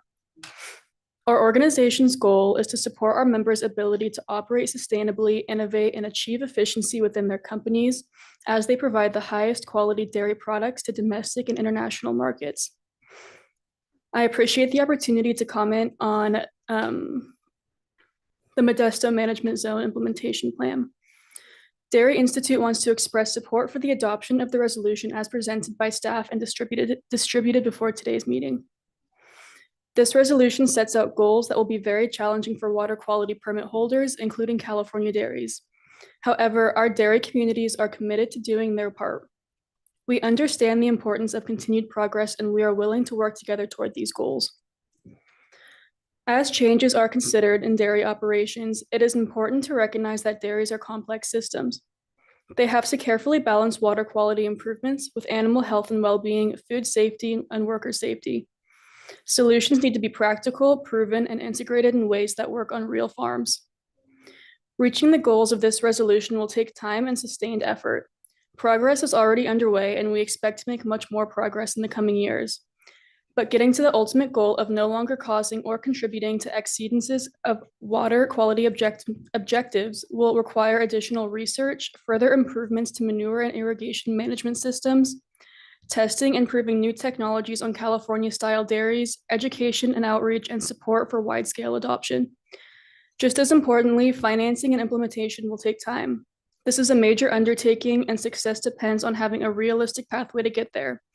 For those reasons, we strongly urge the board to grant the full 35-year exception so dairies can continue making progress and ultimately succeed in meeting the resolution's goals. Thank you. Thank you, Mrs. Landman. I have Lynn McBride.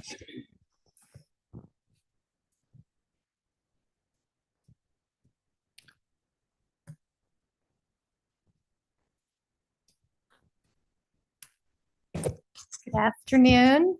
My name is Lynn McBride. I serve as Executive Director of the California Dairy Campaign, a grassroots organization of dairy farmers that began more than 30 years ago.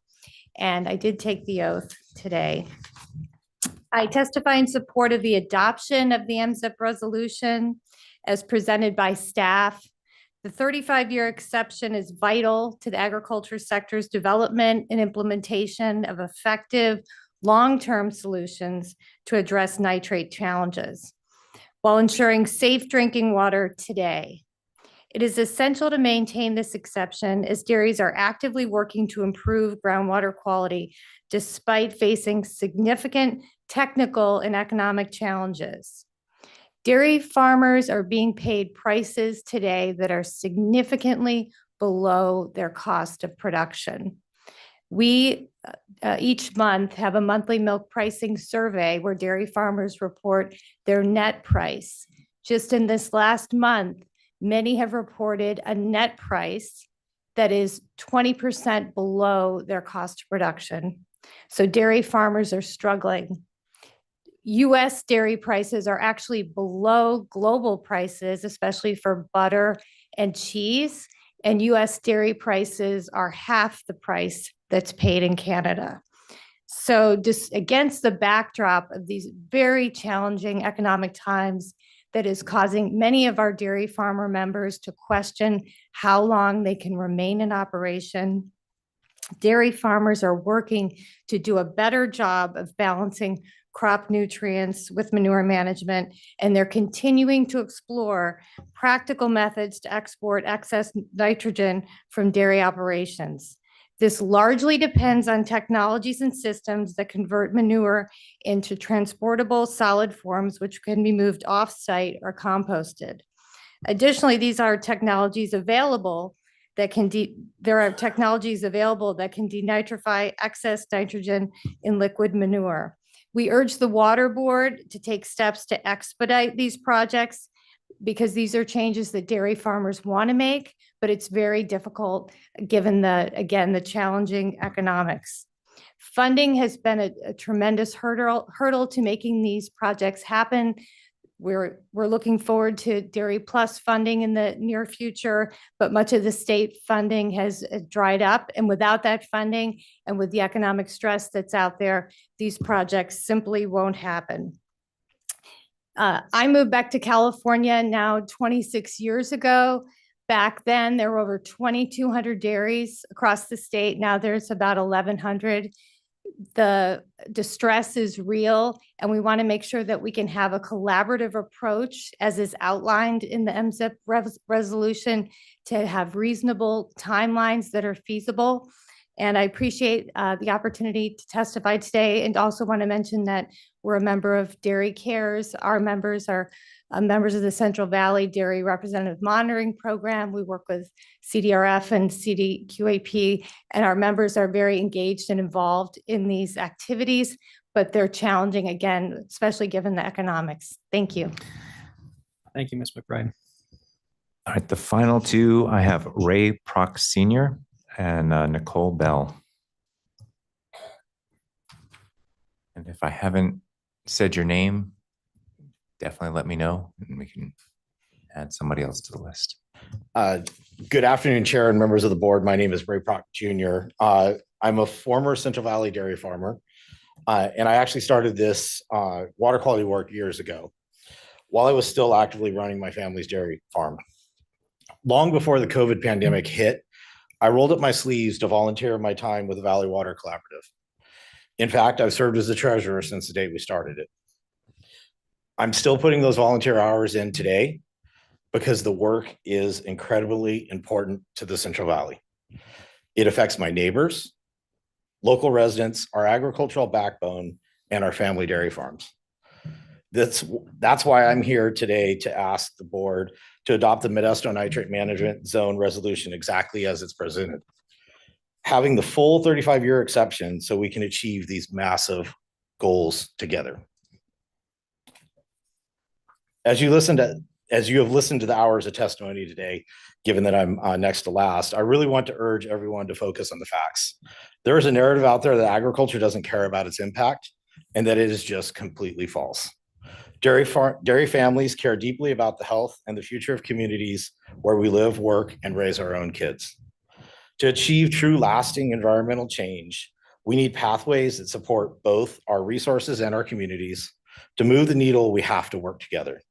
We need clear, specific milestones, and we need an achievable deadline that balances aggressive progress with everyday economic survival. Aside from my background in farming, I also serve on the Denary Unified School District Board of Trustees. When you sit on a school board, you spend a lot of time looking at student achievement data. One thing we know for sure is that real systemic growth in student achievement does not happen overnight. It is slow. It is small incremental change year after year. Sometimes when you look at the data from one year to the next, it feels like you're just standing still. But as any educator or trustee will tell you, those small, steady steps eventually trigger a snowball effect. Suddenly, all those years of quiet, hard work compound into massive, undeniable progress. The work required in this 35-year resolution mirrors that exact same process. True water quality progress can be a slow incremental climb, but the Central Valley Dairy community has already built a solid foundation. Through the Valley Water Collaborative, we're actively funding and delivering free well testing and clean drinking water to our neighbors right now. We're investing in new on-farm technologies, even during some really tough economic times. The resolution is a heavy lift, but our families are ready to step up and do the work. Just like in our schools, if you give us a steady, realistic timeline, we need this quiet year-over-year effort will turn into a snowball effect of environmental success. Thank you. Thank you for your comments. Thank you. Last speaker, or do we have? Okay. Nicole Bell. And is there anybody else wishing to speak today that I haven't called out? Raise your hand. I think Nicole, you're the last one. Great. Good afternoon, Mr. Chairman and members of the board. My name is Nicole Bell. I am the Executive Director of the Kern Water Collaborative, which is a Priority 2 management zone in Kern County. I did not take the oath, but I am happy to do so with both hands. Yeah, you don't need to. Thanks. Okay, great. Today, I want to start with the Kern Water Collaborative is in full support of the resolution as presented to you for your consideration today. And then just to make a few comments on what you heard earlier today and a couple of questions or comments that the board made. Kern Water Collaborative consists of 4 different management zones that we administer, 2 Priority 2 management zones in Kern County, as well as a non-prioritized management zone in Kern County, and then a small sliver in Kings County of the Tulare Lake Basin. Chairman, or not chairman, excuse me, Mr. Chairman, Board Member Yang, you talked today about demographics as well as translation. And I wanted to comment on a couple of things and assure you that when we're talking demographics, and a comment that was made in the presentation, when we are presenting our websites, as well as when we are doing community meetings and our applications, we talk about always having Spanish translation, and we do that automatically. But we do also have the ability, I know our website, any user of our website or our application process can select their language. So any language can be administered. Also, when we hold public meetings, we do ask folks to register with us and let us know if they need translation services. Again, we always do Spanish, but we can make arrangements for any translation service needed. You commented on a presentation earlier where they talked about Hmong translation. That translation service is specifically known because of the demographic in that management zone, because of the work they've done within their community. So I wanted to give you assurance that we are available to assist anyone who needs it.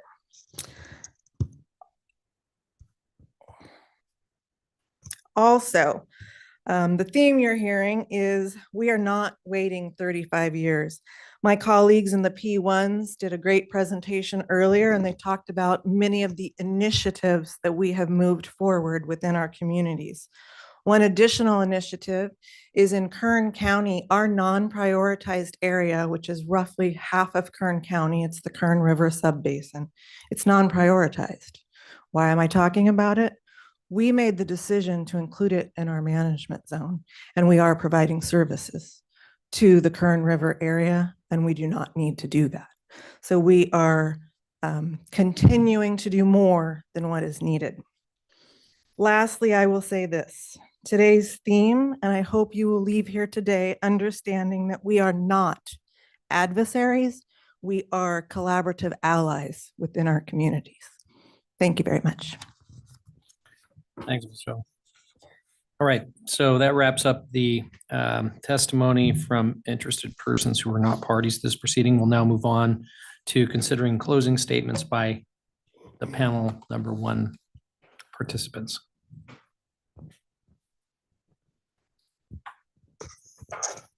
Thank you. I will be very brief. I know you would all, we all want to get it all to you so we can hear you talk. And since you've listened so patiently to all of us talk today, Teresa Dunham, Consoys and Conway, on behalf of the Priority 1 designated parties, just a few comments in response to a couple of things said.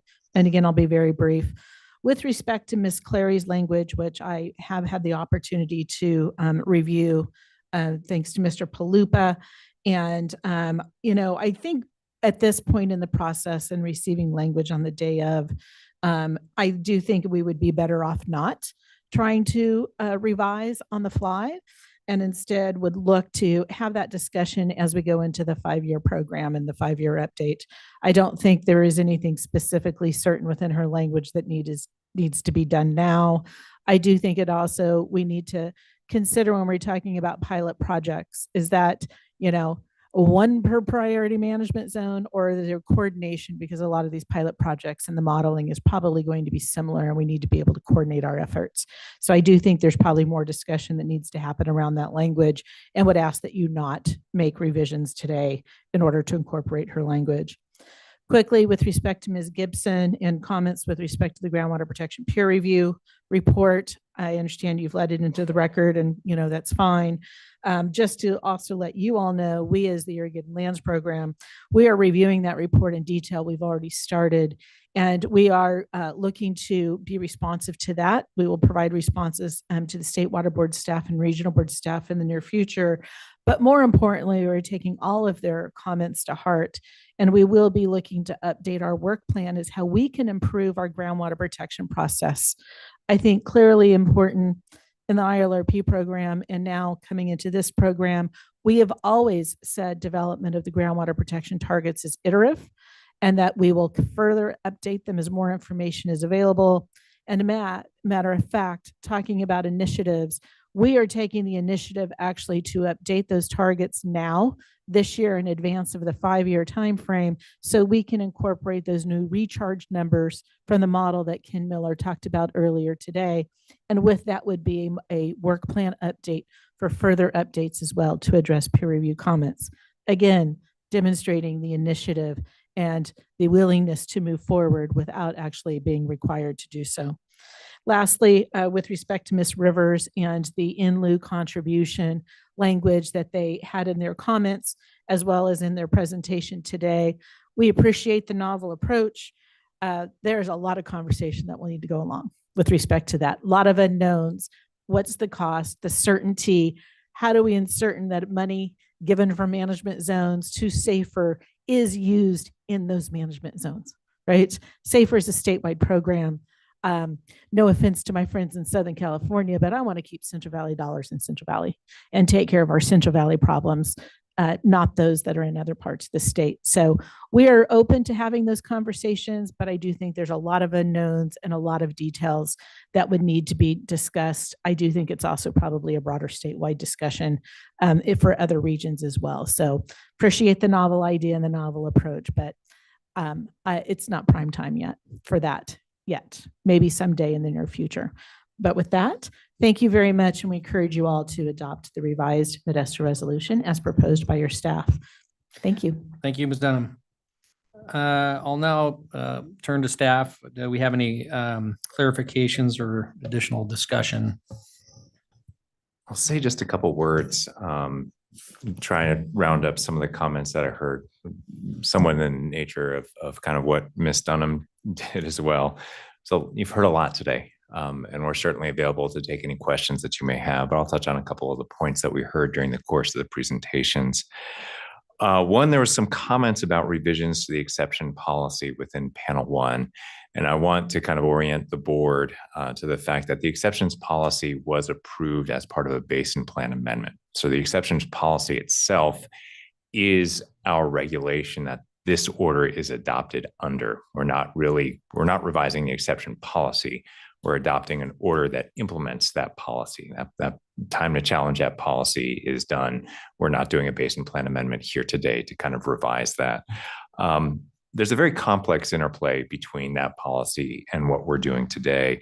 I think you've seen it in a lot of different areas. The public funding piece, the infrastructure funding piece, I think is one that we will continue to look at. One of the common themes in my response here is that we are starting a 35-year program here today. We're setting the clock. We've got the drinking water piece that's been in action for a number of years. Now we're starting this phase in which we're asking a lot of dischargers to look more closely at the scope of their nitrate impacts, to spend a lot of money to reduce those impacts. That's really what's happening here today. We're providing some degree of certainty to them that we are on a 35-year pathway, but that's not a done deal today. We will continually look at this project 5 years out, 10 years out, 15 years out, as I mentioned during our initial presentation, to see if those timelines can be adjusted, if they can be tightened up, if there's new treatment technologies, if there's new public funding sources on the horizon, if there's better innovation in under sink treatment where that makes sense. All of those will be things we will be considering as we continuously look at this program and revise it. And we have to bring it back to you for reauthorization, right? This is not a 35-year timeline that does not have to be looked at for 35 years. We do have to bring it back and have the board act affirmatively 10 years out to reauthorize this thing. So a lot of these conversations that we're having here today, we will have again, or your predecessors will have again, or we will do that again. I think there's a lot of great ideas that were kicked around here. I think one of the comments that we've heard a little bit over and over again about townships and the township level compliance as the sole metric to judge whether this project is successful or not. It's not. The township level numbers and the way that they're used within the context of the Irrigated Lands Program and how they're being refined to include metrics from the dairy program, include metrics from wastewater treatment plants and other nitrate sources, is really taking that tool to the next level. And I think one of the complicated formulations that perhaps is boiled down a little too simply in if one car is speeding, is that compliance?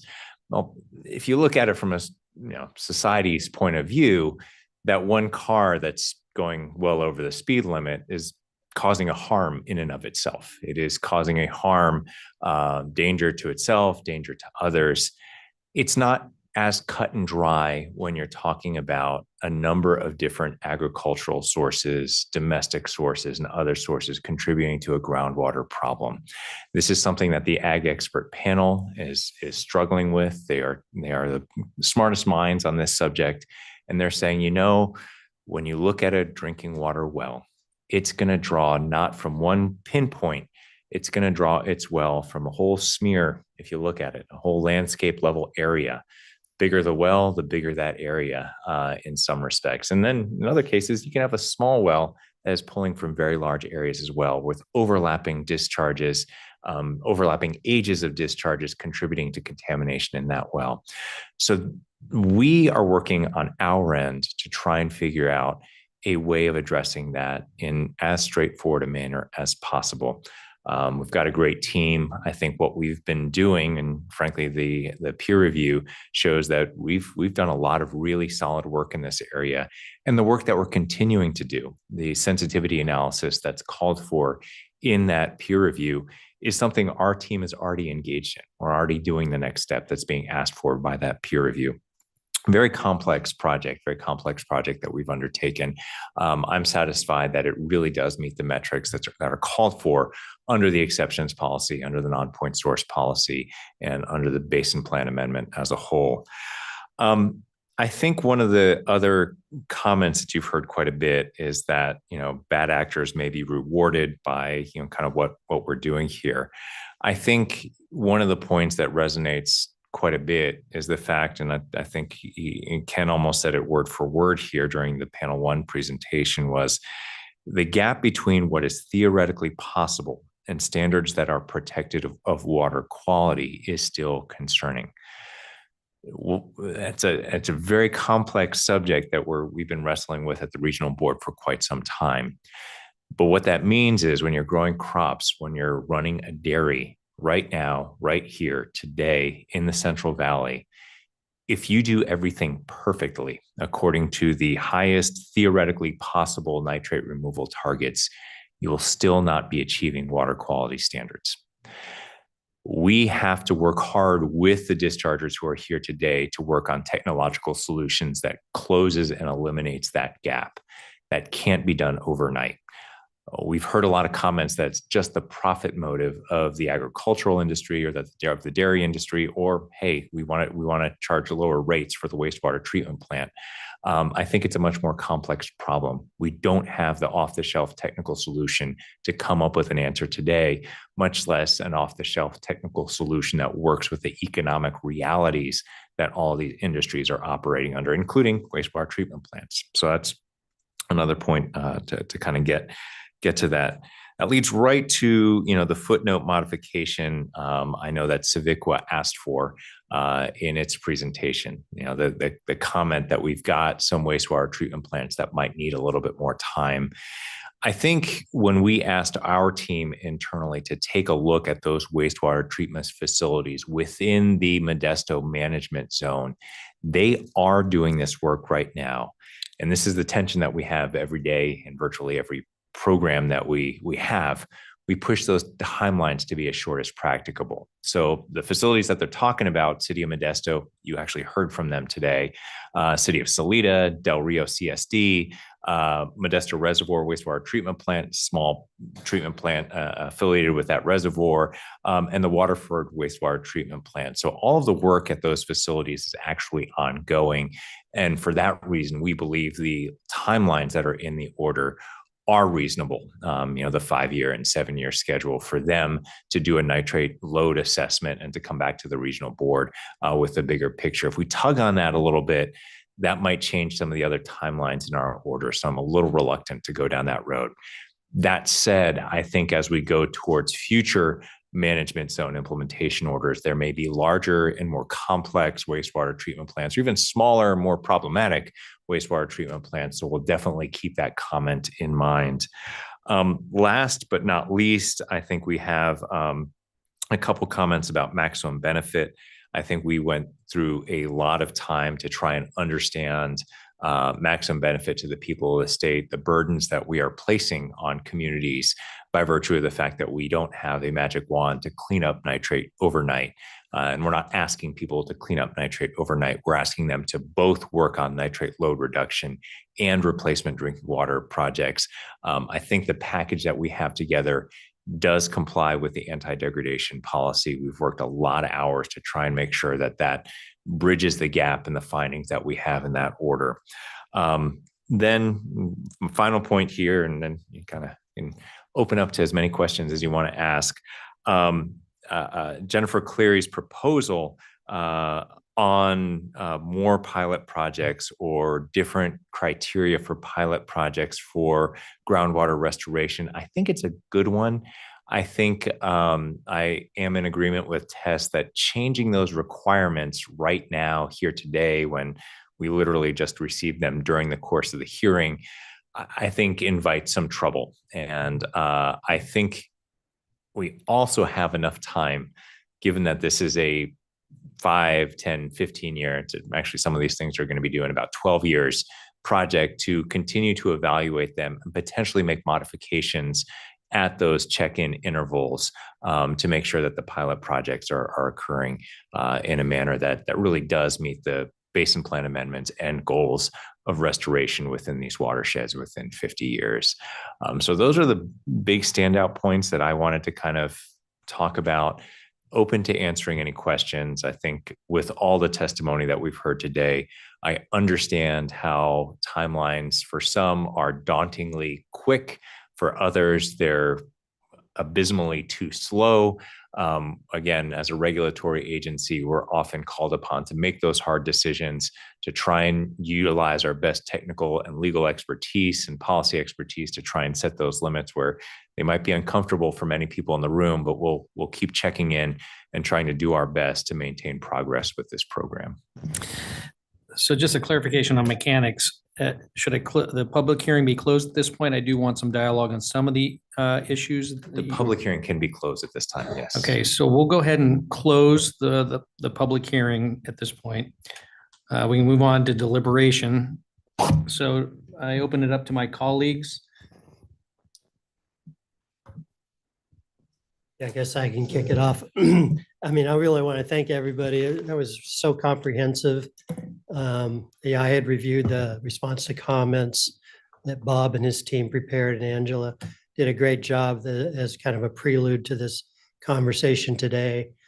And Patrick, your comments clarified a few questions I might have had. I guess, my overall view is that the Central Valley is so reliant on agriculture that we need to make some kind of progress on this issue sooner rather than later. And kicking the can down the road to delay approval of this doesn't seem to be in anybody's best interest, frankly, right now. I would ask, the 5-year review cycle makes a lot of sense. Given all of the issues that were discussed today, is it possible to have more frequent just status reports to the board, whether they're annual or semi-annual, or biannual rather? I think that would help keep the ball moving. And especially in light of, I imagine there's another one on the horizon. When's the next management zone going to come before us? That we're going to get this one done. Yeah, one at a time.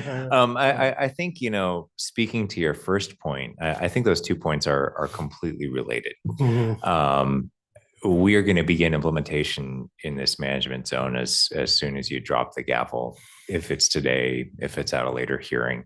And then I think you will kind of be hearing about the progress within this management zone as we work through the additional management zone orders. It's one of the reasons why you see this one attracting so much attention. Yeah.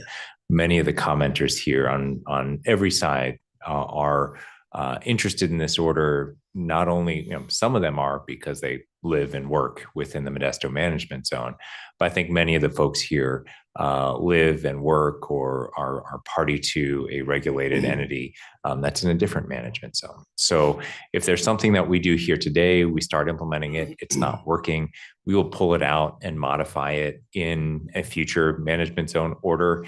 And we'll probably take the opportunity at that time to modify the elements within this order that maybe went down the wrong path. I know I give a Clean Water Act seminar, legal seminar every once in a while, and I always emphasize that the 1972 amendments to the Clean Water Act was actually Congress's 7th try at the Clean Water Act. Starting in 1948, they went at it a bunch of times before they got it right, but they made huge progress each time. So I don't want to, my predecessor's kind of famous words, don't let the perfect be the enemy of the good. I know there are things within this order that will not work perfectly. I don't know what they are yet. I wish I did. But as we go about implementing it, I will pledge to this board that I will try and make the tweaks and bring them back before you to make this thing incrementally better each time I bring it for you. All right. Thank you, Patrick. Yeah, I guess just to wrap that up, we have some momentum here, and I'm really impressed by the collaboration that's going on, and everybody's listening to everybody else. So that helps a lot. So I appreciate where we're at. Let's keep it moving. All right. As we continue the discussion, I do want to call out Savikwa and Debbie Mackey. I do want you to consider what Patrick said. I want to give you the opportunity to maybe provide some additional reaction. And I do want to talk about it a little bit. I guess my concern, or what I want to tease out, is the impact to, I guess conceptually in my mind, disadvantaged and severely disadvantaged communities that would bear the burden. I think of what I took from her comments. I want to talk about that a little bit, but I want to put you on the spot once. I'm going to let my colleagues speak first. I want you to think about this issue. So go ahead, Member Yang. Yeah, good afternoon.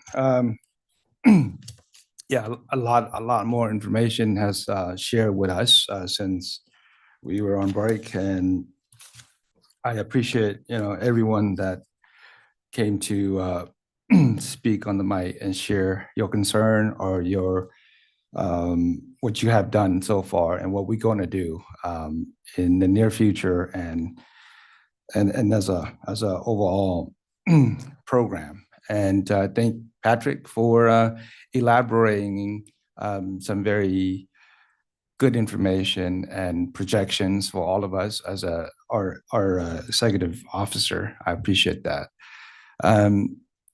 I just wanted to speak directly to our disadvantaged community.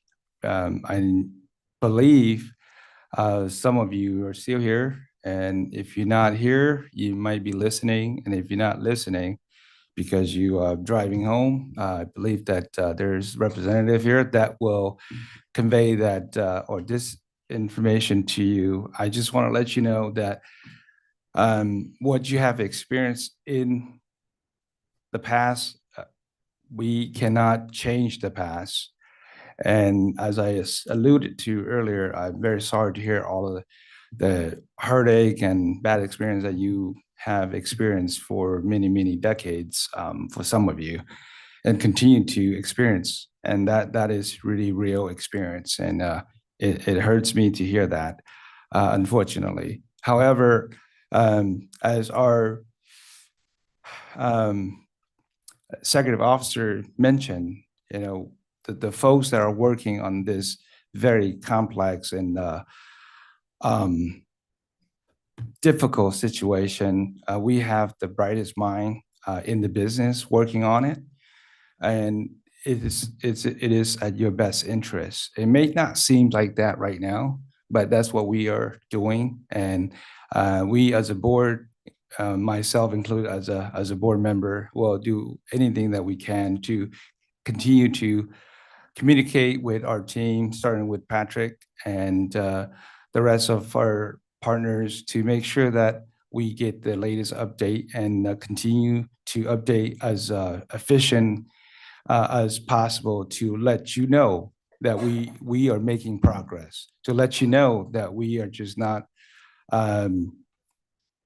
just to let you know that we are serving you on your problems, and continue to communicate with you as far as taking survey, talking to you, listening to your continued struggles, and all that together, so that we will continue to improve on our end. So with that said, I ask you to continue to put your trust on our team, us, board. We are here to be the middleman at time to make sure that justice is served or resolution is being provided to you to care your problem. So with that said, I thank you, all the presenters and all the folks who's going through this on a daily basis to come and spoke to all of us. I thank you. Thank you, Member Yang. Others, other comments?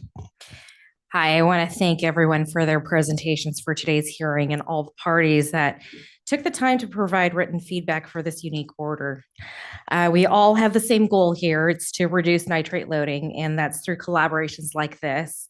And this is how that's how we get there. And just 2 weeks ago, Cal Matters reported that roughly 600,000 Californians still lack access to safe and reliable drinking water supplies. I support this item because there's an urgency here to address nitrate contamination water. We need to start the clock. We need to begin this phase of the nitrate control program ASAP, like yesterday. I look forward to seeing the results, the progress, along with more feedback from folks on the ground. And let's make sure we continue to have a dialogue with all impacted parties as we move along. With that, I want to be clear, we will be reevaluating exception terms granted today in 5 years. But if the data shows we can shorten the term, we will revisit the order. This is a great starting point, and the order will change as new data and information comes in. The interim drinking water program is working, but we need to keep our eyes on the future about restoration and long-term drinking water solutions. And with that, I'll go ahead and make the motion to adopt this order. We have more discussion. Yeah. No worries. Yeah. Don't worry. We're not going anywhere. All right. All right. Member Kadara, please. I also would like to thank our staff for the tremendous work you've done on this. The discharges that spoke today, our impacted community residents and our EJ groups. It has been a very beneficial discussion today. And I would just like to kind of recap some of the things I heard today. It will take some time for dairies and discharges to address nitrate problems. Economic costs, economic harm, reasonable progress that works for everyone, but it's not reasonable for the residents that are impacted. The balance shared, but it didn't mention residents being impacted. Spoke about the cows, the workers, but not the residents. 35 years is vital for the general order, but what about the residents? It was stated there are challenges for dairies and discharges, and that's real. And compromised health is what residents expressed today. That's real. I am been a part of this process for quite some time, so I know we're at a point to where we need action to be taken. And I am of the opinion that the clock has to start sometime. But I'm also of the opinion that the concerns raised by the EJ groups, the residents that are impacted, and I know many of you are sitting in here, but you don't have nitrates in your water. You don't have arsenic in your water, 123 TCP. So for those impacted residents, you don't feel what they feel. And that's the point that I want to make. I also want to say that I made mention earlier about a need for a 24-hour hotline. So you might think of it as being, no, we don't need to do that. But if we are talking about 1 year out, 5 years out, and you do the community outreach meetings once every, go to an event, if residents have issues, who do they talk to? Do they wait for another 2 or 3 months to come to a meeting? So I'm strongly of the opinion that 24-hour hotline that I threw out earlier, I threw it out, but I'm seeing it has some relevance to where people have a voice that they can express somewhere, sometime, that someone's going to hear them and say something. And if enough people call that hotline and express what their concerns are, then that means there's got to be some efforts made to address those concerns. So I'm throwing that out there because I'd like to see that something being considered. I do want to say that at this point in time, you have to balance and deal with both sides. And as much as I've expressed my concern for those residents, I do think that it is time for the project to move this order to move forward. But it's with the concerns that the residents raised, with the point I made about the 24-hour hotline, where residents have some way of being able to express what's going on in their communities with this drinking water. And so, that's where I am with that. I do think the work that's been done by everyone, Tess and all the group here, you've worked hard, but you're still on a different end of the ones that are impacted. And so I want to see efforts really made to show progress to these people that have come and spoken about these issues, that it's not going to be 12 years down the road, that we see some immediate progress. And so not only the hotlines, but as Mark mentioned, how often can we get an update on this to know how things are moving forward? So those are my comments. I don't want to be the one to make it difficult, but we have some difficult situations here and residents have been impacted. And when health is at stake, you need to do more. And we don't want to just talk about it and and have a long timeline, a time schedule. We want to see some results for the communities that have expressed the concerns and significantly impacted. Thank you. Can I ask for a clarification from Patrick? So we would be reevaluating and we would get reports annually, correct? And at that moment, we can provide feedback, right? I really do like the hotline idea because people are intimidated to call their elected officials. I mean, what's your only option? You call a senator, you call an assembly member. And some people are afraid to do that. I think that that's a nice way to, nice, easy access for people who are scared. We often direct people to, I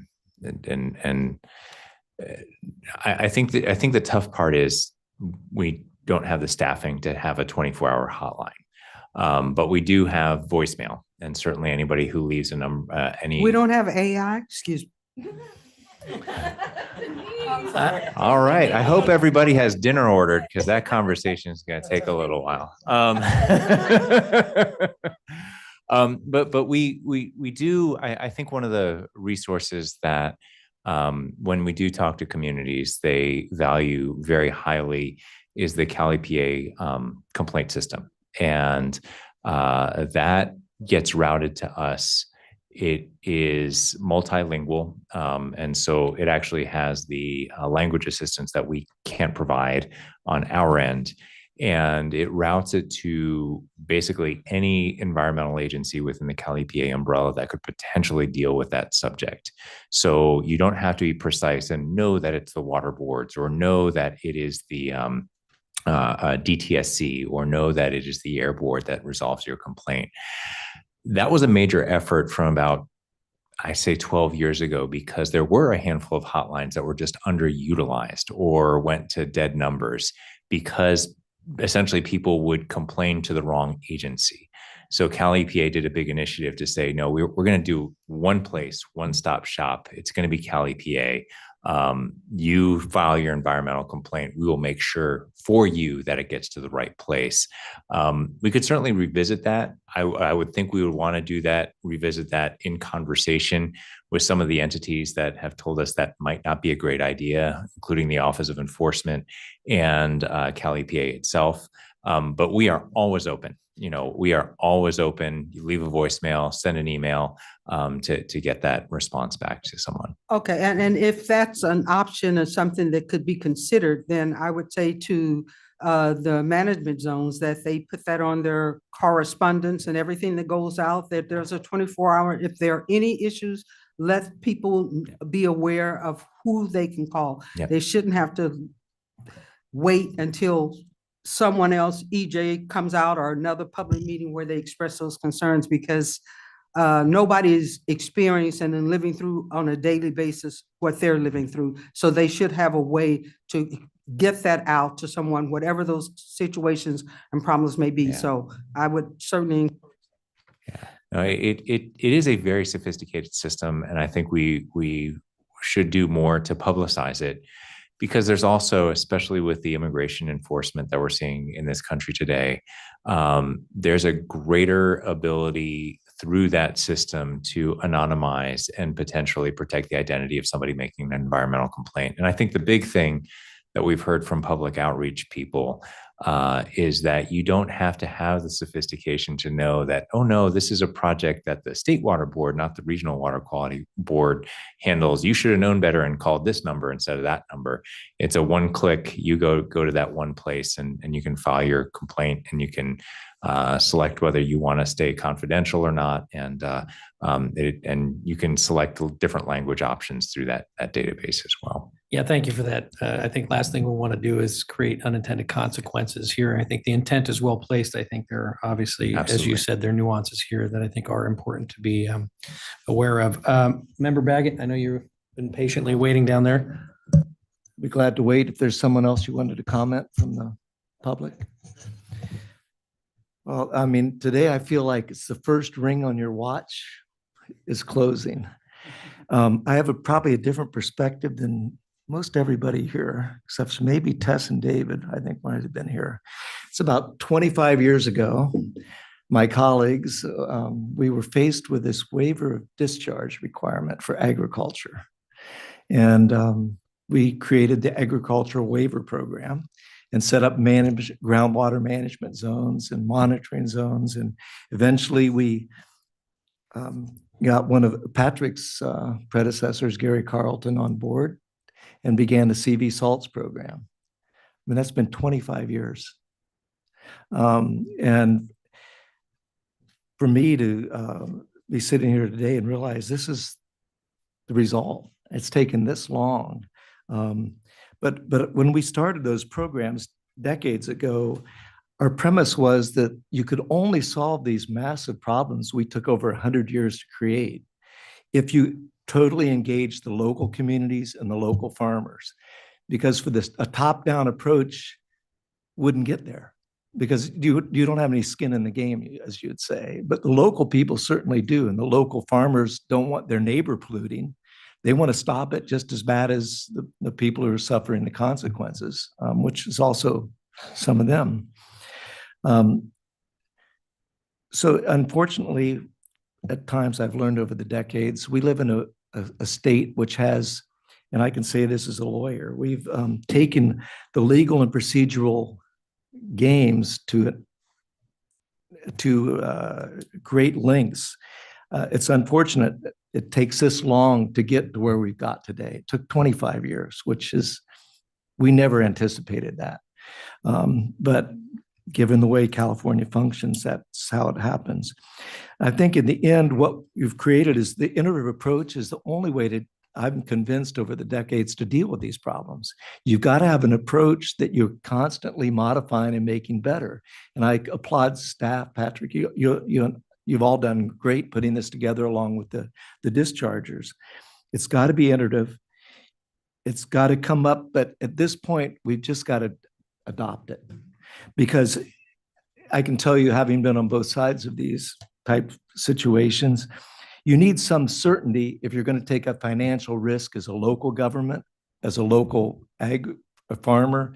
You've got to have some certainty that there's actually a plan that's been adopted and it's not going to change every other month. And so it's time, we've gone back and forth, but it's time to, I think, to vote for the plan. You know, you can talk all night, as we like to say. At some point, you got to play ball. And I think it's way past time. And I applaud everyone in the room who's worked so hard to make this happen. But I think this is just the first ring. There's more to close, but I think it's an incredible step. Thank you all. I like that analogy. Thank you. I too want to extend my gratitude. There's a lot of time and effort that's gone into this. I mean, I don't think words can properly capture, like you just mentioned, Member Baggett, about the effort that has gone into where we are today. Obviously, on the long arc of achieving our water quality, broad sense water quality objectives, you know, it's finally nice to be at a point where we're not just planning, we're now implementing. And that's a big deal, and certainly should be recognized for that. I do want Ms. Mackey, if you don't mind, please come to the podium. I do want to tease out a little bit about the nature of your comment and your response to staff's points. Sure, thank you. Debbie Mackey with Civiqua. So on the comment that this is really specific to this management zone, I can appreciate that. There is 170 or so different non-15, you know, they're not all POTWs, but non-15 permits that are in there. So there needs to be flexibility. They range from here to there. The second part I would say where I have some hope is that if adopted as is, in 5 years, you're reviewing this. In 5 years, those agencies are going to know a little bit more about their zone of influence. And they're going to know a little bit more about where they're at. But right now, a lot of them don't, you know, their monitoring is very low. They don't have the funding. They don't have a lot of things even to get to that year 5 goal. And that was part of the decision, part of the negotiations in their participation. It is a big lift. There's a lot of heavy lifts that are going on now, as I think you guys all heard today. We want them to succeed. We want to make sure that the community, because of Prop 218, because of just it is the community that is investing in their wastewater treatment plant. And we want to make sure that their investment is something that they can stand behind, because it will cost them money. It will, and some of these, for those some of the decisions are incredibly expensive to get at. And the hope is that consolidation, whether you're able to expand and take on something else, that those pieces can fit, but making them fit, I'm like kind of going, I'm looking at you, Denise, is, making those fit, it takes some time. And so I would just really ask as we get to that 5-year review, if we find out that more time is needed for those facilities, that is granted in the MRP. Yeah, thank you for that. And I appreciate how you frame that. Certainly some of the things in my mind are exactly, I think, what Ms. Mackey just articulated. We can make decisions today, but the reality is those local communities that are going to have to decide because of the law outside of us, Prop 218, as you mentioned, obviously, that those folks are going to have to vote to tax themselves to bring themselves into compliance. So it's kind of a water balloon, right? We push on one and it's going to pop out in the other when we look at a disadvantaged community as a whole and not issues individually. And I just want to be aware of that, and certainly don't want to create a situation where we're foisting, enormous costs onto those dischargers when holistically they're, it's problematic. Now, I'm not saying easing restrictions. We just really have to roll up our sleeves and figure out a better way other than driving up costs for those small discharges, which are the very communities that we're trying to benefit through our efforts today. So. No, absolutely. And Debbie, we're hearing you loud and clear. Again, I mentioned this early and I cringe saying it, but Modesto is probably one of the easier management zones in that we have relatively well-defined dischargers. And again, it's I think Waterford CSD is the outlier where they're probably the littlest. They do have the full 35-year time schedule. Nitrate's a little better understood on that. Modesto's done a huge amount of work. They're kind of the other big one here, and really kind of you heard from them. They're doing an excellent job, and deal with the same constraints, like very, very real constraints about kind of ratepayer capacity, 218 challenges, what they want to do for the long-term infrastructure planning. So we tried to take that into account.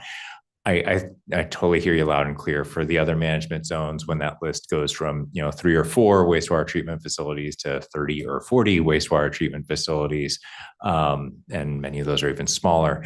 I doubt we'll be able to make the same claim in like a footnote 1 saying, "Oh, it's cool. We'll get this done in about 7 years for these folks." It probably will need a slightly more deft touch, and Bob's up for it, I'm sure. Well, Bob, I hope you're not going anywhere for the next, few decades. So there's a career security here, that's for sure. All right. Thank you, Ms. Mackey. Okay. With that, I mentioned that for me, I want to echo sort of the comments of my colleagues here. At the end of the day, we got to do something. And this is a very complex landscape. We have to make choices. The reality is that even if we had 0 exceedances from dischargers today, we'd still have a problem. And obviously focusing on providing groundwater today. I know somebody mentioned that we can't bottle water our way out of this. Well, I guess in a purely theoretical sense, sure. But the reality is some form of that has to be an interim solution. And obviously that to me is a critical component because like I said, it's not a light switch. All of a sudden those aquifers don't recover. And so I think we're doing that thanks to the early planning and the early action plans that prior boards and staff obviously engaged in. And I really do feel that this is the most realistic and implementable path forward. There's a lot of challenges. I still think the bar is really high for folks, and hopefully we're not setting up for disappointment, but the pressure's on, I think, today. I mean, obviously beginning today, if not continuing, maybe escalating. So with that, I do have a motion. I will entertain a second. I have a second from Member Baggett. Please take the roll. I'll run through it. Board Member Bradford. Board Member Kadara. Yes. Board Member Yang. Aye. Board Member Baggett. Vice Chair Lee Reader Aye. and Chair Abdus. Yes. Again, feels like somewhat anticlimactic, I think. Well, with that, again, I want to adjourn this meeting, and a reminder, we will be continuing, we'll be resuming tomorrow at 9 a.m. in this location. So thank you again, everybody, for your time today. We are now adjourned.